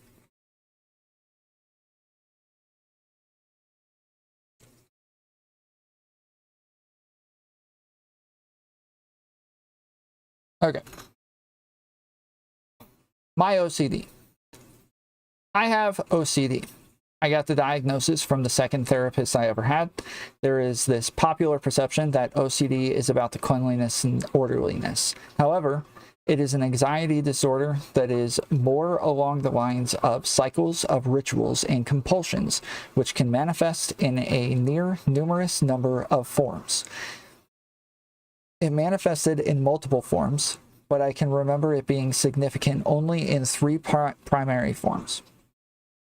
One of these forms are strange attachment fixation issues, where I get incredibly fixated on specific people in a limerent referred offhandedly in the OCD context specifically refers to an OCD manifestation where the fixation is primarily focused around another person. Romantic attraction based way. I get immensely obsessed with them, feel bad when they are not there, and think about them basically all day and all night. The very last limerent cycle is actually what got me to get help in the first place, and what got me on meds to get therapy and to fix my issues the best I could. Another is what I call confession compulsion, where I would always try to confess things I felt were bad to people I perceived as good, ranging anywhere from bad thoughts to bad feelings to bad actions I did. With time and effort, I also kept this kind of spiraling under control. However, I cannot deny that it wouldn't be surprising if this contributed to at least some small part to my personality and my behaviors and actions. For the sake of this booklet, I have only described confession, compulsion, and limerence for the sake of transparency. Both confession and compulsion and limerence will not be mentioned as part of my argument for the rest of this manifesto. However, the third manifesto mentioned is especially insidious, called POCD, or pedophilic OCD. Basically, it is this constant fear and worrying that you are a pedophile. Wait, this is what POCD is. They said that she explained it incorrectly in this, but she doesn't. This is correct. Everybody on the panel said that she explains this as somebody with an attraction to minors instead of it being she did originally. I heard the clip. Okay, I would like to see the clip then, because that would be an important inconsistency. Zonia doesn't think it's true because she didn't stay away from Lolly. Wait, that's a different thing though. Zonia said she didn't think it was true because she explained it incorrectly. So yeah, I would like to see that. If anybody has the clip, if you can send it to me, because that totally contradicts what was said on the panel numerous times.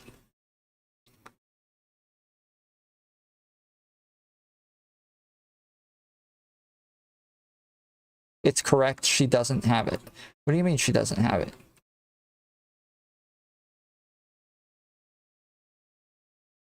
You can't have POCD and seek out lolicon. I don't agree with this. Okay. However, the third manifestation, POCD, constant fear and worrying that you are a pedophile. However, this does not mean you are an actual pedophile, but rather you have the OCD cycle applied to the anxiety that you might be one.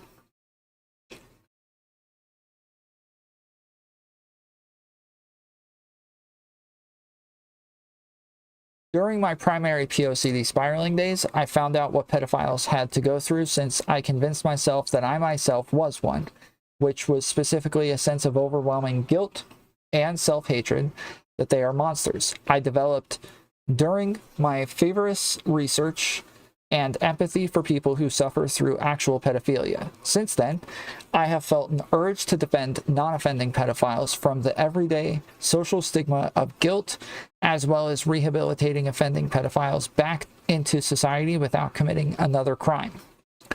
However, I want to make it clear that this is not because I want to justify pedophilia or pedophilic actions for myself or other people, but rather to promote discussion and mental health coverage of the idea and for a group of people who suffer through immense day-to-day guilt.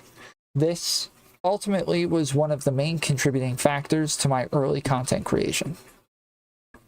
What is OCD? What is POCD? What is limerence? What is confession compulsion? At my core, due to the recent drama as of writing this, some people believe I am a pedophile. To some people, I am not. Some people believe it doesn't matter. If it matters to you, the reader, I am not a pedophile.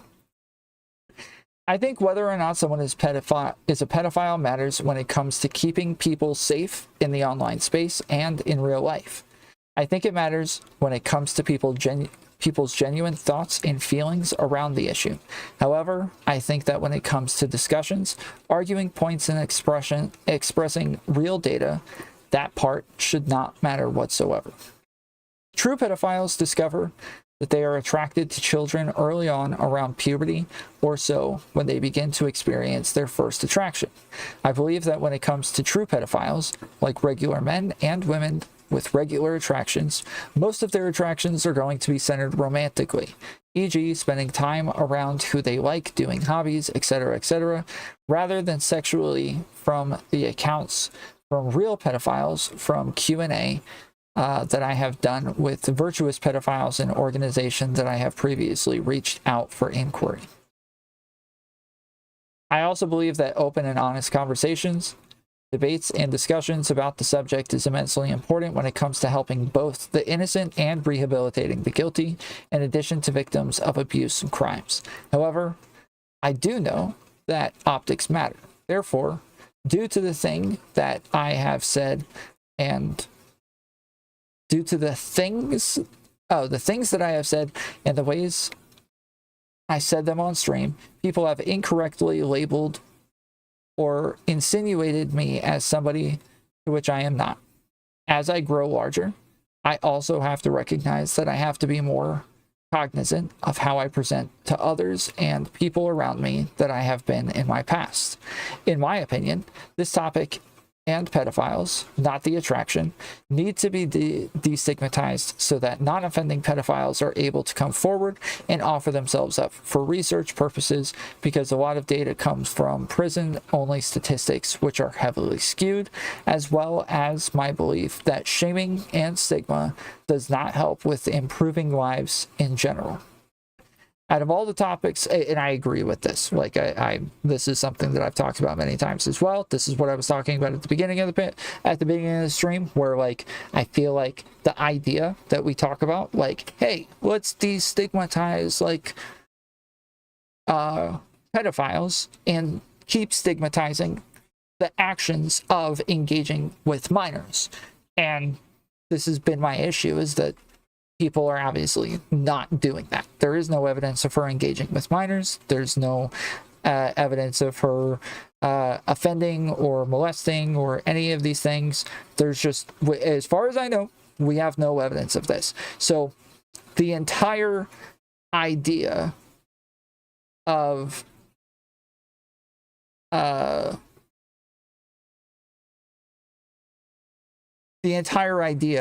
like, oh, we have to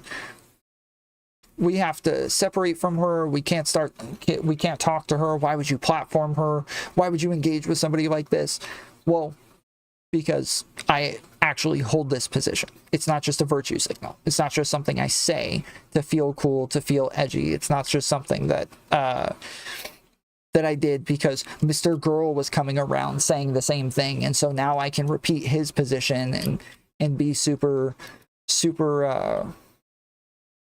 out there with everybody else. Like, this is a time where I think we'll find out who actually holds this position and who doesn't, who is just virtue signaling and trying to look cool, and who isn't. And yeah, I feel like a lot of the people that we're talking about, or that have covered this issue, have shown that, yeah, they are just stigmatizing just the person and not the actions in and of itself.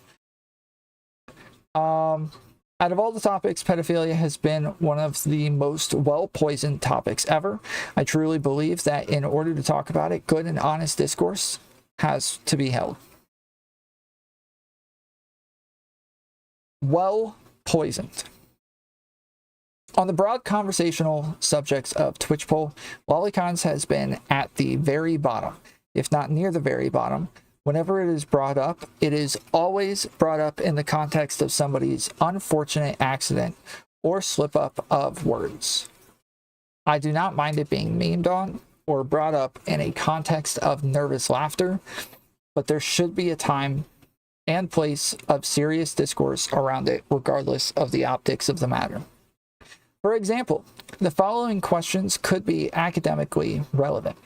Do the pros outweigh the cons when it comes to the real pedophiles consuming lolicon in place of real child porn with actual porn?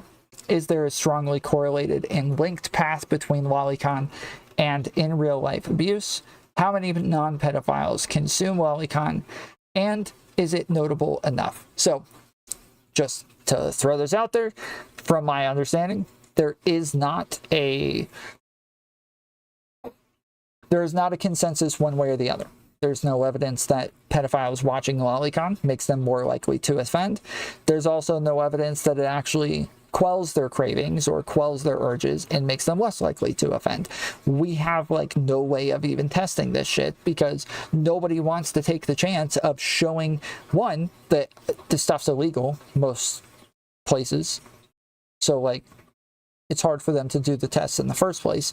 Two, even if it is legal somewhere, there's no way, nobody wants to show a bunch of people like porn and they actually go out and offend. And then it's like, oh, you the people doing the study made them go rape a kid or something like that, right? So it's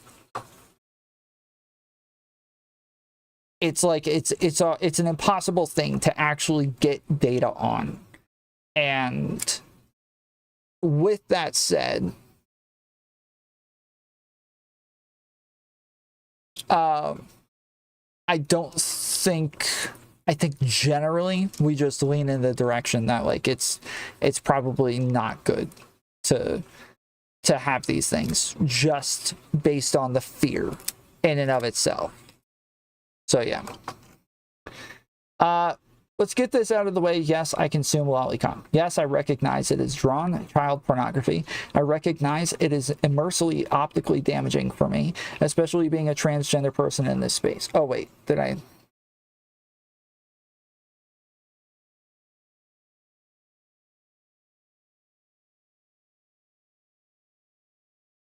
Okay.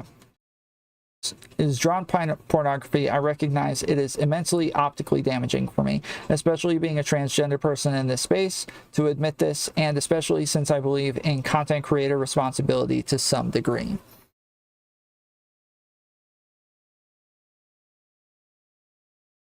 She should have given us a bunch of like pictures and drawings for us to have examples of lolicon. This is what it looks like. This is good lolicon. This is bad lolicon. This is, we should have, I'm just kidding. I do this because I believe in telling the truth here now, that it is out, and to face reality head on before moving on with discourse, with the facts and concessions on the table. With that accounted for, the data is lacking that there is a clear lead up from consuming lolicon to harming a child in real world on large scale. As in, you can probably find an anecdote of a child molester who also consumes lolicon, but no good statistics behind the correlation between lolicon and child molestation, yet I am open to having my mind changed. I also do not see any real data just yet of how many people who consume lolicon are actually true pedophiles, as defined in the previous section. While it may seem preemptively obvious that since there is a good indicator out there that people who consume real child pornography are true pedophiles, this is not necessarily a true case for lolicon. Now that I have admitted to consuming lolicon, I can only say from my own experience that I don't think I experience any closer to wanting to harm anybody in the real world at all. Obviously, this is just an anecdote and thus is not academically rigorous. The truth is clear. Destigmatizing the subject would allow for more research to be funded.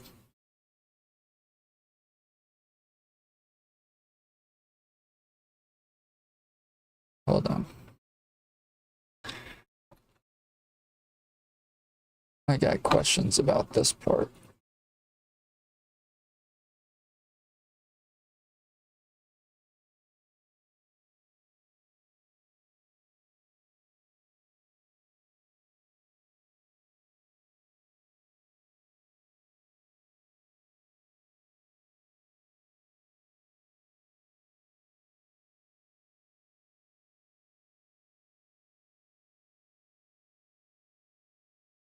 What up, Fix Life? Okay. The absence of charity. Wait, intro.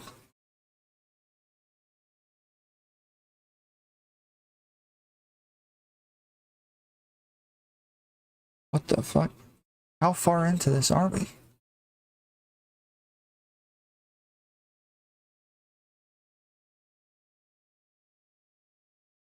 Oh my goodness. Is that really? Oh boy.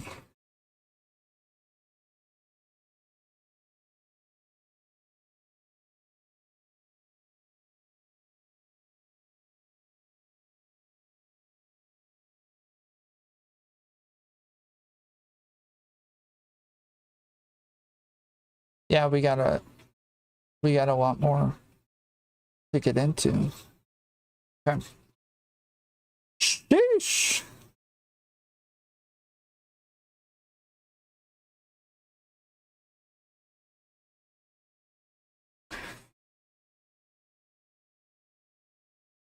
All right, the absence of charity intro on my 11:15. On 11:15, I got into a call with the content creator Reservoir, revealing information about myself and others. On the subsequent day, 11:16, a hit piece stream was released on me calling me a liar and a villain. Ultimately, this is what inspired me to make this write-up in the first place. The purpose of the timeline is to lay out as much as I could, everything I could gather that is relevant to present to you, the reader, the full context. After that, your own judgments may be made. I think at some point in the talk, I suspected something was wrong, and that's why before that I was freaking out a little bit and was too afraid to leave the call out of being called a coward and my brain wasn't working properly. Either way, yes, I admit here I am attracted to lolicon. I don't like lying and I don't like dancing around the truth. As a content creator, I promised myself a long time ago that I wanted to put all the facts out on the table before proceeding with any talk, so that is why I overshared. I also answered that I don't think lolicon is pedophilia. I think that there can be a solid hypothesis made for a correlation between lolicon and pedophilia, but there is still no solid studies or numbers of studies that came out just yet in support of it. Furthermore, so generally, the idea is there's kids depicted in these cartoons. If you have a sexual attraction to it, you are sexually attracted to kids, which, again, is not necessarily the case. So it's just like, if you watch incest pornography, you want to engage in incest, or that you want to have sex with your siblings, or stuff like that. There's other dynamics. Sexuality is complicated.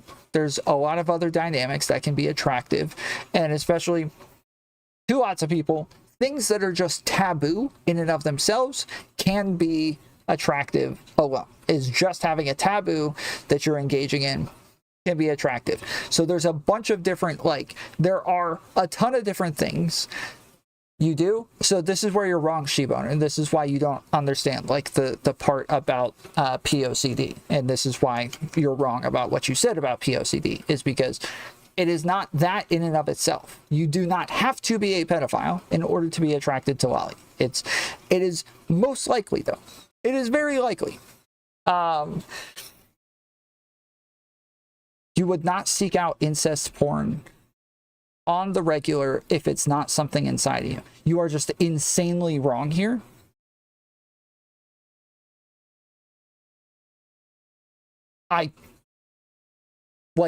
There are studies on this. You are just wrong. Flat out wrong. You are just incorrect. That is just blatantly incorrect. There is, incest porn is one of the most popular forms of pornography right now. You are just incorrect. Flat out incorrect. That is just wrong. So I would suggest you actually read up on this shit. You actually look into it, because almost everything that you're saying on this topic is just blatantly incorrect and has been disproven a million times. But yes, so sexuality is complicated, and there's always a lot of different things that you can be attracted to. So it's not as simple as we would like to make it. But again, I would like to say it is the most likely thing. It is if we're talking about somebody who's attracted to depictions of children, most likely it's the depictions of children that they're attracted to. Just saying. That is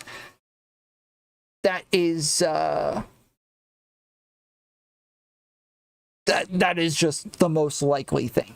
Doesn't mean it necessarily is, but so she has POCD, thinks lolly is child porn, consumes it, but says she doesn't think it would offend. She would offend. She says this to say she isn't a pedophile, but that's only if you conflate offending with pedo.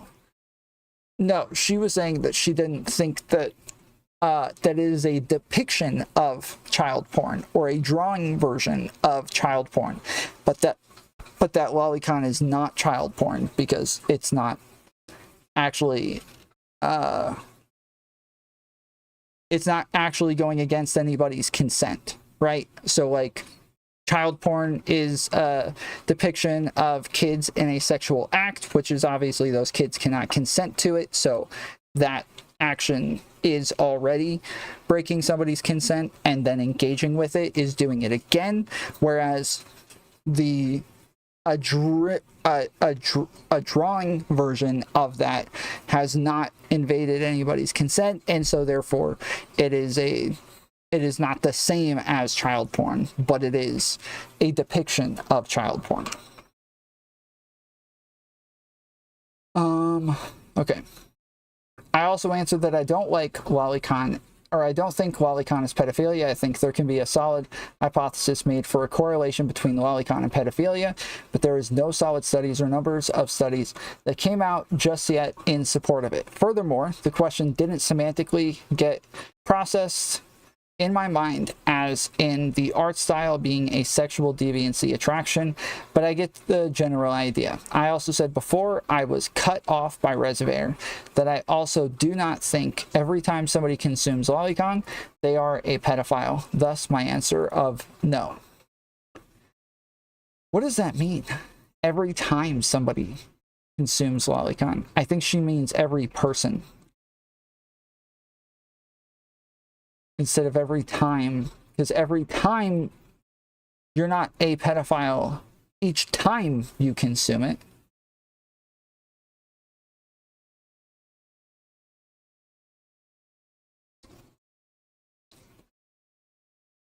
Yeah, that's assumed. I have a character limit. Okay, let me read it again then.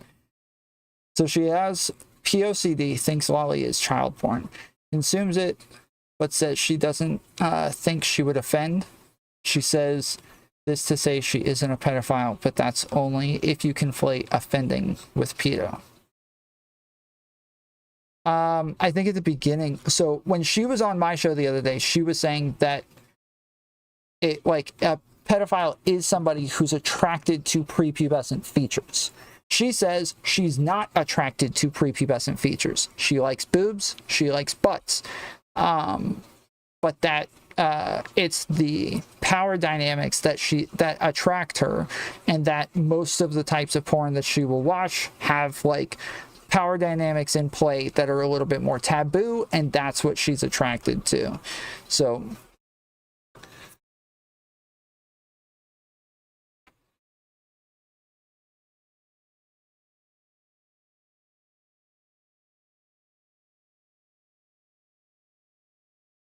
yeah, he then digs into my history and frequency of searching for lolicon, which I cannot give an answer off the top of my head.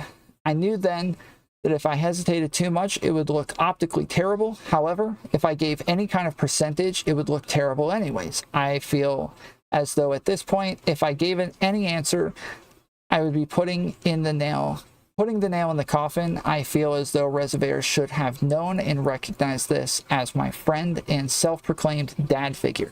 So the problem is that she's putting this on Rezzi as though he should have known this and not asked the question. The problem is that once she started mentioning these things on his stream, he has to ask these questions. Like, once she said the types of things that she said, he kind of has to say, or has to ask her this stuff. So I don't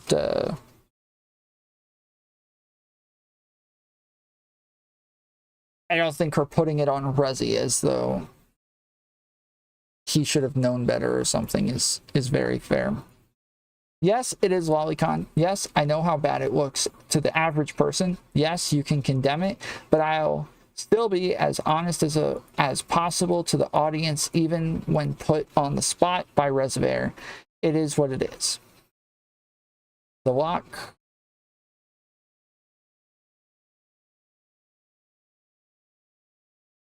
It didn't work. Okay.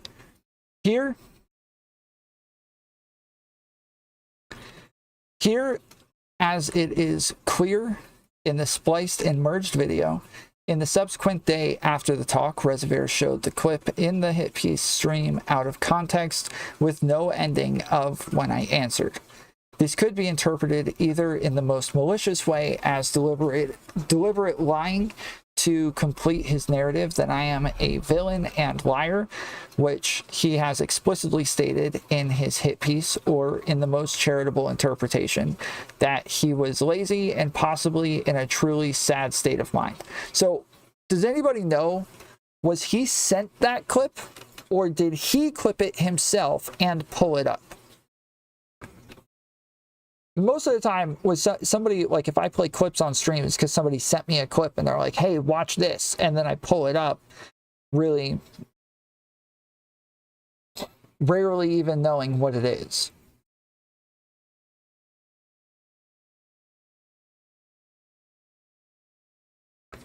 Pretty sure it was sent to him. Top Foolery Show, click the link and then hit the redirected linky at the top. If she watched it, which she did, she would know he said it was out of context and explained what happened. Ooh, Ooh, he did not clip it.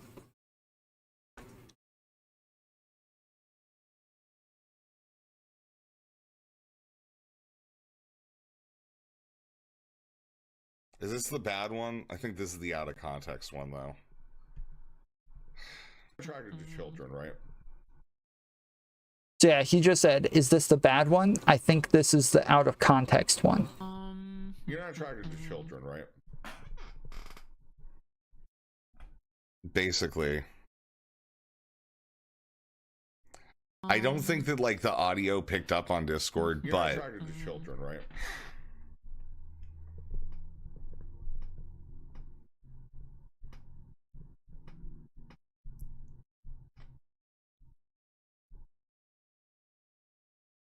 I'm trying to think. So it didn't seem like she heard him, because a little bit later she's like, wait, what's the question that I'm not answering?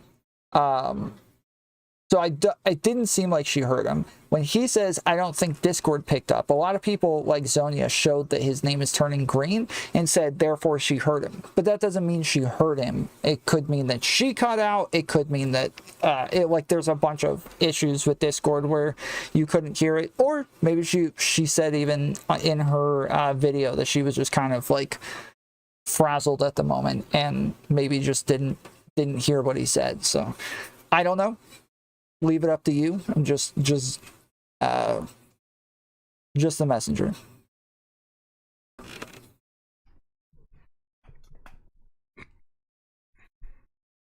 So he asked her if she's attracting the children, and then that's her just being Your silent. eyes are so expressive. Yeah, I know. Like, it's like literally a thing I do very much. I'm very, very expressive. I also want to say there's a chance that it didn't like come up on the Discord call.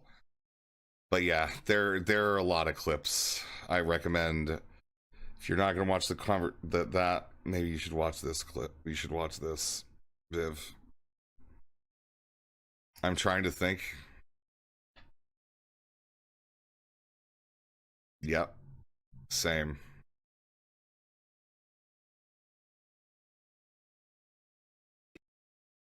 You know what I mean?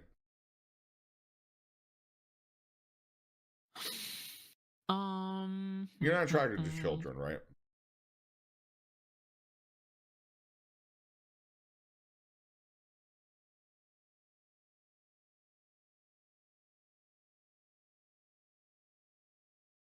I'm trying to think.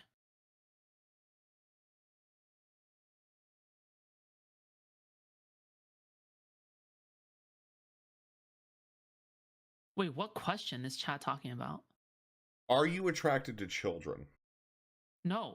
What the fuck? Okay, Wait, I thought cool, that great, wasn't- holy I shit. thought that wasn't the question. Oh my god, that's literally that was what I just said. Oh my Wait, god. I thought that wasn't. I thought the question was like the. I thought you guys were talking about like the private video thing.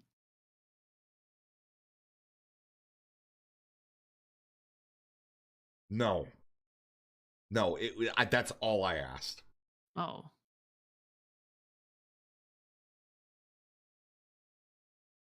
Is this the bad one? So yeah, so he says it's out of context. People said that this clips him out of context because after that clip ends on his stream, he explains the context afterwards and says that she didn't hear him, that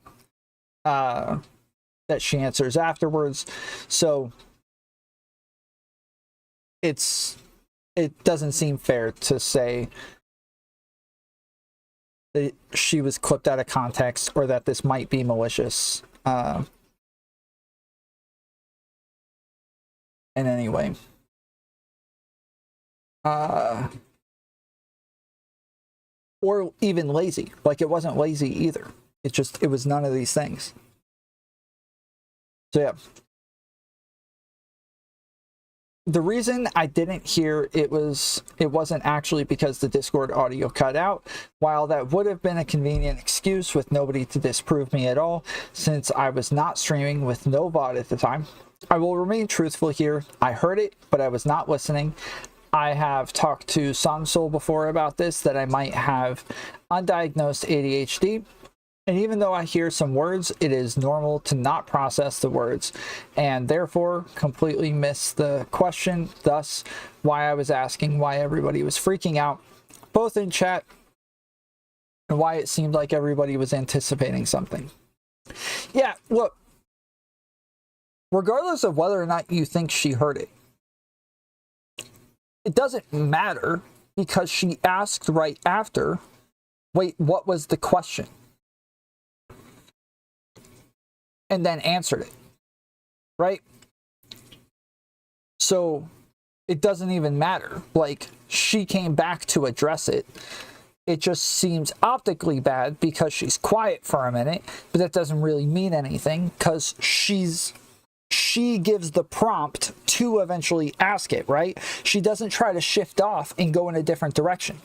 She doesn't try to pivot and be like, well, hey, so buddy, how was your day? Like, that doesn't happen. She says, wait, what's the question that I'm not answering? What are they talking about? So it's, yeah, it doesn't matter one way or the other.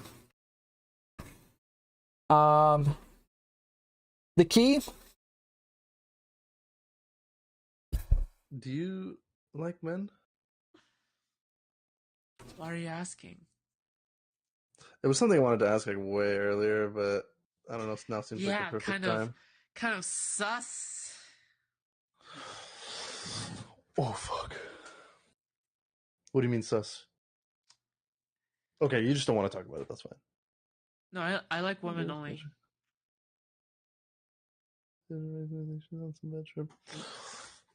I like women only. Very good.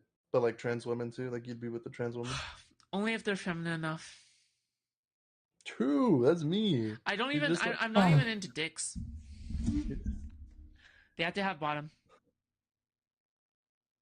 Oh, so you don't want to... Damn, you're just like me for real. Yeah.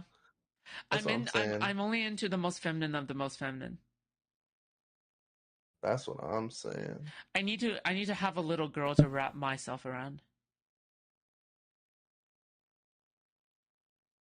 Oh, like you're like big spoon is what you're saying. Oh, I get you. I need to have like a 12-year-old.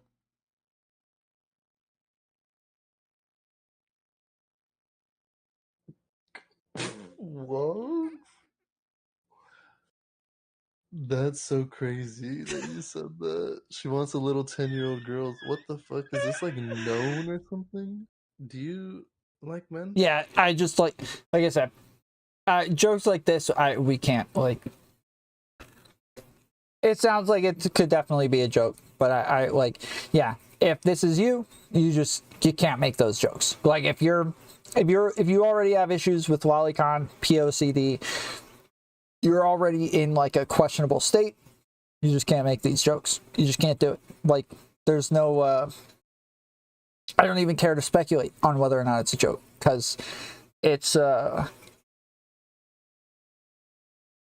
because yeah, you just like all that matters. You can't make the joke. I think it's a joke, but it doesn't. I don't care. Yeah, you just can't make the joke. Definitely the most controversial one of all. The recipient on the other end is Jay Chisel, a content creator who I have feuded with back and forth on Red Pill and other various issues. We have had a bridge off and on just to debate each other nonstop for weeks on end. Because my streams would drag on nonstop, many of my streams would end up with me dozing off to sleep and saying very edgy statements and jokes. While precipitatively this may seem extreme, I definitely did not mean the things I said in the clip. Unironically, I was just doing edgy joking with Jay Chisel while being sleepy.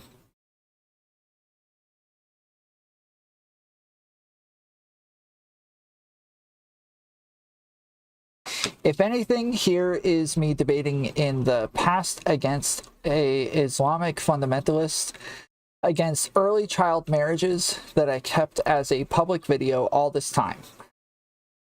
However, it seems like people who are attacking me would not put this up as a point in my favor. Finally, impromptu, after Jay Chisel has been notified of the full context of what has happened to me. Without prompting, he has jumped into spicy chat to defend me. J Chisel, sup virgins, I'm the guy from the food shops. I want a 12-year-old clip. Number one, that wasn't a private call. We were both streaming. Somebody said that wasn't the question Boomba asked. J Chisel said, number two, she's not a pedo. And if that's your evidence that she beats off to animated kids, you definitely need to talk to your parents. Unserious, LMAO. Okay, this has confirmed my suspicions as well. This will all blow over as there is no real evidence. She'll be the pedo girl for a while, and it's honestly her fault for making dumbass comments, but eventually no one will care. J Chisel goes on to say, she was streaming the clip, so I can't imagine she would be. Somebody said, just a heads up, J Chisel, this isn't our evidence. The clip didn't come from... And then it ends. J Chisel responds, cool, and I wouldn't disagree with that. Not a pedo, though.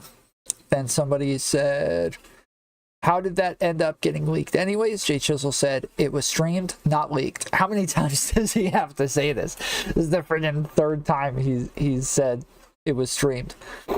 Then she says, I talked to Rezzi for the first time on stream. Foodshops. Ayo, Foodshops here.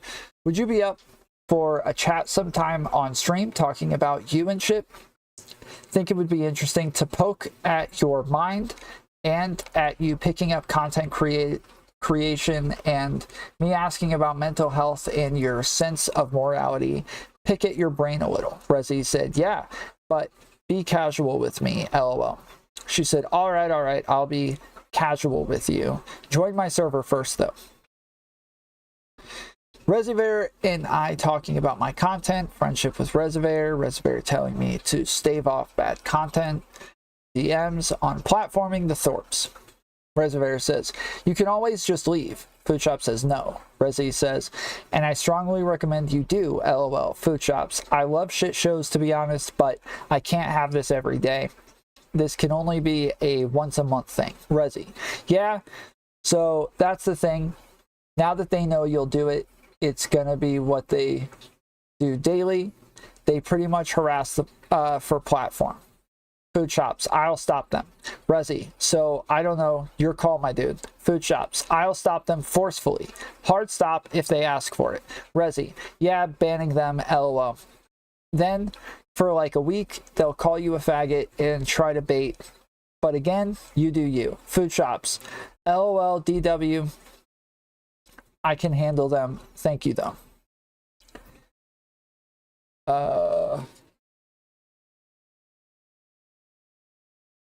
Rezzi, yeah, I mean, it's less that, more that. Some content is dead content. Foodshops, yeah, for sure. They live for drama only.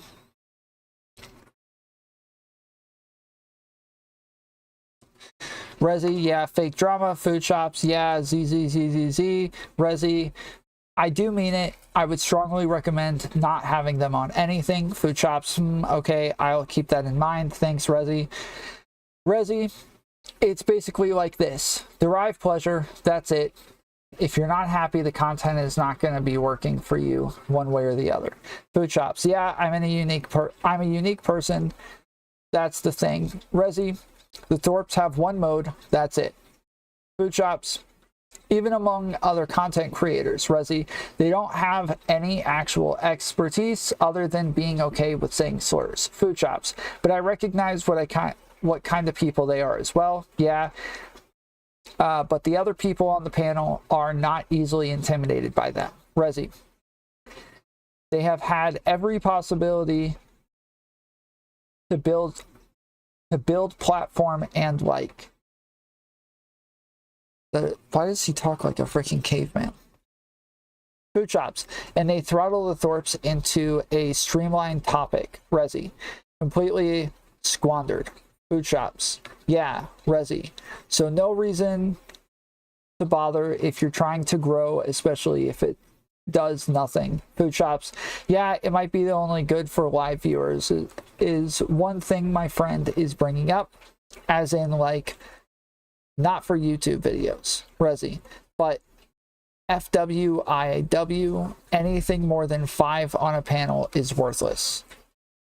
This is something we have all told her many times. Foodshops, yeah, but maybe it's more like the purpose of the panel is less of discussion. On platforming the worst optical discourse. Why are we reading all of this? I don't want to. Why are we reading all of her DMs with him?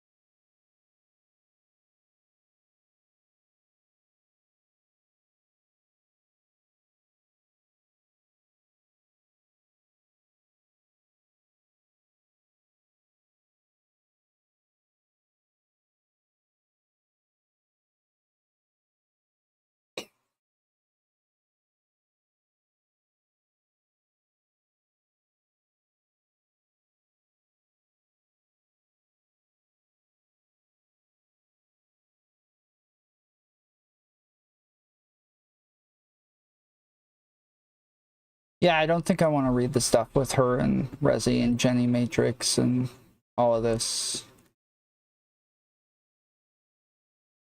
Miscellaneous. When I think of a good back and forth that is truly at the banter level, I think of Queeman's original hit piece video. That was when I thought things were going to be just fine when it came to fun drama. Sure, he showed my pre-transition photo on his video, which honestly made me cringe a little bit, but didn't affect me much at all.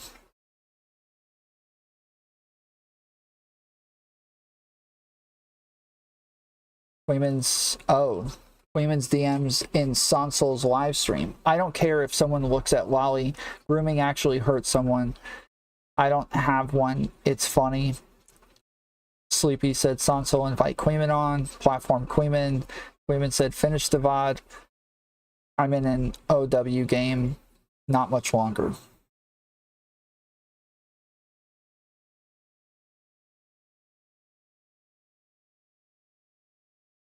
Jay Chisel from here, jumping in the spicy chat of his own volition, defending me to clarify things, get slandered instead. Cud Logic with at least 2,800 subscribers, covering me, telling people keep their distance, then says they are not canceling me. Name drops, women, ban somebody.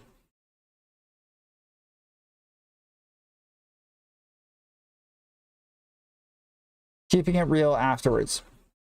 I like telling the truth, and I try to be as genuine as possible when I am out here streaming. My style isn't for everyone, and my humor isn't for everyone, but that's okay. I already understood that when I entered the stream sphere. However, there will always be trolls, and there will always be people who try to paint bad narratives of other people for the sake of content. I don't mind the existence of them, because I regard them more of a force of nature. Just like other forces of nature, you have to build shelters against them with sturdy foundation with people you can trust. What truly shatters that foundation is when you let bad conversations dominate the space. Logic goes out the window, charitability becomes a minimum, and friendships mean nothing. It isn't that I'm surprised by Spicy Chat or Chud Logic Sphere, because they exist with no moral principles and only for the sake of any kind of content and clout, as I never really expected much from them, and my expectations are at a minimum. Rather, I set expectations for people like Reservoir, who I expected to be part with me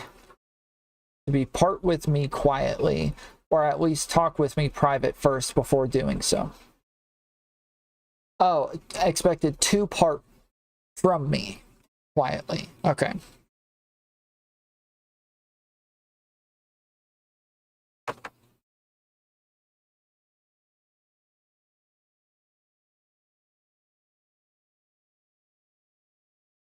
Instead, streamers who I believe were charitable invited in the bad actors to infest the story. Disregarding content I've had up on the channel since, therefore, our friendship that argued against enabling pedophilic and groomer-related actions, you didn't really need deep digging through kick VODs to find that. I would recommend that next time, before people try to pull a pedo implication piece or cover the talk and imply direct judgments on my character from a place higher than Spicy and Child Logic's community, that they would at least do their bare minimum in due diligence. They took up on them to cover the drama, the details, and spicy bits without looking into further hit pieces slandering my name in public and damaging my reputation in the space for the sake of maybe some performative clout. As a new content creator entering this space, I am vastly disappointed by what has transpired and has hurt my sense of trust, especially when it comes to making new relationships with streamers and other creators in this space. Is this really the charitability, good faith, welcoming mat you want to put forth to newcomers? Even now, I still can't find hatred or anger in my heart, only some sense of sadness that things had turned out this way. Regardless, we have to move forward. And with this, I close this write-up. Dissent Consent Collection.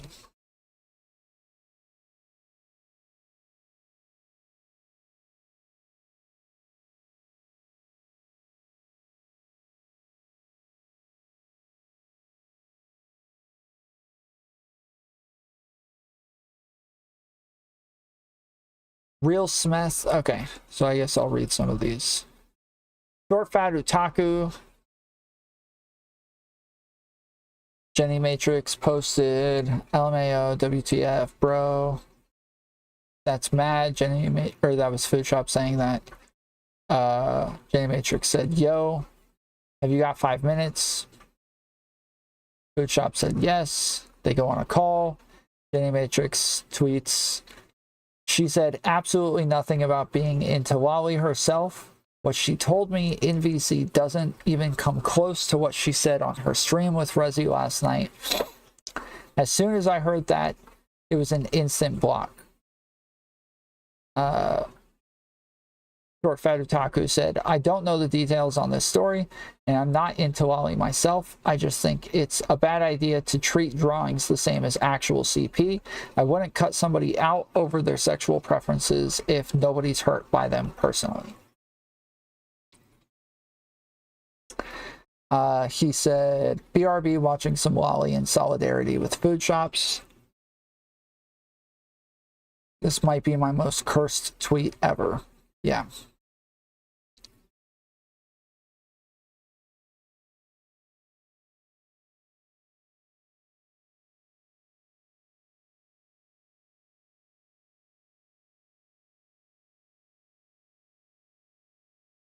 Are you attracted what to the fuck? lolicon? Oh, that's actually pretty fine. Never mind.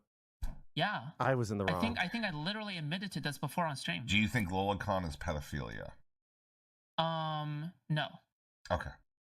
Why do you not think it's pedophilia? Okay. Hot take time. Not all lolicon. Wait, actually, I don't know what lolicon means. Not all lolly characters are inherently pedophilic, right? Like there's the there's like non-sexualized animes. What is the one? Anime suplex deer. Are you all right? Clip 1.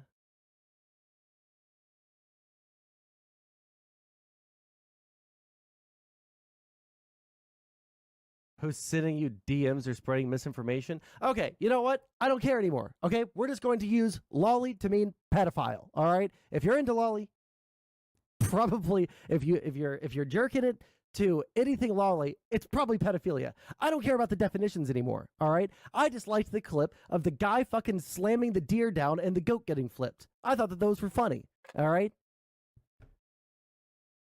The debate we had was a 22-minute call where I showed her an early draft of my video, which was about 15 minutes long, and she gave her notes, including some mild pushback to the idea that people who watch lolly are pedos. Anime, not even once, true. Are you attracted to lolicon? Oh, that's actually pretty fine. I don't know why she showed this. Smith tweeted out the Rezzi clip of her saying that she's into Lolly and said Foodshops has done nothing wrong and everyone is being a bloodthirsty moron for content at Foodshops. Yes, I agree with this. I wouldn't say she's done nothing wrong. That's a bit of a jump, but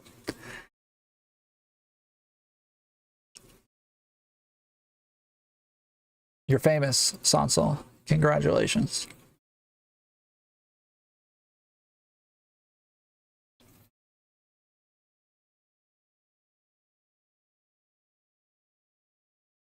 But I do think, yeah, it was a bunch of people kind of just a little thirsty. Here's Queeman saying, I don't care if someone looks at Lolly. Foolery show. I have a similar name to this. There's another guy named Foolery show that's friends with Foodshops. I didn't know this.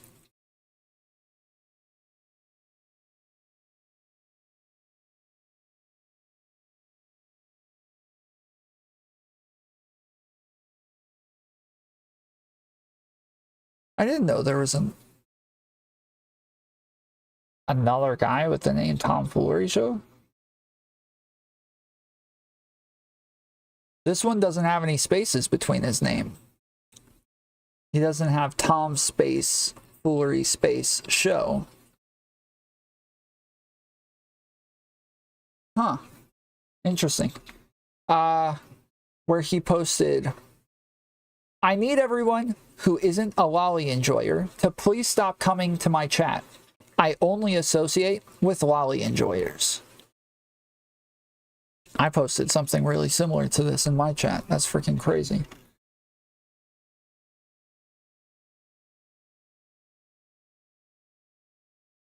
Foolery show, no one laughed the first or the 50th time you made this joke. Actually, John Moe laughed. Sassafras laughed. Mantis laughed. The Trib laughed. So that's just this time. People laugh every time I say it.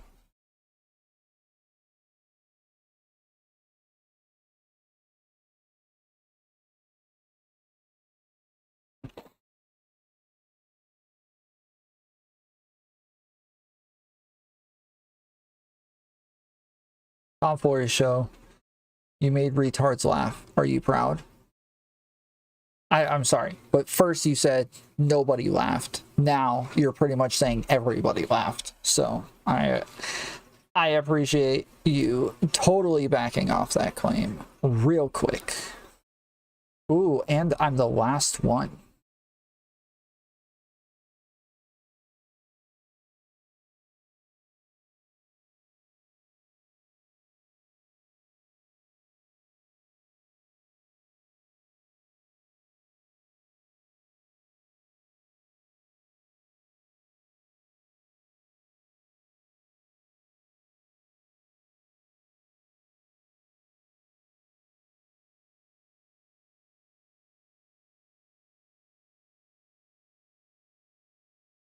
Is this about to be the hottest take?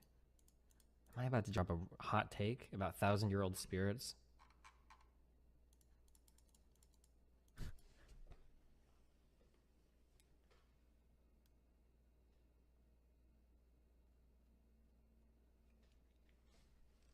You know what?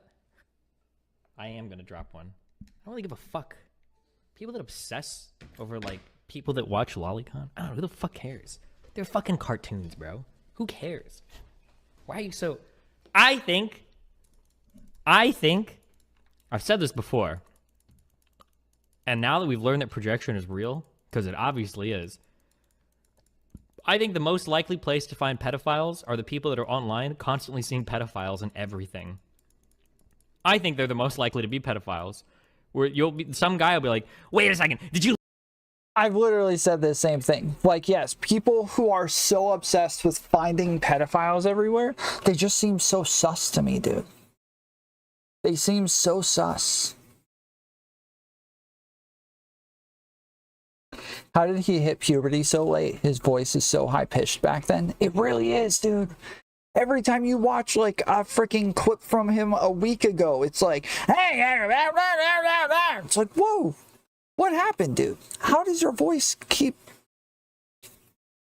sounding so high from just such a short time ago?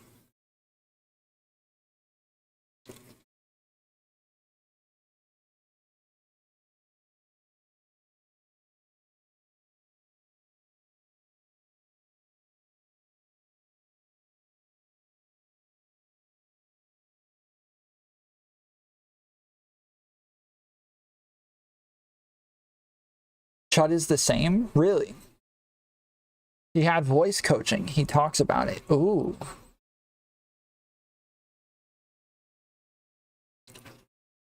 Chud's voice from 2 years ago is high-pitched too. I think mine is the same. I don't think I've gone through puberty yet.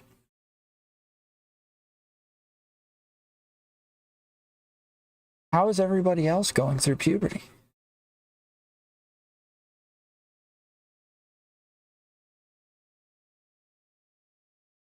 Tell somebody that they're sinning, because everybody sins. We already believe that everybody is a sinner. So, dude, my voice got higher. What the hell?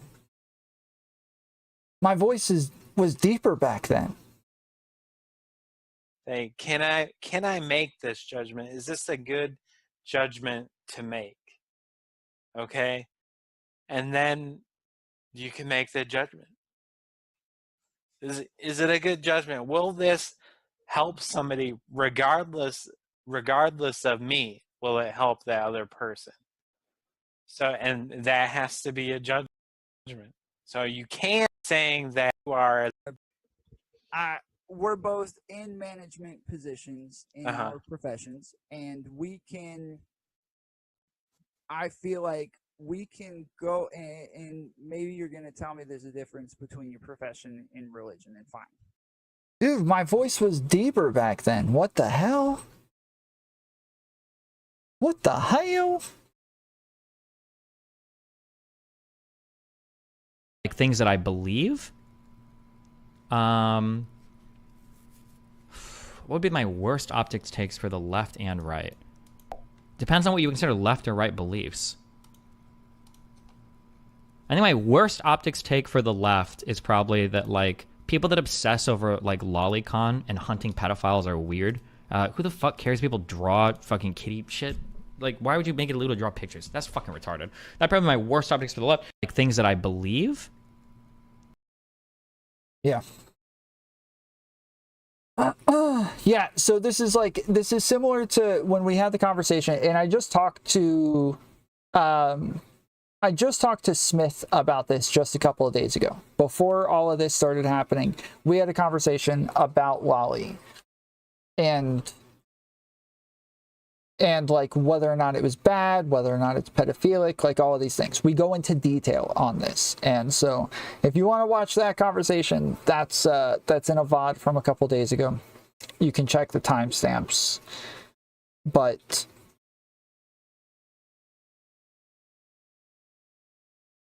yeah.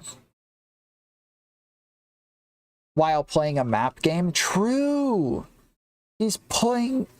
Oh my goodness. He's totally into maps. Destiny's freaking trying to normalize maps on stream, dude. What the fuck?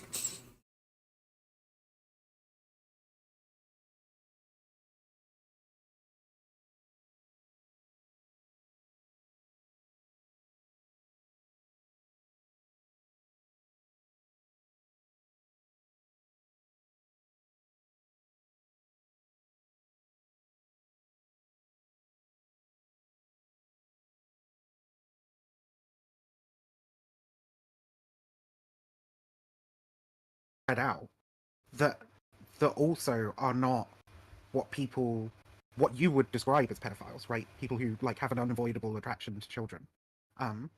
they're people who have fixated on the fantasy of molesting a child. Oh, I was on for part of this call. No, there was another one. Oh yeah, she was on for part of that call. That's right.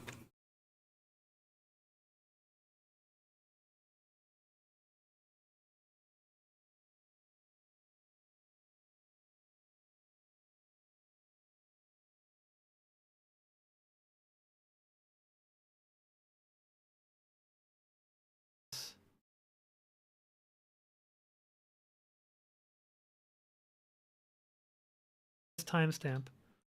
For a variety of different reasons. I guess this is after I dropped off. I don't know what happened afterward. Than that, what you said originally was that they developed slightly different during puberty and didn't gain the same attractions as everybody else. Yes. Jessica Foss with her 2-month anniversary message. Tom, how's your drama-free night been? Oh, it's been completely drama-free. Completely. D101 more with his 6-month anniversary at Fools 2. He says, yikes. That is not, so I guess, yeah, it's not specific to them, yeah. Right. So there are variations with almost all mental illnesses, because mental illnesses aren't things, it's a soft science, so we're not really able to like narrow things down most of the time. Almost all mental illnesses could be category errors. Could be somebody with some kind of obsessive compulsive disorder, for example, right? Yes. Who like That's comes very across, common. comes across some lolly porn and ends up getting fixated on it. That is very, very common with people with OCD. Oh, this is her claim that she had POCD, right? Pedophilic OCD is a thing, and that is the thing that I have gone through, and that is why I have focused on this specific subject as an early part of my content creation. Huh? Yeah. What? I mean, do you care to elaborate on that? No, I mean, that's about it, right? Like, what else is there to elaborate on? Sure. Well, I must have missed this. I guess when I dropped off, I probably went to bed right afterward. I just don't know if that is something that we specifically told about. Why? So why did I bring it up? Because at the end of the day, I'm trying to go ahead and put out the thing that what my platform is there for is for people to just do what they're gonna fucking do, good or fucking bad. And guess what? You did it bad. Okay. You spoke too loose. Do you understand? Do you understand that when you bring up that as an issue, you are even if you say it isn't an issue, you're bringing it up as if it's an issue. And if it's an issue, you talk to me privately behind the scenes. Hey, by the way, just so you know, you're using my platform to instigate drama, and I'm not okay with that. And if you say it's that like, to yeah, me, using my platform to me, instigate a very specific Reservoir, type of drama that you and I had talked about that made me extremely uncomfortable. No, if you yes. say that, if you say that, I will stop. Yeah, dude. If you Okay. said that, All I will right. stop. Yeah, you're if you good. said that, I will stop. Okay. If you said that, Okay. I would stop. If you said, hey, yeah, by the but way, like, so I'm here. Hold on, You've already Reservoir. said the thing. The genie's out of the fucking bottle, and I'm just like, there's no way this is the fucking case, because I thought that there wasn't any consumption of this shit by you, right? It was just simply you feeling some sort of sympathy towards people who are not offending. Reservoir. All right? Reservoir. As per our first conversation, even though you think that we should have some compassion for offending ones as well, right? Which I disagreed with and said we should kill them. I'm gonna mute you. No, Yeah, no. If you're go gonna ahead, keep dude. talking, Yeah, no, you're fine. You're gonna keep Reservoir. talking too. Do you? It's fine. Reservoir. Do you recognize? Uh-huh. Okay, are you gonna let me finish one word? Okay. Do you recognize that do you at least accept that you implied that I was sus, like pedophilic related? Like Do you think you weren't sus during that? Absolutely, I was, and I apologize for it. During Yeah, this entire okay, fucking but stream. when did you Yes, I did. wait? When did you apologize for it? Because you didn't do it after that stream, in that night that you fucking went on stream, right?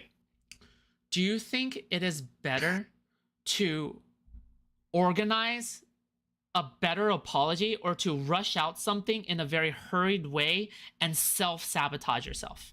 What do you think is the better way I think here? it's okay to make a Because quick. I think it's okay to make quick clarification points, and I think it's also really good if you do take a few fucking days to think it over. Maybe addressing those specific things would also be great too. Okay, but okay. you know, Here's that's what I me. think. Here's That's what I think. just Okay, me. here's what I think.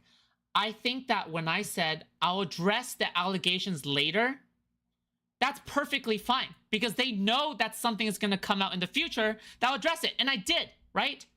It's not like I fucking Mr. Girled it and absolutely like stretched it out months and months on end, right? Yep. Okay, good. So if I So didn't- so if I I'm didn't supposed to sit there procrastinate- and if I- fucking if I- languish? Hold on, Is hold that on. it? Am I supposed to Languish in languish what? with my chat Languish- getting fucked up? Wait, languish in what specifically? Languish in the fact that you. Here's the thing. Waiting for like you to respond to it, right? When originally, again, let's actually be real on the time frame. Were you originally going to release the stuff last night? Were you originally going to release the stuff last night? Yes, but would you not be Okay, surprised? so Would you not we be would have had surprised- to wait nearly Would a you fucking not be entire surprised? fucking Hold on, week Reservoir, for a Reservoir, response. Reservoir. Would you not be surprised if there was some last minute edits that I have to make in, and it would be not surprising that you have to delay like an addressing allegations video until like the next day? Is that really so unreasonable? Really? I stream every fucking day, and I just didn't want to fucking deal with it. You're just being okay, because I wanted to wait. But like, you know, hey, it's cool. It's cool.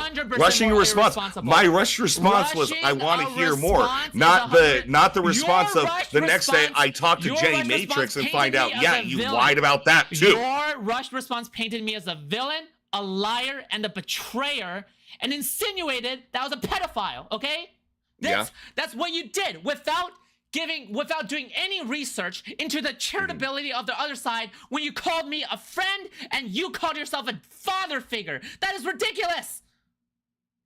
And that's it. You're in the wrong. I don't know what else to say.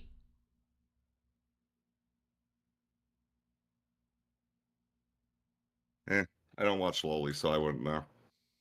Okay, is there anything else? Okay, all right, he's gone.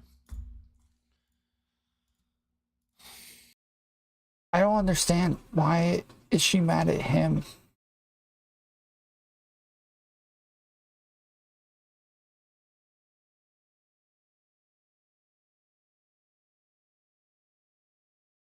I don't get it.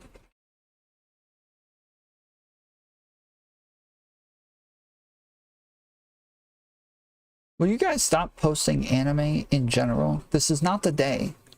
This is not the day for you guys to all be posting freaking anime, okay?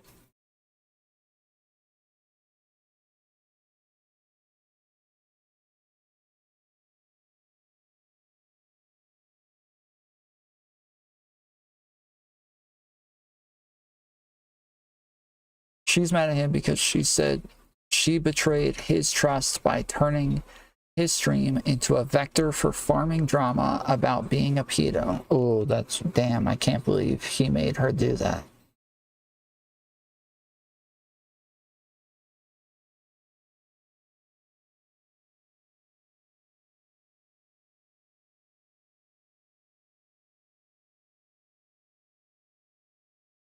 That's freaking crazy that he made her.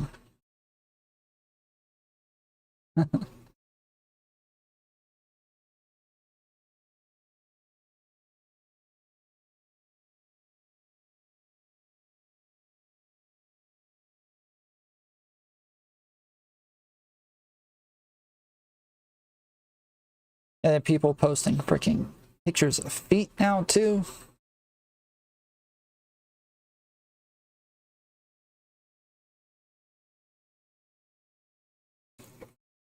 We just turned it on right before you jumped out, Rezzi.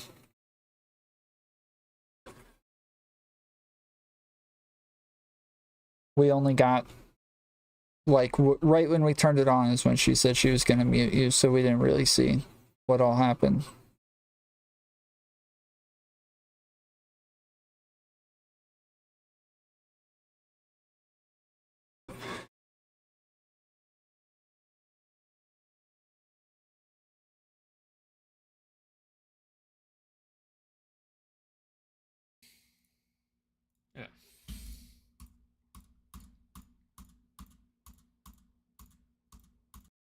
The day I got banned from Chud Logic's Discord server, you went into Spicy Chat.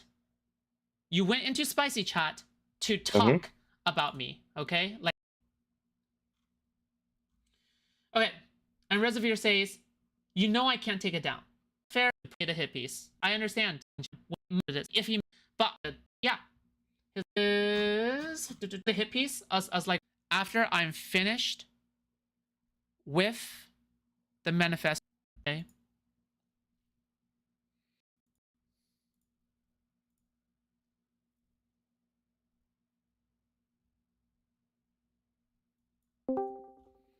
What's up? All right. Not much. Okay, so I just want to clarify motivation stuff because I feel like something that you're putting on there, right? Do you think I might perceive you in a certain way, and do you think like my perception is Yeah, real? 100%. You should be fucking mad at me. I mean, if like you're looking at this from like a level of friendship and trust, I obviously from your perspective betrayed your trust. I can understand that. Yes. Okay, wait, hold on. I'm gonna send something to you. Okay, real quick. All right. Okay. Okay, and I'm also gonna show it on stream. Okay, hold on. That's Give me a fine. second. Whatever. You're good. I do want to thank you. I don't think you were overly harsh to me in your piece whatsoever. I want to say that I think you were very even keeled about that as well. Okay, where? Okay, I found you. Okay. Just to be clear. So these are the two screenshots I'm sending to you. So Yeah, go. okay, I want you to explain this. Okay. Which So one? on the day where I got banned. So apparently I've been notified that on the day I got banned from Chud Logic's Discord server, you went into Spicy Chat. You went into Spicy Chat to talk about me. Okay, like this. Yeah. Right? So say. I was never a fan of songs. Okay, right. But then you say something along the lines of here, right? Yeah. Yeah, Yes, I responded to 100%. Queen. Okay, I wait, responded let to me read- Queeman saying. Hold on, let me read this. Let me read go this. ahead. Okay, let me read this. Yeah. Read the response to okay. Queeman first, though. I think that's the fair way to go about it. Sure. So She's like Doobie/Carantos. Oh yeah, she's like Doobie/Carantos. Okay, and then you say, yeah, this 100%. It's Zerka degeneration. All right. Yeah. She's actually from Carantos community originally. Then Queeman says, no, it's nothing like Zerka.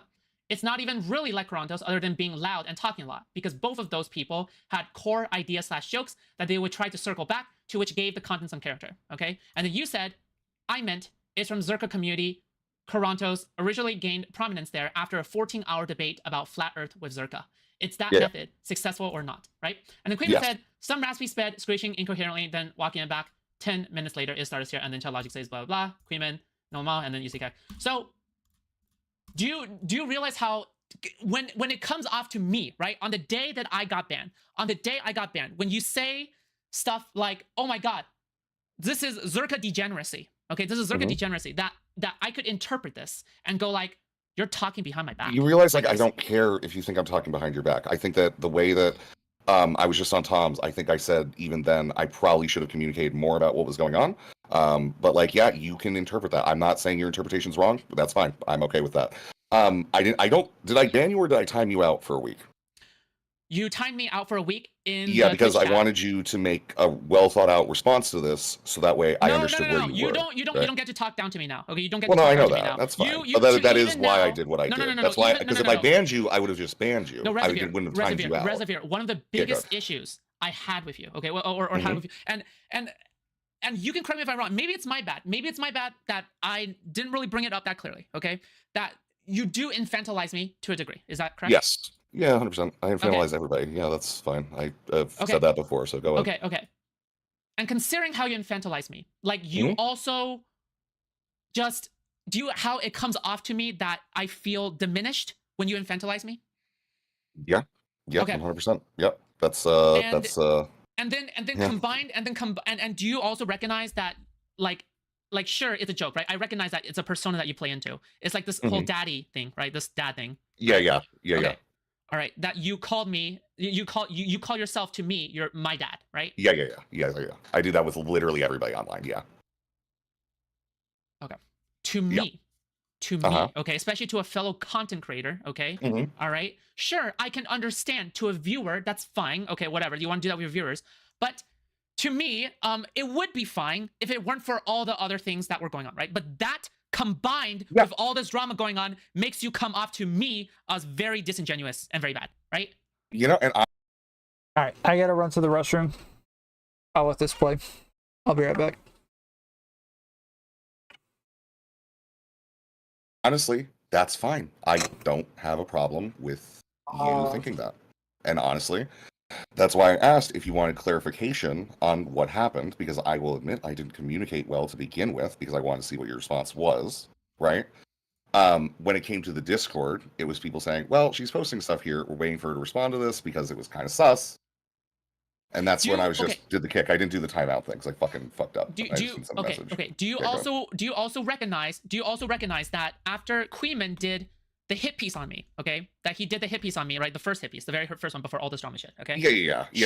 Sure, I recognize that me responding back to Queeman in a nice way was because I was the subject of the hit piece that he made a hit piece on, right? So me responding back in that way was appropriate because whatever was taken out of me was that. But you, knowing that you are a friend of mine, you basically say, hey, Queeman, I'll help you with your audio. But to me, when I heard that, it comes off as, hey, you didn't even ask me if I was okay with that, like feelings-wise. I was okay with that, right? You basically did that automatically say, hey, Queeman, I'll help you with your audio, knowing that in the future he'll probably make another hit piece either on you or me, right? Yeah, 100% sure. And do you know what happened today? He released a hit piece on, he released a video against you. That's what he did. Oh yeah, no, I know. Did you know that? Queeman hates me. That's fine. That's the banter we have. Okay. Though. That's super normal banter for Queeman. Okay, do you recognize what is banter when it comes to calling each other pedophiles is death for me when it comes to content creation? Say that again.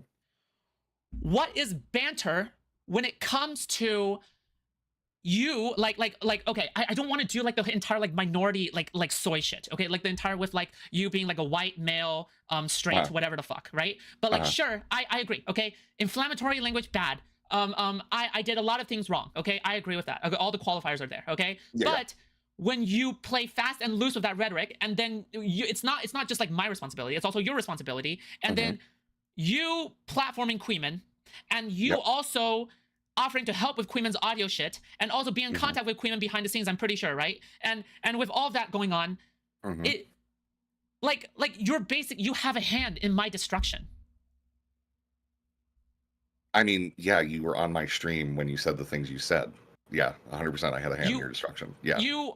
To me, when you talk about betrayal, villainy, and lies, to me, that is projection.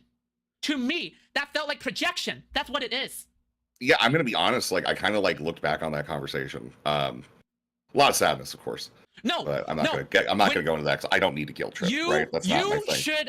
I'm gonna be frank with you. I don't care about your sadness. Okay, I'm gonna. I understand. I don't give a shit. Like that's fine.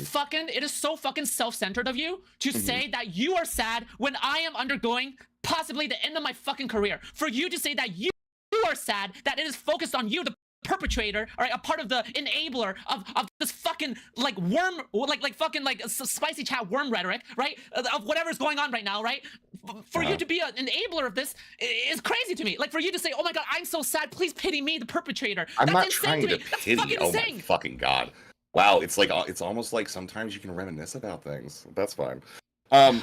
Yeah, it's fun. All right, sorry. Okay, I'm sorry. No, you're okay. I'm trying not to.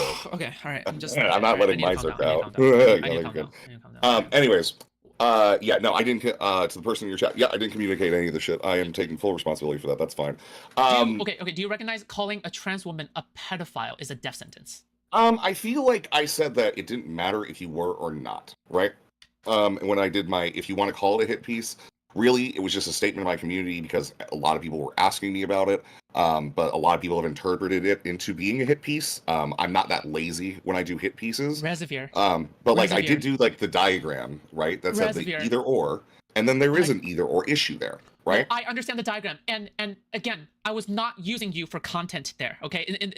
At some point in the middle, I was like, you were using my platform to taunt other creators. Pretty regularly. Yes, you did Kidnapkin, you did the spicy chat, right? That's true. Yeah, yes, okay. And if you had an issue with that, what do you do? I didn't have an issue. I didn't have an issue with it. I think we specifically told about. Why did I bring it up? Because at the end of the day, I'm trying to go ahead and put out the thing that what my platform is there for is for people to just do what they're gonna fucking do, good or fucking bad. And guess what? You did it bad. Okay. You spoke too loose. Do you understand that when you bring up that as an issue, you are even if you say it isn't an issue, you're bringing it up This is when we turned it on the first time. As if it's an issue. And if it's an issue, you talk to me privately behind the scenes. Hey, by the way, just so you know, you're using my platform to instigate drama, and I'm not okay with that. And if you say It's that like, to yeah, me, using if my you platform say to that me, instigate a very specific Rezzi, type of drama that you and I if had you talked say about that made me if you say that- extremely no, uncomfortable. Rezzi, if you Yes. say that, if Well, you say okay. that, I will Yeah, stop. dude. If you Okay. said that, All I will right. stop. Yeah, you're If you good. said Mhm. that, I would stop. Okay. If you said that, I Okay. would stop. If you said, hey, Yeah, by the but way, like, so I'm here. hold on, You've already Rezzi. said the thing. The genie's out of the fucking bottle, and I'm just like, there's no way this is the fucking case because I thought that there wasn't any consumption of this shit by you, right? It was just simply you feeling some sort of sympathy towards people who are not offending. Rezzi, All right. Rezzi, As per our first conversation, Rezzi, even though you think that we Rezzi, should have. Yeah, this seems to be what Jenny Matrix said as well, is that she thought that she just had like a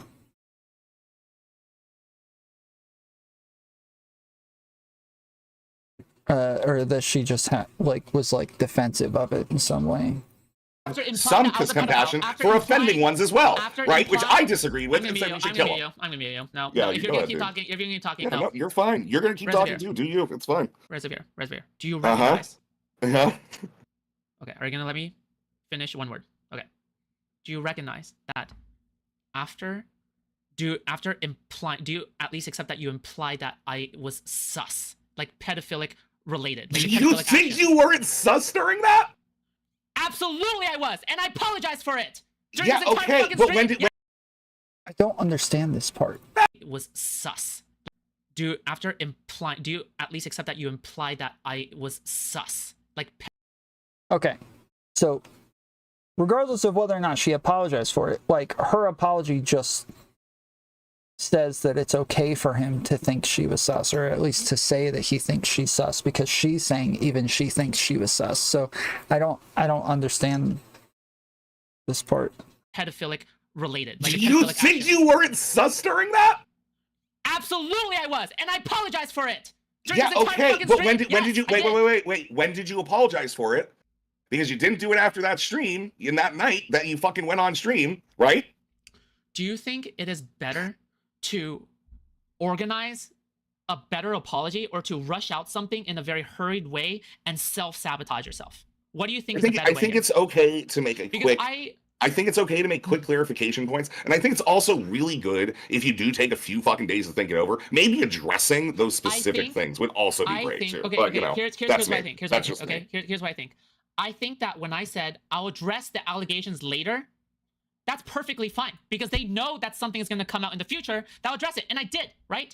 It's not like I fucking Mr. Girled it and absolutely like stretched it out months and months on end, right? Yep.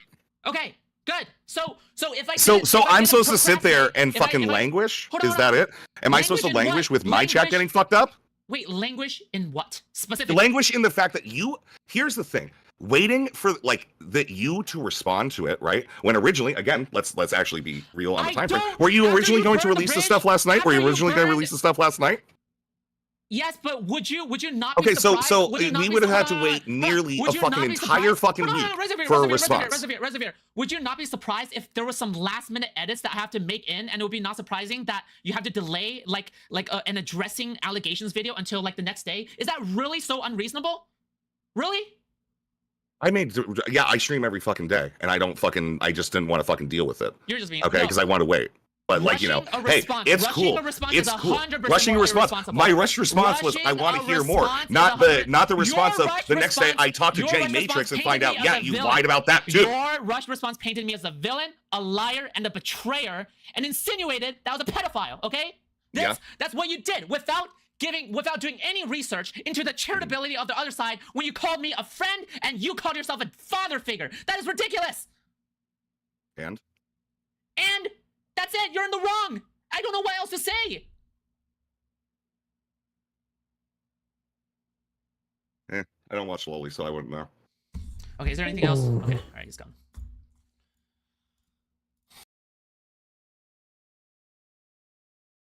Ooh.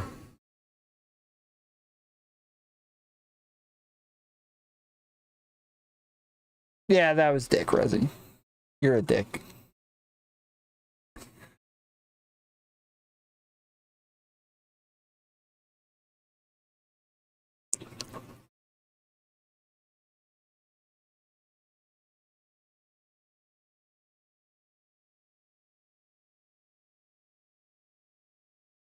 She made those insinuations of herself on his stream. He didn't invent them. Yeah, I know. I don't get that part.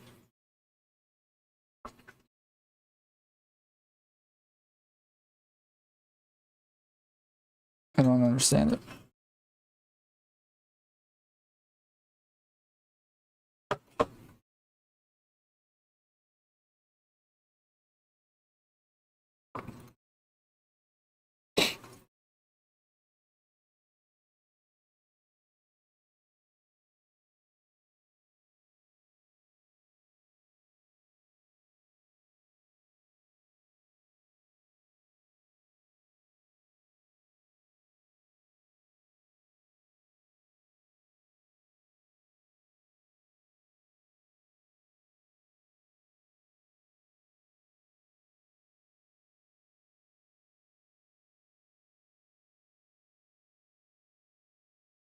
I admit I was a dick, but like, yeah, I'm not the student.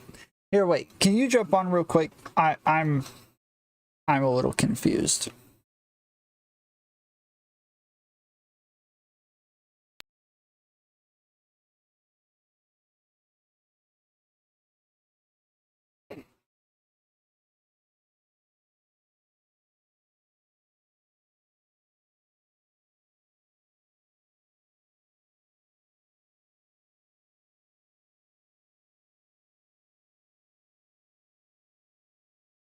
Yep. Yeah. What's up? Okay. So what is she mad about? That I was a bad friend.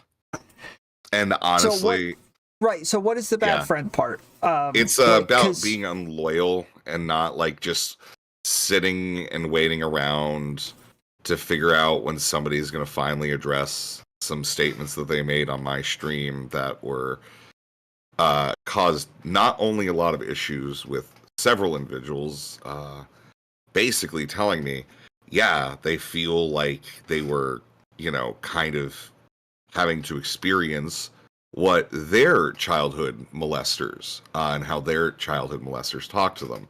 I talked to Jenny that morning, and I was like, yeah, I'm going to talk about the Jenny stuff, and I'm going to go ahead and do this. And it wasn't meant to be a hit piece, but I guess people want to see a Rezzi hit piece, so we might do a hit piece. No, nobody wants to see. Shut up. Nobody wants to see a Rezzi hit piece. Shut the fuck up. Why? Why not? Why not? It looks like 6 lights aren't available right now. Why not? My abuse is disgusting. I need to make Mr. Girl look like a child. Mr. Girl, I'm gonna make every single one of you, all right, without molesting children, think I'm more evil than Mr. Girl. And I'm not even gonna go ahead and join Hamas to do it. Okay. Anyways, what do you mean? Hold on. So without being hyperbolic, okay. Yeah, so go ahead. We're like, you're saying that she's mad that you asked her all those questions, or because you came out with a conclusion that she's a pedophile the next day? She's mad that I didn't respond to things, or I didn't talk to her in private about the things I responded to in public, about statements that she made in public and whatnot. And that's fine. I can understand why she's mad. I didn't communicate well there, and you know what? I'll take that L. I'm actually what does that mean? I didn't communicate with her that I was gonna time her out from my community for a week, so that way I could see what her response was. I just didn't. You know, it is what it is. I will take fault for that.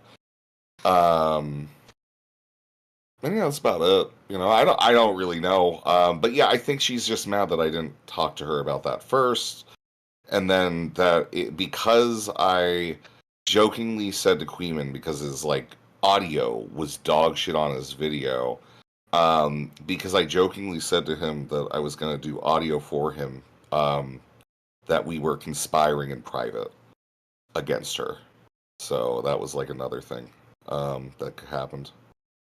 So it was a joke that you were going to help him with his audio? Yeah, obviously. It's because nobody in the Twitch poll space knows how to do audio. That's why I like talking to you. Yeah. Because you actually don't sound like terrible. You know? Thank you. Yeah. I mean, like, your voice it leaves a lot to be desired, but it's not like you're, like, scratching or anything. You know? Oh, sure. I should just go smoke like 50 packs of cigarettes so I can sound Honestly, like it you. might help Okay, out. that was It more might friggin' help out. Yeah, drink a start whole smoking. lot more liquor. You've drank way more liquor. So, you know. Say that again? You cut out. I said that, like, I don't drink because I can't drink, right? So Oh. you probably actually have drank more than me. That's almost for certain. I haven't really. It's been 11 years since I've like drank regularly. Now I'm at like less than like 3 times a year I drink because I get kidney stones. So I if I do it, I put like a month in between. I quit cigarettes recently. I still smoke weed. That's about it. Okay, so then what was the stuff about like spicy chat and What do you mean? So with the spicy chat stuff, I think she's trying to make it seem like, okay, do you know that like there's been this joke that they made, spicy chat that is, right? And they keep calling me Agent Reservoir, right? Okay. Have you seen this by chance? No. They did a video about it where they called me Agent Reservoir. And their joke is that I went ahead and found food shops, realized there was something weird about it, cultivated it for 2 months, so that way I could cash in on the drama, right? Like, that's a thing. It's a joke they've made. I think there's a chance she might be taking it a little seriously. But I haven't really had communication with Queeman about this outside of like public conversations about it. I haven't had conversations with Queeman about this outside of that, or anybody else in Spicy Chat. I think I sent a message to one of them today saying, "Hey, the one video got taken down," because I was going to send it to Kid to look at, but she took it down again. That's about it. Not much. You know, like I mean that's like I think that's it. I think that like one. Dude, I think that like and I know like I really think it's just like I feel like there is a very certain way that she thinks that I have betrayed her and her friendship, and like I don't really know how to communicate other than like what she kind of put out there when I was like, hey, maybe you shouldn't do this content because it's not good. That it's not good because it like, this is a job, my dude. So, like, I'm not saying, like, all I do is stream. I still work a job, right? But fucking, does the money I make from this improve my life? Am I getting fucking close to it? Yeah. Is there any fucking way? All right, and I don't know how much you watched my stream. I was talking to food shops for, like, a half an hour every day as, like, an intro to the stream, right? So somebody like that disappearing from your community overnight is probably something people want to know about. And a lot of people were horrified by the conversation I had with her, so that's why I made a separate video the next day. But I don't really give a shit at this point, because I kind of just want to be like, I'll admit I communicated poorly, but overall, like, you know, hey, I just want to clarify some specific things, and didn't really get there. I felt the spicy chat rising up deep from within my soul. All those times I've been called a slur that begins with F and rhymes with maggot by them. I felt it rising up within me, and of course that's why I ended the conversation the way I did. So, as it goes. So, yeah. All right. Are you okay? Well, do you have any more questions? I mean, I would say, obviously, she has gone back and forth on whether she trusts me, and so she seems to be paranoid. And I think honestly, of anybody, I'm gonna be honest. There was a part of me that was like, all right, I think I can bait her into a call and just be like, please go offline. You shouldn't do this right now. But I figured I would try to communicate. Yeah, it just didn't work. Well, you say right now, it's like a couple days later, right? It's like a week later. So What do you it's mean? Well, no, like right now, I told her that she's like losing it right now. She's in like an absolute manic spiral right now. Okay. All right. Right? Well, I'm like gonna go talk to her then. Yeah. All right. Well, there's no ethical consumption under capitalism, Tom. You're in the good. Thank you. Goodbye. Bye.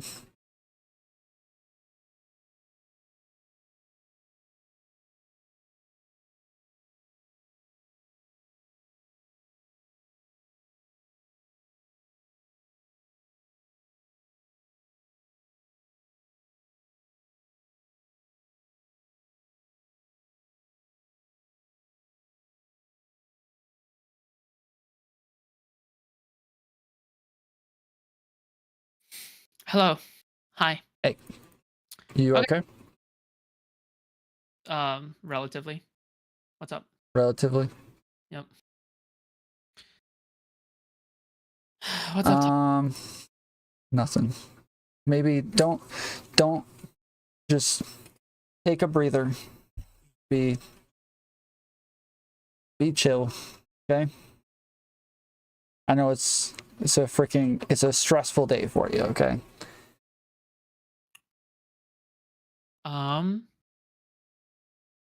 It's a day. Yeah, I'm sure it is. So I guess I want to clear the air first. So why did you distrust me again? Distrust. Can you specify when? But I think I today said I had a bunch of people coming into chat saying Foodshop says she doesn't want to talk to you. She doesn't trust you. She's mad that you're platforming dissenting opinions. Wait, what? No, I never said that I was mad at you for platforming dissenting opinions specifically. But you say you didn't trust me. I think before I said I don't trust you. But I think I owe you an apology. Okay. Yeah, I think I'm sorry. I'm sorry. No, I appreciate it, but I'm more so asking why. Like, you told me you apologized earlier, and I appreciate that. I'm just more so like wondering why. I think that to some degree people will want people to like I think to some degree you want to cover drama and you want to be able to sometimes play. I get the feeling before that you were just playing dumb in order to bring people on and then saying like, oh yeah, I didn't instigate this, they just happened to be there and I brought them on and then it just happened. But honestly, to me it isn't really that big of a deal. So yeah, I don't know. Okay. So that's my bad. Yeah. If I don't think, because the thing is when it comes to trust, I think it depends to what degree you're talking about. If you're talking about trusting you as a fellow content creator, yes, I do. Absolutely. But as a friend, it's really hard for me to make friends in this space. I'm sorry, Tom. I'm gonna be honest with you. Like now more than ever. Yeah. I mean, I've said this on stream before. Like now more than ever. It's just now more than ever. I can't do it. I understand right now, but like the last time you said that like you didn't feel like I had virtue signaled that I cared about you or things, that drove me a little nuts because I felt like I had like done a lot to help you and to push people towards you, and I felt like I did all of the virtue signaling, and so yes. I'm sorry for all that. Yes, and Rezzi, I think at that point when we were still friends, he said before, he made a good point that I was too harsh to you, and after that, after I kicked you from that call, that was absolutely the case. I was too harsh to you. Okay. And I think that I was unfair to you when you were being fair. Okay. So watching your video, I felt like there weren't a lot of things answered. Then I read your manifesto a little bit more. Well, I'm reading it makes right now, sense. so it's like, yeah, I'm literally addressing you're it. still- Yeah, I'm still addressing it. Yep. I'm still addressing. Okay, I tuned in and saw that you were arguing with Rezzi, so I just assumed that you were done. Okay. Yeah. All right. Well, yeah, I do have to get off soon, so I will, if you don't mind, I got some questions real quick. Sure. Yeah. So, by the way, you can always like watch back the recording of me reading out the manifesto and shit like that. Yeah. Okay, I did go over the manifesto. So after you said that you were going to go over it, we started it assuming that we would finish around the same time. But I also add some additional context that Okay. some additional stuff. Okay. All right. So, one of the points that you make is like the difference between, I feel like in the thing is like a difference between a child molester and a PDF file, right? Obviously, I think that we all agree on this, but there were the points where, okay, so in the video you say with Rezzi that you're not attracted to prepubescent bodies, right? And somebody else said that you like gone into detail since then saying that like you do like post-pubescent bodies. So there's like specific features that you're attracted to. Is that right? I recognize that people are attracted to infantilization. And I recognize that society has probably like environmental factors has probably like bred that into like a part of myself as I'm growing up, like internalize that as part of myself. But I don't think it's like specifically the very, very features that pedophiles are attracted to are the lack of secondary sexual characteristics. So you can be attracted to fair skin.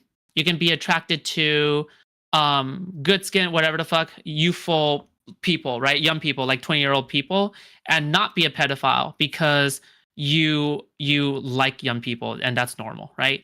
But what's not normal is when you are into the lack of secondary character, like basically a rectangle person, a child, right? So when that happens, then yeah. But for me, I am attracted to the features of like 20-year-olds and whatever the fuck, the youthful skin, beautiful hair, right? Yeah, all of that stuff, right? But when it comes to the actual lack of secondary sexual characteristics, I'm not. I just don't think I like that. Okay. So, and you agree, we were talking about this earlier, so you agree that, like, if somebody says, I watch Lolicon, that this is, like, a red flag, it's just not necessarily, like, it's not proof that they're a pedophile. Yes, 100% that's a red flag, yeah. Okay. Because most people who say they're into Lolicon online are, like, they always just turn out to somehow be, like, it's always fucking correlated with, like, these, like, right-wing like 4chan people who always meme about Lolicon and shit, which is the common association, right? Yeah. So mostly that's what I want to go over is what the red flags and kind of get you to separate what you think the difference is between like an actual PDF file and just a red flag, right? Does that make sense? Mm-hmm. Yep. Okay. So the part about Lolicon, what is like the exact attraction there? So you said before that it's like power differentials, I think. Is that right? Yes. So if somebody looked at that and said, okay, they're attracted to the power differentials in this, why wouldn't they be attracted to the power differentials with them and a child? What would your answer be to that? I think that people it is like literally one of the most common things ever for there to be a more dominant role and a more submissive role when it comes to sexual context between a couple, right? But when it comes to like a child, you have to recognize, oh my God, this is a child and they are unable to give informed consent because they are a child. And like that is like the moral part of it. But the other part of it is that it is simply just not the norm to be attracted to a kid. That is also like the other part of it, right? So there's a moral part and there's a biological environmental part. Yeah. Okay. And so you're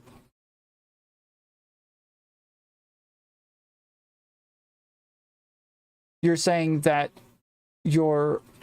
I'm sorry, maybe I didn't understand. So there's the attraction to the power differential, but you're saying that you would not be attracted to that power differential with a kid, or you would, but you just would never act on it.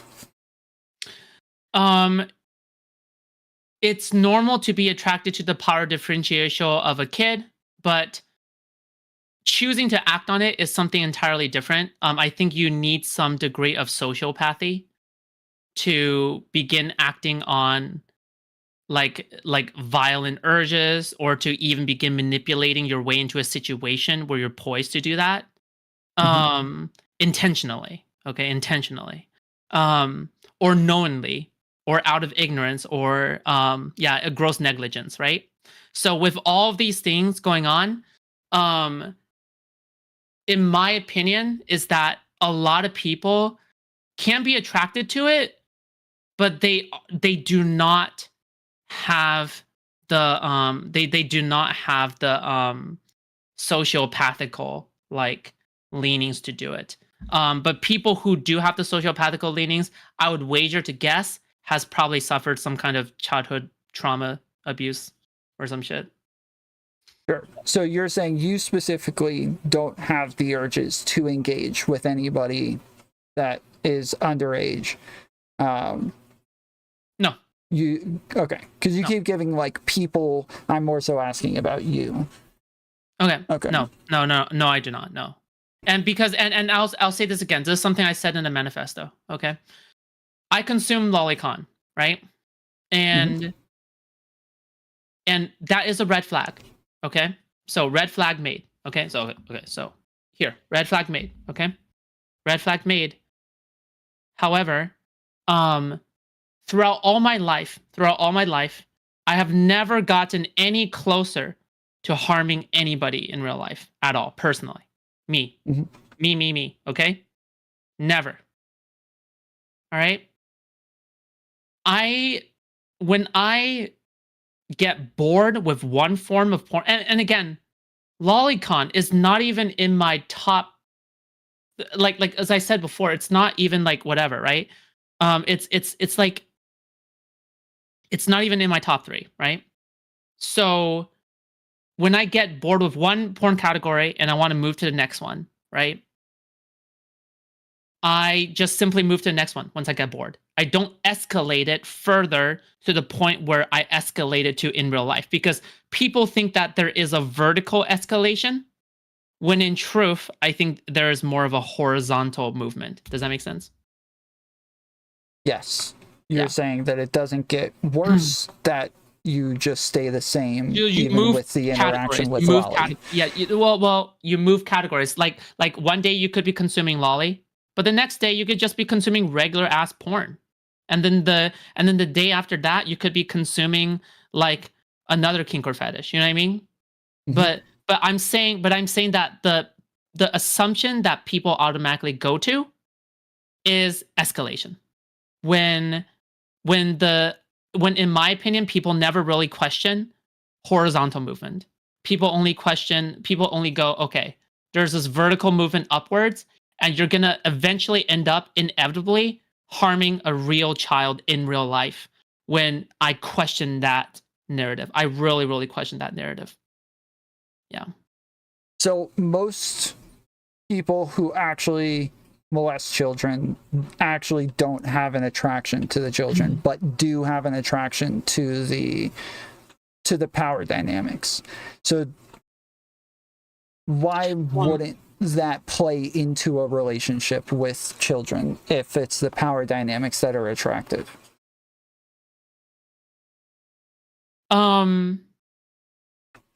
You can find that attractive, but at the same time, I think it's that kind of like there's enough repulsivity of the fact that you're not attracted to kids that prevent you from actually getting with a kid. Does that make sense? Yes. So a lot of other people would say that they would have the same repulsivity from lolicon or lolly. Is that what it's called? Lolicon? Yeah. Yeah, it's so called why do you think that you do not have the repulsive reflex of lolicon that other people would? Because when I consume lolicon, the way that the features or the qualities of lolicon that I specifically focus on are specifically like more of the power dynamics part, right? The extreme power dynamics. It's a fantasy that is being put out there, and I don't need to feel a need to be repulsive. I don't need to feel like I have a need to be repulsed or hold myself back or whatever the fuck, right? I just simply consume it and it's done. And if I get bored, I just move on to the next porn category. Okay, that's it. Okay. Yeah. The For me, I'll tell you this. For me, I have more of an attraction towards medium-sized boobs and hips and thighs and stuff that is like literally the opposite of lolly, more than lolly. Does that make sense? Yes. Okay. So I have more of an attraction towards these than lolly. But I do admit that, okay, I do consume lolicon from time to time. But when I consume lolicon, it is not specifically to the fact that, oh my God, I love the lack of secondary childlike characteristics, right? Does that make sense? Yeah. So is it the taboo of it that's attractive, or do you feel like it's not all that taboo? It is a complicated equation because when we're talking about attractions, we're talking about a good combination of things. For example, people find guilt hot. People find hate fucking hot. People find strong emotions hot in general. And guilt and shame are especially strong emotions. So when people browse categories that makes them feel guilty, they are likely also to pursue these, right?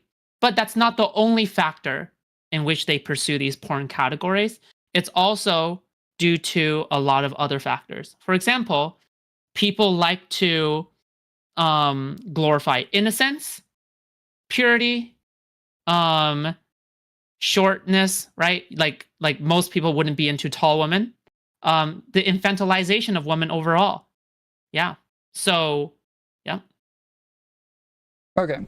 So, in the, I think it was with Rezzi, you said that you don't see lolly as child porn. And then in the manifesto, it says, I see lolly as a drawing of child porn. No.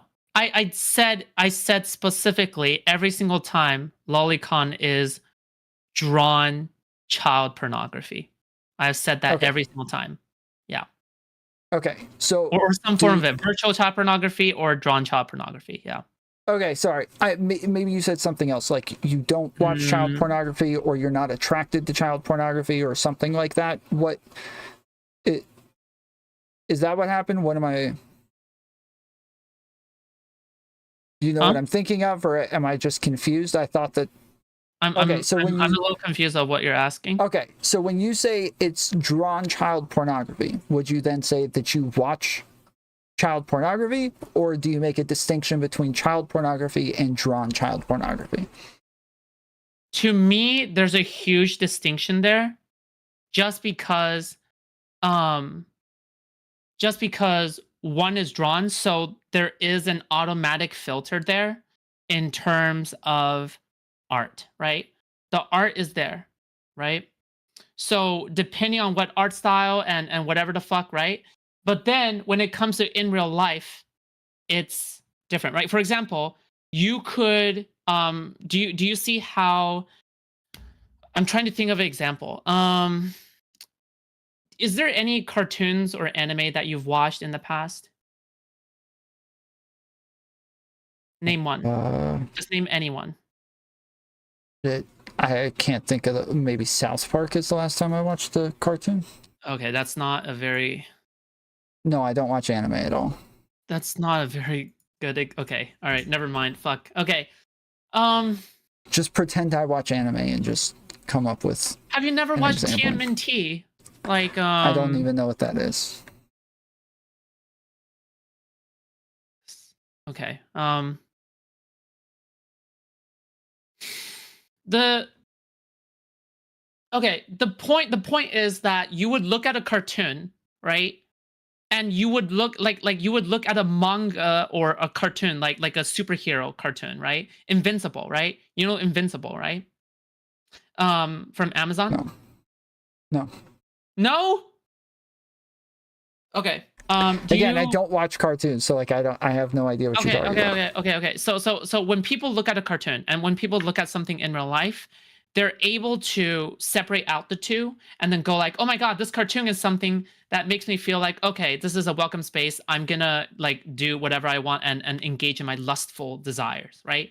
But when it's something in real life, they feel much more repulsed by it, just because and by the reality of it, just because it's in reality, it's no longer a fantasy, and the lack of a fantasy makes it seem like you are indulging in something that is truly bad, and you feel grossed out by it. For example, and here's a great example, all right, is video games. All right, when you murder people in GTA, do you feel a sense of guilt? You do not, okay? You fucking murdered them. You run people down, right? But then when you watch an actual mass shooting, don't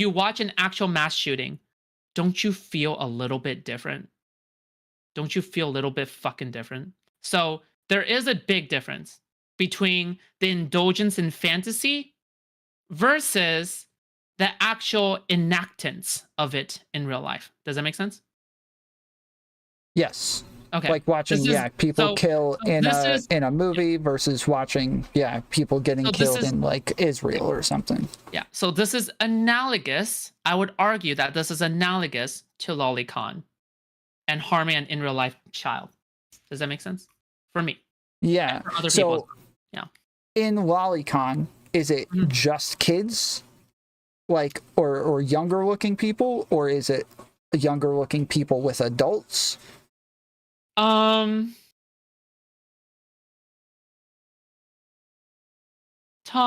why do I have to explain lolicon to you? Okay, all right, okay. It's just anything depicting. It's both. It's both. Okay. Yeah, as chat says, it's both. Yeah. Okay. All right. With your boomer side is showing, Tom. What? Your boomer side is showing. Yes, I do not. Everybody is well aware. I do not watch anime. I don't like anime. I hate anime. I can't stand it. So yes, this is not news to anybody. I don't know anything about this shit. Okay. And I would assume a lot of people who watch me don't know anything about it either. So they're like, even when like the word lolly first came up, we had to kind of figure out what the hell that even was to understand. So there's one of the things I guess a lot of people want to know. You don't allow minors in your server or anything, right? That's correct. Yeah, no minors. Okay. And whenever we find out somebody is a minor, we automatically ban them. They're gone. That's it. Yep. Has that happened a couple of times? Yeah. Of course. Okay. In the throughout this, it seems like there's parts where you feel like both Rezzi and Jenny know that you've talked about these things before, or that you've talked to them, and then both of them seem to say afterwards, like, I didn't know, she didn't say this to me. She just kind of defended lolicon as a concept, but not so much that she watched it herself. Okay. With November 15th, the 2 to 3 hour talk with Reservoir, that was the one where that was when he found out, okay, that I consumed lolicon. All right. But actual defending lolicon went way back and more like whatever the fuck. All right. But me as a personal detail, us consuming lolicon, Reservoir found that out November 15th or so, and Jenny Matrix found out when she watched the talk afterwards. Does that make sense? Yeah. But so she did not find out in any private calls. Okay, so our stories there is consistent. Okay. Yeah.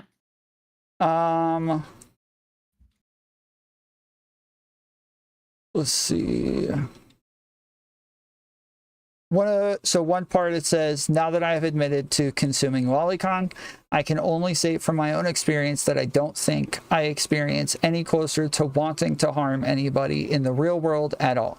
Obviously, this is just an anecdote and thus is not academically rigorous. The truth is clear. Destigmatizing the subject would allow for more research on it to be funded. What does it mean? Obviously, this is just an anecdote and thus is not academically rigorous. That this is, like, you're saying that... Oh, I'm saying that my study, or not my study, sorry. My sample size of one person, aka me, Foodshops, is not academically rigorous, right? This is like me admitting that I consume lolicon, like voluntarily, without force, and then offering up my experiences and what I experience and shit. That is not academically rigorous enough because the sample size is one, right? Because you need more people. That's it. And then what? Okay, So I just realized that was a completely stupid sentence to say. But anyway, just go ahead. At the start of this, it says, I can only say from my own experience that I don't experience any closer to wanting to harm anybody in the real world at all. So what does harming people mean in that sentence? Harming means grooming kids.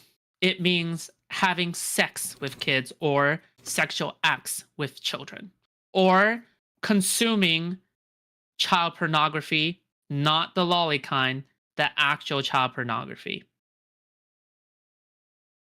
And do you have any issues with the age of consent? No, I think 18 is great for now. Are you typing? Yeah, somebody keeps asking to jump in, but we're in a private call. We are not in a thing, and I have yeah, a manifesto to read. I have a manifesto to read. I literally just like got rid of everybody so that I could talk to her by myself. So I'm not pulling other people in. So much editing to do. Okay. And then let's see. So yeah, so a lot of people were asking, so you have the difference between drawn child pornography and actual child pornography, and you're saying the difference is that one is actually breaking the kid's consent because they're not capable of consenting to child pornography. The drawn version is not doing this. To me, people fear drawn because of they have this kind of gut feeling or intuition that this is going to lead up to in real life harm, right? But yeah, but the thing with actual child pornography, the real kind, is that there's a guaranteed 100% implied like actual victim, right? So that's way different, right? Okay. And when you said for now, for the age of consent, what does that mean? Did I say for now? You said 18 is a good age of consent for now. Okay, if I said that, then I think for now it just means like the scientific consensus kind of shit. So like, you mean like cultural? But I'm gonna times be honest with change? you. I'm gonna be honest with you. Some 18 and 19-year-olds are probably not even old enough to consent, bro. I think they should actually raise it to 25 if they really want to be really fucking safe. Okay? All right. When your prefrontal cortex is like more developed, 25 is probably more safe, but I don't know. I just don't know. Yeah. For now. Yeah. You make a joke about wanting to cuddle with 12-year-olds. Mm-hmm. Do you, let's see, how do I, you understand that for people with red flags, these types of jokes are going to be a bit more inappropriate than it already is for people without the red flags. Yeah, these are omega red flags on top of existing red flags. Yeah. So yeah, it's kind of like Nick Fuentes having red flags and then making fun of Jewish people or black people or something like that. It's just kind of... Yes. So do you agree you probably should not make those jokes in 100%. I agree. Yeah. Okay. And again, when did I make that, right? You have to question that as well. I made that months ago. Ago, and they dug it up. They resurfaced it again when I stopped making it already, right? So, yeah, obviously not going to make them because I already stopped making them and will never make them, right? So it's like, okay. Like, yeah. Okay. And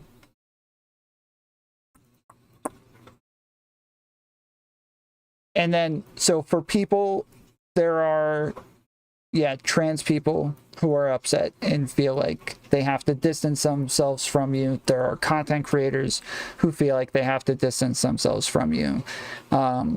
Do you have an issue with those people or that thought process? Absolutely not. I have no issue.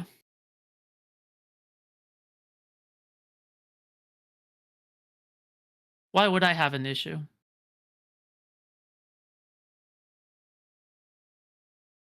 Well, I'm asking if you do. Like No. Obviously there's you're upset with Rezzi and obviously the way that he handled this, and I have no issue. Again, right? The evidence speaks for itself, right?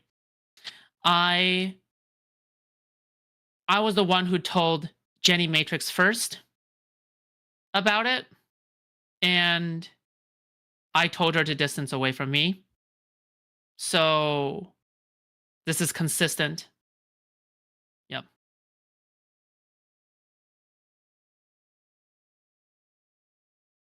But in the video, you do say you told her to distance herself from you, but in the screenshots, it says right after where she's like, don't ever fucking talk to me again, something like that.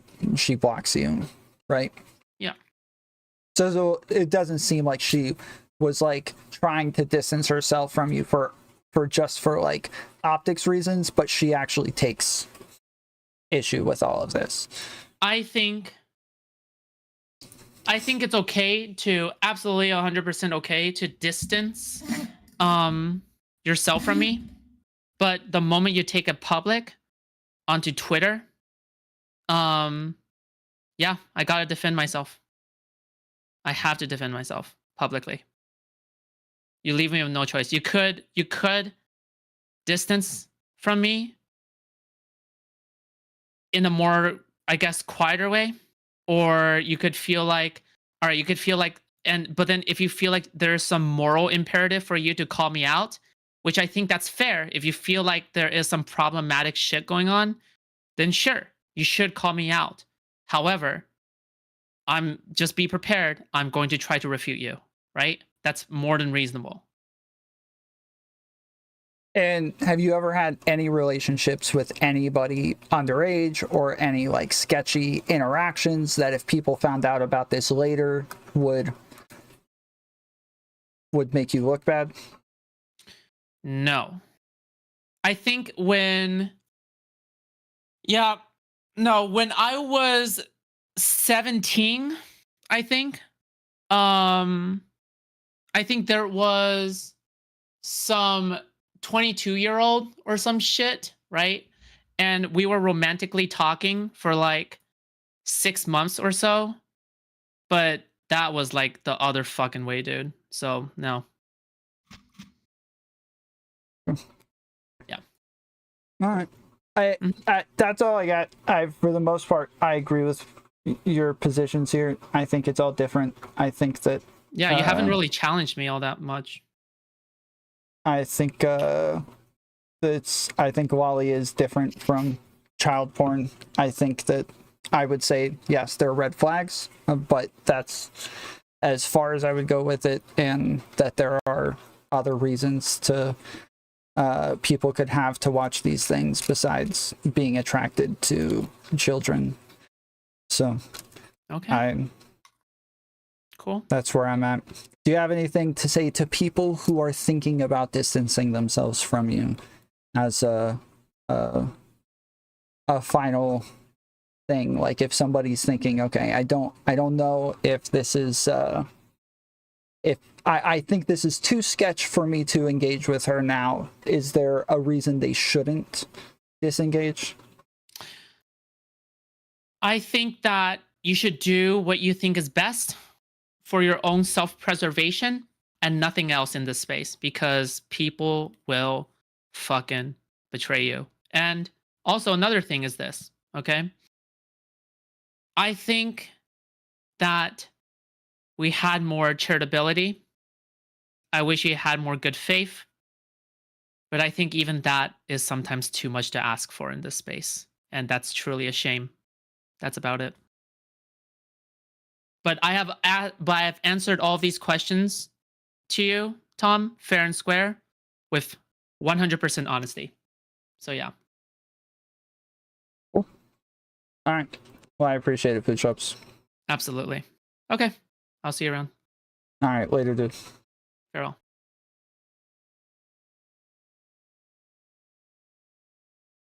Okay.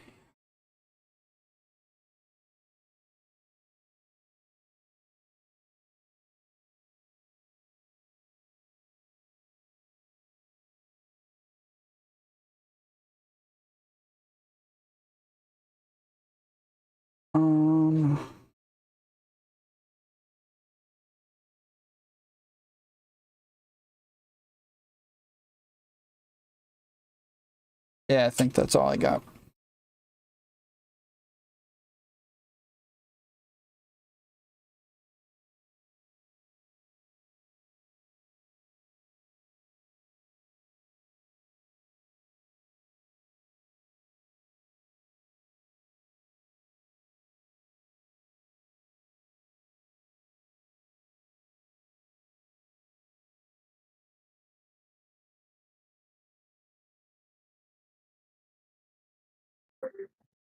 Yep. Oh. Yo, what up? What's up? Not much. I caught the tail end of your debate with Foodshops. Or was it a debate or post-debate discussion? No, it wasn't a debate at all. It was just talking to her. I guess you've been exposed for not being an anime fan. Yeah. How will you live with the shame? I don't know. I'm freaking tired now, though. I'm about to pass out. Indeed. Yeah, I don't actually have anything really unique to say. I was up at 4 a.m. and I dropped by your channel and it looked like it was just about fucking euthanasia or whatever. Ooh, yeah, the other day, yeah, the other panel, yes. Okay. What is even there to debate about euthanasia? Like, some people think it should be illegal or something. Euthanasia for assisted suicide is more so the argument. Like, when is it okay to allow assisted suicide? If somebody just says, hey, I don't want to live anymore, can they walk into a hospital and say, hey, can you just kill me real quick? And I believe in Canada this is legal and they're allowed to do it this way. Most of the time, most people want there to be some sort of terminal illness or something like that in order for people to do it. But yeah, and that's kind of where the conversation is. It's one topic I've literally never debated or even thought about my whole life. Yeah, that was my first time debating it, and pretty early on it seemed like everybody agreed, and I just kind of I had other personal stuff going on in the background and didn't really have much to add on the debate, so I just kind of sat there and listened to everybody else. Yeah, I feel bad for not being able to make it since I said I was, but I forgot I had dinner plans with my girlfriend, and she's been very kind, coming with me to Dallas for DebateCon, coming with me to the Unfiltered Studio. I think the least thing I could do is make dinner when I planned with her. That was the reason I wasn't there. Also, just like a topic I don't give a fuck about at all, I realized. Yeah. Yeah, how was the Unfiltered podcast? Did you watch it? I haven't yet, no. It was a lot friendlier than I expected. So I went in there expecting it to be a shit show. I thought they were gonna try to fucking go after me for shit or whatever. So I had all these witty comebacks and shit, and they were just super friendly. They were like, "Hey, what's up, man?" It was I was caught off guard. I'm not gonna be socially autistic and fucking create, be a dick when people are nice to me, obviously. But yeah, I mean, I was pleasantly impressed with but it also we didn't really get to debate any of the things that I thought we were going to debate. That was kind of disappointing. I mean, they spent not half the time, but at least 20 minutes talking about whether Destiny is really bi or not, which to me is such a random topic that I was just not expecting to debate. It's it's also such a dumb fucking argument that they were making. It's well, yeah, so you're gay. He's like, well, no, I'm married and I prefer generally women, but sometimes I hook up with men. So you're gay. Well, no, because I like women. I don't know. It's just really weird, binary thinking that a lot of these red pill dudes have, where it's dude, he fucking likes guys and girls. I don't know what, how can we even debate this? Do you want to see a video of him fucking a girl and a video of him fucking a guy? That's the definition of bi. So yeah, that was that. That was a random side tangent. But yeah, there was just they also jumped around topics a lot, which I mean, it's their show and seems to work well. So I'm not going to say that whatever. It's just not how I personally like to do things, because I feel like you don't really get to go deep in any topic, and that's kind of how I felt. It's just kind of jumping around, and it's a lot of it's just these really boring red pill topics to me. I don't know, maybe because I'm just in this community, sort of. But it's the same thing over and over and over again. Are those guys red pill? Yeah, they're definitely hardcore red pill. What? I didn't know that. They believe in all, even though they hate Fresh and Fit, they believe in all the same shit as Fresh and Fit. Wow. So I don't really know much about them. The only thing that I've ever seen is this big debacle about some comedian that they had on one time, where he got upset with them and was saying that their interview style was bad and stupid, and that they and he started getting really aggro with them in the middle of the interview, and that's it. That's all I've ever seen from them. They were I learned about them from the Adler and Preach video. I think that's how most people learned about them. Basically, where they were they kicked the girl out because she rated the guy a 2. And you see them in a lot of these. Yeah, That's the same guys. People? Same people. Oh, I know them. Yeah. Okay. Shit. Okay, never mind. Yes, they're definitely red pill. Never mind. I might have been thinking of somebody else then. My bad. Yeah, no, I know them. Yeah. Okay. Yeah, exactly. So yeah, I was expecting like like similar level of like I don't know dickness, right? In fact, I was expecting it so much that one of the preconditions that I insisted on was that they were not allowed to kick me off, no matter how much of a debate we got into. The producer was like, "Oh, okay, sure, man." He was like kind of surprised by my request, but I was like, "That's how I kind of expect to go." But honestly, like all of that was completely unnecessary. They were like courteous and polite to me the whole time. Like they never interrupted me or anything like that. Now, again, I'm kind of speculating right now. I do think part of that could be because I'm a bigger guest in a way. I mean, I'm not like that big, but compared to their following, I have a pretty good following, and I also bought Destiny and Jasmine, which I think might be the biggest show they've ever done. So that could be part of the reason they were being nice to me, or they were just nice in general, and that was just like a few bad moments on their part. I don't know. So that's kind of, but yeah. So what I was saying is that it's not that like I'm gonna claim like, oh, the style sucks, because it clearly works for them and I should fit. It's just that I don't like it because you never really get to go deep on any topic, and it's just like all these surface layer red pill questions that to me are super duper boring because I've heard them 1,000 times. Should men lead? Should women stay at home? It's like, dude, like we've heard this question and we've heard your answers on it so many times. Like either let's really debate it and go into the nuance, or let's talk about something interesting. But like I don't know. So yeah, I thought it was like I'm not gonna say boring because it was an interesting combo, I guess, in some ways. But it was just like kind of I don't know, like unfulfilling in a way that we didn't really get to like really debate shit. So they agreed to do a part 2 debate with me, and this time it'll be on my channel, and well, it'll be dual streamed, and this time we are going to specifically debate. So I'm looking forward to that. What's up, Andrew? Nice. Hey, what's up? How's it going? I was just about to cut it off and go to sleep, but I want to see what's Well, what's going on with the Lollipop or Lolicon Princess, Tom? What's going on with the Lolicon Princess? Tell me what's going on. They apparently she said that she's watched Lolicon. You mean he? Yeah, he. That But she okay, has go ahead. watched Yeah, he. Lolicon and So this dude's watching. So this dude's watching Lolicon. Can someone tell me what the fuck Lolicon is? Yeah, it's a Japanese art form which is an overt sexualization of children, and that's what Lolicon is.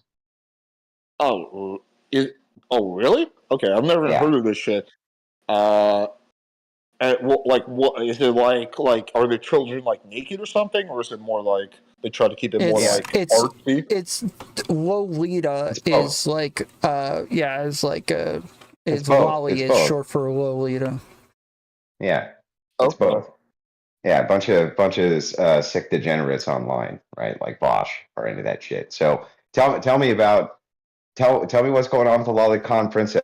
What did I miss? What? That's it. That is the whole thing. Is she said that she watches Lolly and then made a video on it. With people, obviously, everybody's kind of like distancing themselves from her and kind of moving away. I just went over to this dude's channel to ask him if he wanted to have a convo about it, and he said no.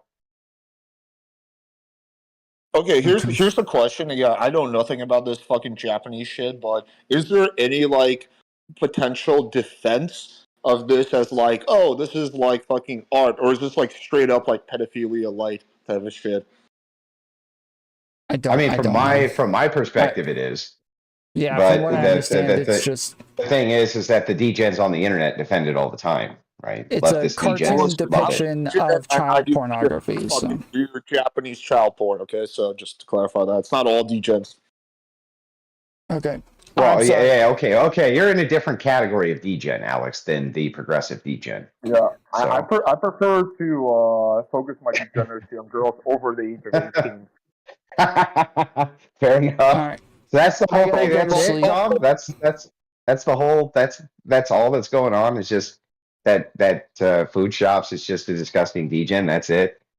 I thought there was something mind blowing that was going on here. That is the mind blowing information. All right. All right. Well, Well, I thanks for letting me hop on the call then and get clarification, I guess. Yes, sir. All right. Have a good night. All right. Yeah. Stay on for Yeah. Discord if you have. Do you have to go, or can you stay on for 2 minutes? Yeah, I can stay on. Me? Yeah, I got it. I was about to go to sleep. Oh shit! Okay, just 2 minutes. I was gonna, because I saw you were reacting to the Willie Mack Hassan debate, which I watched in full, which is rare. I watched Yeah, the whole Willie's debate in coming full. on tomorrow. Oh, epic! Yeah, I love Willie. I mean, I guess I'll come on tomorrow. But what are your just like kind of thoughts on that whole debate? Because it was a fucking shit show. Yeah, it was pretty much a shit show, but it was like I don't know. It was like Hassan is interrupting the whole time and trying to avoid like engaging, and just kind of pivoted over and over, and Willie did a good job like bringing him back over and over and trying to get him to engage, and he refused to engage pretty much the entire time. So you would say Willie was the winner, or would you say there was a winner? yeah, I would say Willie did much better for sure. I think Willie did better optically, but I wouldn't say there was a debate winner, just simply because a lot of points weren't engaged on. But to be fair, I think it's like Willie's, like, he hasn't done really debates, so it's kind of hard. Like, if you're just like a normal person and someone's using like debate bro tactics on you, it's like pretty tough to like deal with those as like an average person who doesn't do like debate shit. But yeah, okay, cool, man. I'll let you go to bed. I'll check it out tomorrow. Maybe I'll jump on afterwards. Cool. Yeah. If you have like any issues with this stuff, then yeah, I'll try to see if I can bring you on if you're around. For sure, man. All right, buddy. Have a good night. Awesome, man. Have a good night.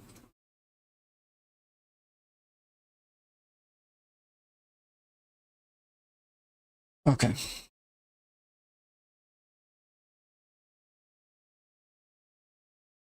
So yeah, I think Willie Mack's show is coming on tomorrow. At least that's the plan. Last I heard. And then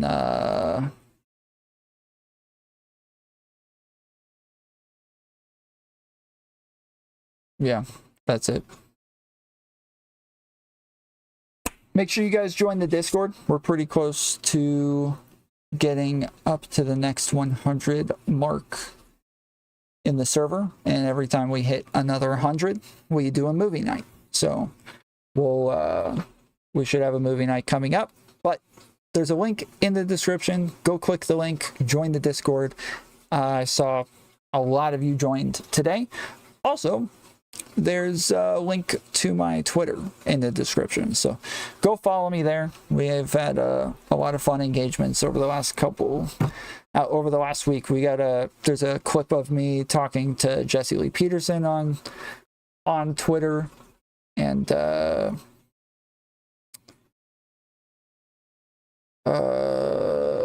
can't remember what else I posted recently, but yeah. I think that's it.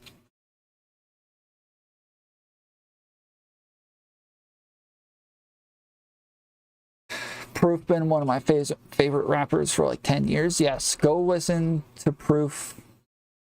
Is that how you say it? Proof? Prof? I don't know how you say his name, but I've been getting into his music, and it is enjoyable. I will raid you guys out to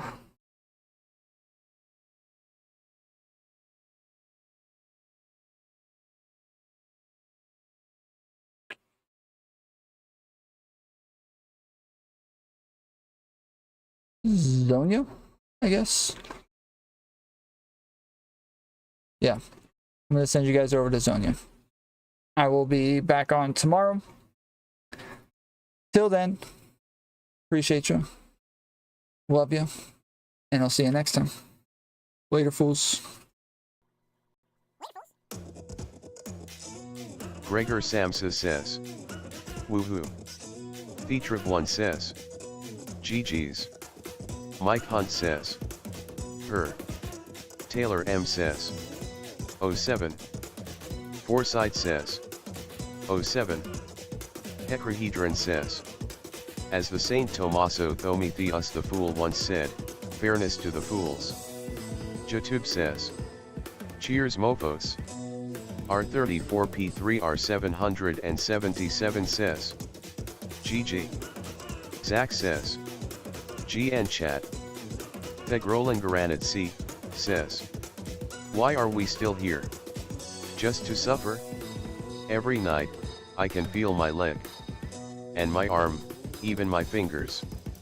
The body I've lost, the comrades I've lost, won't stop hurting. Freddy Drongo says. 07. D1000